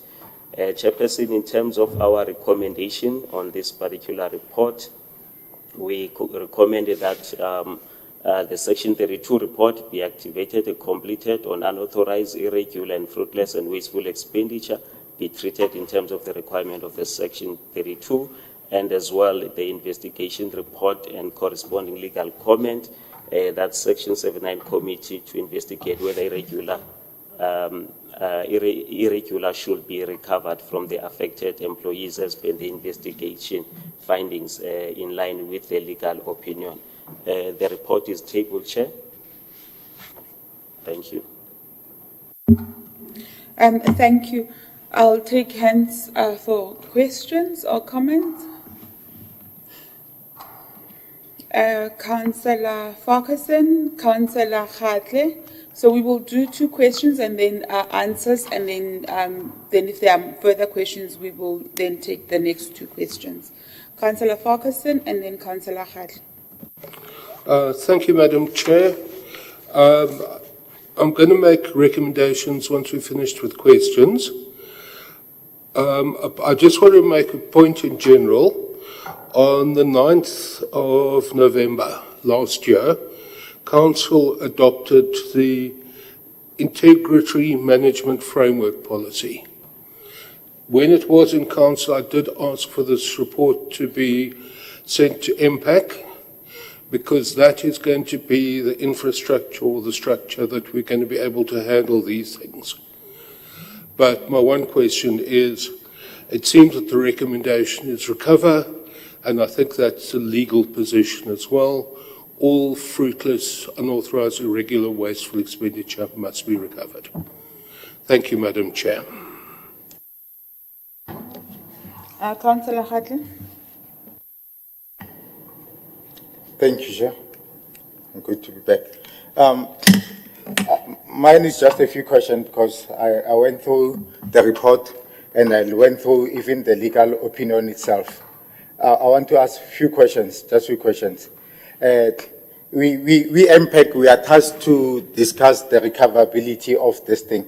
I don't want to be, after 3 years, 4 years, I come back and I have to account for the decision that I made today without even considering the facts that are here. I'll want to be in a clean state of mind. I don't want to make the same mistake the BEC made when they went through the processes. Number one, the first question is according to the legal opinion, it says that the city found out 2021, but it was flagged by the Auditor General 2019. I don't know when are we saying the city found out, because it was flagged 2019, and then we are saying that with the legal opinion advising us that we should say we found out 2021. Which one precedes this? Because it was internal process of the city to have 3 years after finding out, knowing that they have 3 years to conclude this matter and be able to deal with it. Number two is the recoverability part, or on the recoverability part, is to say that we have to recover if the city suffered loss, because there are 3 things that were said about recoverability. Number one, that the people involved have to accept. If they accept, then number 2, it either goes to court, and court will check the loss of the city. And here they are saying that, like I once went to the police station thinking that somebody wanted to kill me to complain. They said, unfortunately, that's not how law works. We have to wait for him to kill you before you can open a case. We cannot go on presumption that people will litigate the city and predict the loss that has not happened. That's my small understanding. Maybe I'll be clarified there so that I make proper decisions. I think I'll pause there for now. And number 3, the third one. The third one is that the legal advisors question the integrity of the report.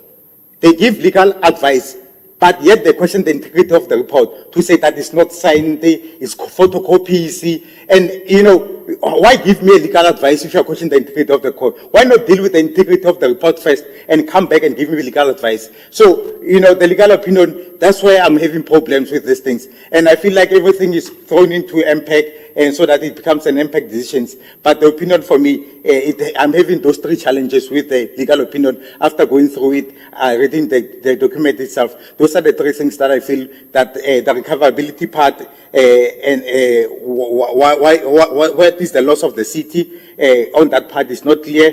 Number two, because in the report they said there's no loss, the city suffered no loss, but here they were recovering something. So I want clarity on those things. Thanks a lot for now. I'll pause.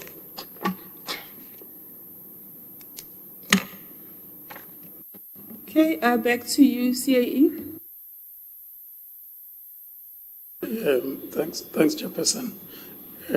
I'll ask Lutando to answer the one question, and I'll ask the acting group head for legal to answer the question on the legal opinion.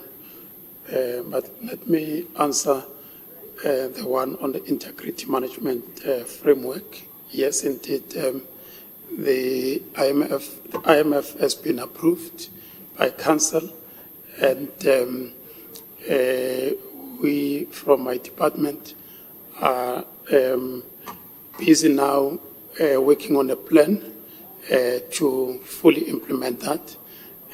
And I take note that members of MPEC want to see the integrity management framework, and will do so. We'll submit it as requested. And I'll ask Lutando to deal with the other questions. And if you may allow the acting group head for legal services to take the legal opinion question. Thank you.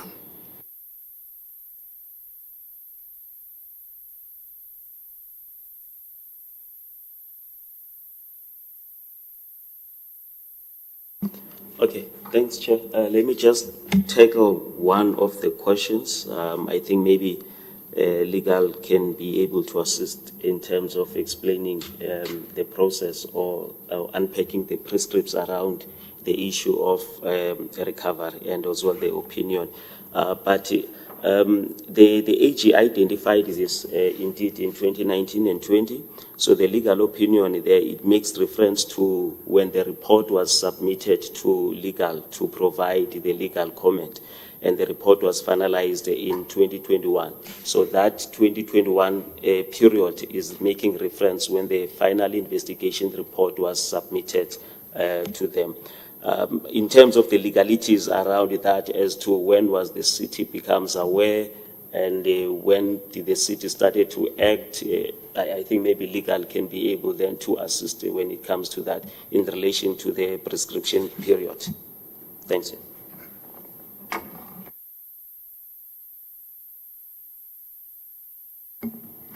Okay. Colleagues, are there any further clarity-seeking questions, or can we move on to recommendations? Alderman Maluleka and Councillor Khadle, are you asking a question? Okay. Councillor Maluleka. Thanks, Chair. I think all of us as a collective, we've got different responsibilities. And our convergent point is when we insist on adherence of controls and regulations. That's our convergent point. None of us here should run away from a responsibility, including legal. That if you are given an assignment to look at the document, scrutinize it, give your recommendations without shifting a responsibility to the next person. My point would be, if risk audit has to look at documents, make your recommendations so that we are guided by what you've done in terms of the work. Even legal, what is their recommendation in terms of MFMA? Because we've got one instrument to measure whether there's adherence or we're following right processes. Then if we are going to move it to MPEC to decide on decisions that need to be taken, I'm thinking that we are abdicating responsibility in terms of the work that we're doing, because there can't be any other level that doesn't perform its task. We are recommending to cancel, and council is the final arbiter. But we need to take cue from the investigative part and the legal recommendations, because the measure is one, the instrument is one, it's MFMA. And therefore, you can't say anything that is outside that. And when we read reports, they must just be explicit. What is it that you are recommending? So that we then apply our minds, and there's no witch hunt or feeling of witch hunt, and that we want this one or that one or other things. It's same rules for all people that are before the eyes of the law. Then sometimes when I read these reports, I don't follow exactly what is it that is recommended, because people are going to think, no, it's illegal. They don't have a problem with you. It's MPEG guys that wants to deal with you. We can't send out that perception. The perception must be very strict that it's MFMA, you are supposed to do this in terms of your supply chain processes. You didn't follow. You skipped a particular step. And there must be action against you. But if you leave it to MPEG, you're just exposing us to be a committee of people with horns. And everybody, all of you, you are okay people. You don't want to deal with individuals. The last point that I want to make, CM, is that you are going to have managers that are going to run away from supply chain management if we don't follow procedure on how we dispose of these things. That MPEG is a problem. They are going to recover. The only thing that they're doing is to recover or deal with you. But if they know that if you are having a tender, for example, from the word go, you need to follow the process to the latter. Nobody is going to come back to you. If your role is to adjudicate or evaluate and leave it. Don't start with a name that I want that person, and because you're going to miss steps. But I can tell you, people are going to take leaves. People are going to be suddenly sick when you appoint them to committees, and it's going to affect service delivery. All of us, let's agree that we need to do things correctly, and it can't be MPEG only, that it's bad people, and others are good people that do not want to deal with officials. Thank you.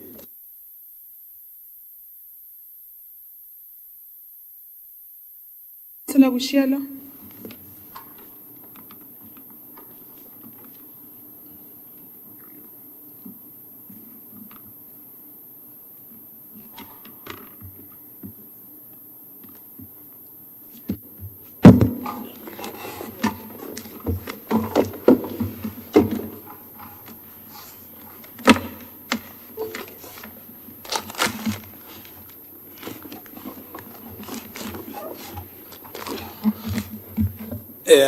Thank you, Chairperson. Taking into consideration on what Councillor Malulaga has indicated and Councillor Khatle, I just wanted to read one of the what is a clause in that legal opinion is 8.6. I want somebody else to clarify it or interpret what this statement means. It says, based on shortcoming of BEC, the investigation report concludes that the irregular expenditure should be recovered from the BEC members. Unless, following an investigation by the council committee, that the expenditure is declared unrecoverable. Yes. I wanted to check what does this mean. It means, in my lay languages, it means we must, as the committee, we must investigate and come to the determination whether the money is irrecoverable or not. So, as the committee, we don't have the capacity for us as councillors here to do those kind of proper investigation unless being assisted by officials. But as Councillor Malulaga is saying, sometimes the officials are also not wanting to take the responsibility as well. So that it must be very clear from us whether the money is recoverable or not, so that when we take a decision, we know what sort of decision we are taking. Thank you.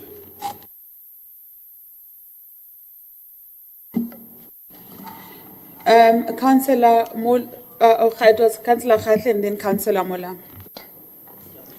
Thanks a lot, Chairperson. I feel like the points I have raised were not entertained enough. 2020, Chairperson, my name was part of the documents that served in court, type of flight card. My name was there in 2020, and I learned my lesson. Even coming here, maybe 2026, my name will be part of the document, type of flight card, as a member of MPEC, took this decision. I'll be attached one by one. So, Chairperson, I need to be clear, of clear conscience. I'm not protecting anybody. I need proper advice. I need someone's hands to get dirty, to guide me very well, not to lead me wrong, to guide me very well and entertain the things that I'm asking. Because I think there are clear things. To say that with the things that I'm reading here, are you still advising me to take a decision, that decision? And do we have a way of finding out whether this money is recoverable, whether these people have that money? If you are talking about their what do you call this?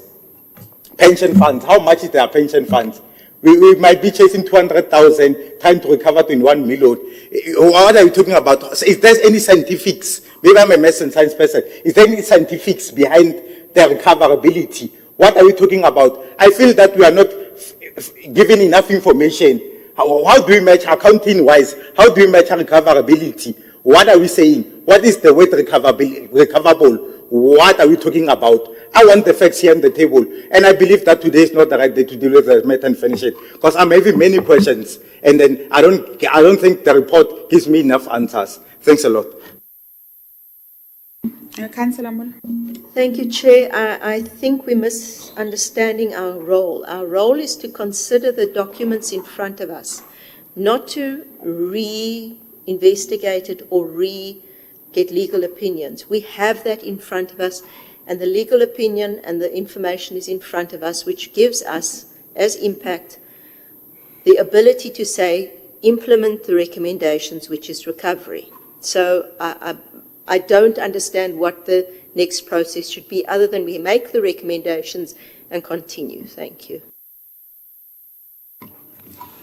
Councillor Ferguson, was your hand up? Or should I allow maybe let me allow the group head to respond so that we can ensure that councillors feel that their issues are responded to. I think that if we take too many questions at the same time, then a lot of the questions get lost in all the questions.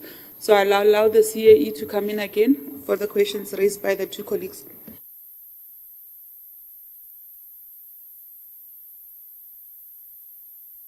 Chairperson, thank you. Let me submit my comment on what Councillor Maluleke has raised in terms of the internal control systems. To say yes, where internal control systems will have been compromised, there is a need to strengthen those internal control systems. And there's a need to improve on the policies, on the procedures, on the delegations of authority and all those. And I think those are some of the recommendations that my department, on the other hand, in terms of the internal audit, we recommend to management. And the reports are for the consumption of this city manager as the accounting officer.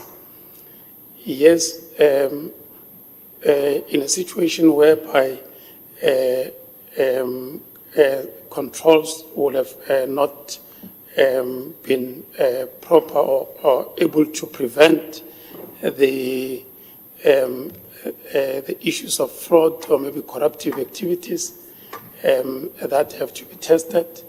And I think that for me it's another leg, but specifically the investigation was dealing with a matter, and the matter on the table is that controls were compromised, and that is backed by the evidence in the report. And so what we're presenting to you as a recommendation in terms of recover, it's on the basis that the city has lost money based on the actions of the officials. Councillor Hakla is asking in terms of how much to recover and all those. I think if I may address Councillor Hakla, Chairperson, that is another process in terms of saying how much. So the report is clear in terms of how much to recover, but now the question is to will the city be able to recover the full amount or part of that amount? It's another process, yes. So there'll be various avenues in terms of recovering. The recovery can be done from the pension fund of the alleged official, can be from various other means. But I think for me, now it is not to deal with how the recovery should be taking place, because that is another leg, and that will be dealt with another function of the municipality. I want to allow the acting group head of legal services to deal with the question on the clause 8.6 of the legal opinion. And also, Anisha, if you can, Councillor Hakla earlier on had asked a question on the legal opinion. I think if you can also address that in terms of, I think I did not record that in full as to specifically what in the legal opinion that is referring to. If you can deal with that, if the chairperson allows. Thank you.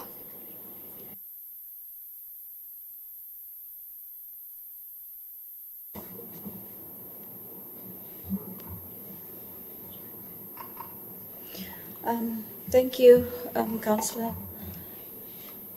In explaining what is meant in 8.6, declaring expenditure irrecoverable means that either the funds, I'm just going to go to section 32.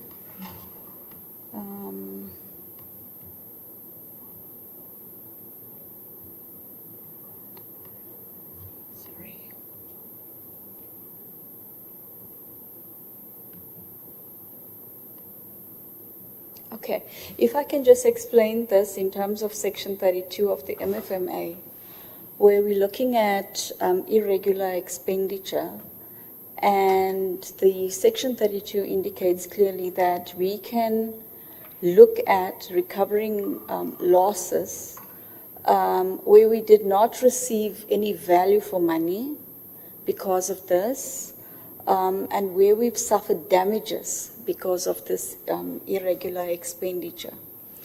Further than that, irrecoverable expenditure means that, firstly, you cannot recover the monies. For example, it's not cost effective, people have left, they're no longer in the employ of the city. It would cost more to get this money through legal processes than exactly what was spent, or really there's no real reason to go after this because the city didn't suffer any loss, any financial loss, and therefore recovering funds from an irregular decision-making process, whilst the city received value for whatever that service provider might have rendered, would be actually benefiting the city both ways. We got the service, and now we're trying to get the money, even though we got value for that money. So that is basically what irrecoverable means. So if you look at the report, the legal opinion on 8.4 says that based on the declarations made, services were rendered and complied with the specifications and quality, but the city did not suffer any financial loss or damage because of this. So there was there were shortcomings in the decision-making process, but we didn't suffer financial loss on this. So the decision here is whether we should pursue recovering the costs or not. And what is clear is that there was an irregular activity that took place, and the recommendation is that we should recover because the BEC members acted in an irregular manner.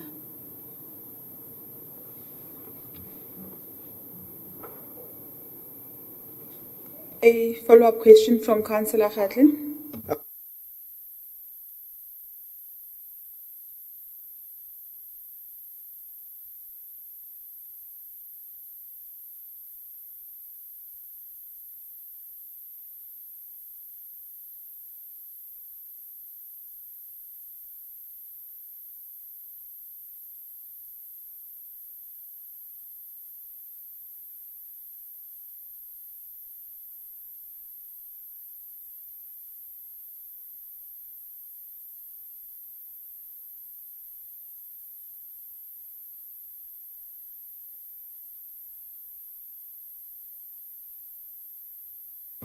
Chairperson, okay.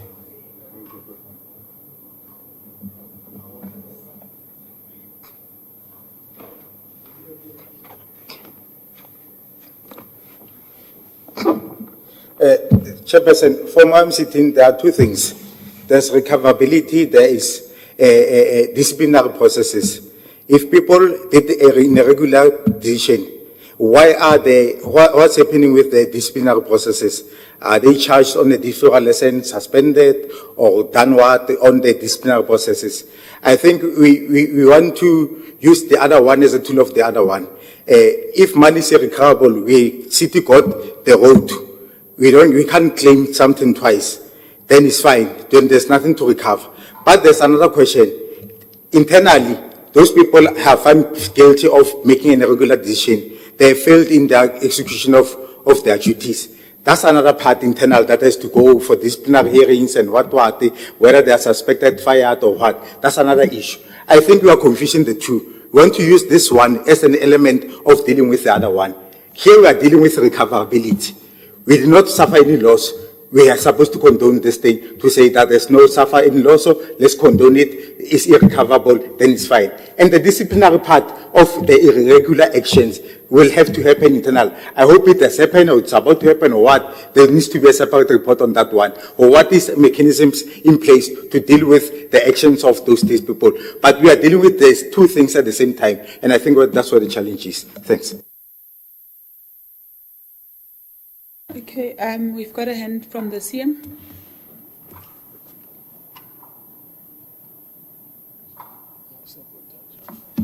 Okay, thank you very much.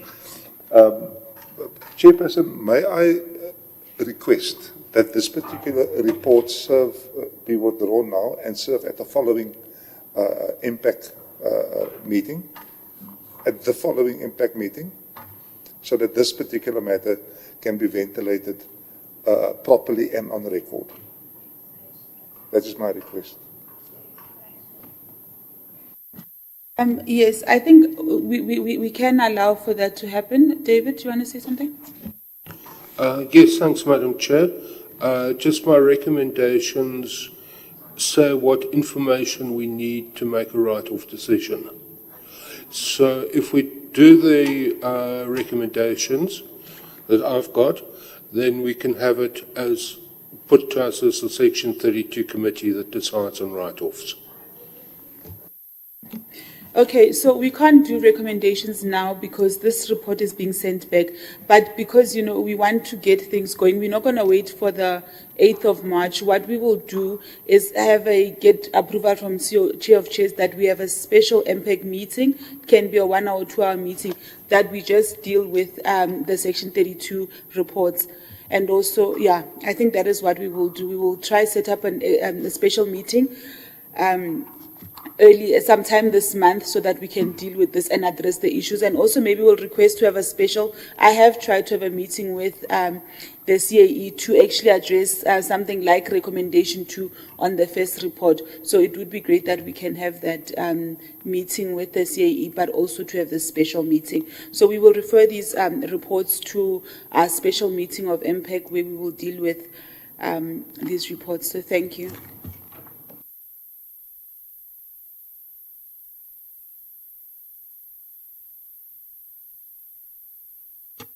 Oh yes, sorry colleagues, we've come to the conclusion of our meeting. We will send in a new date for this meeting and the meeting is adjourned. Thank you.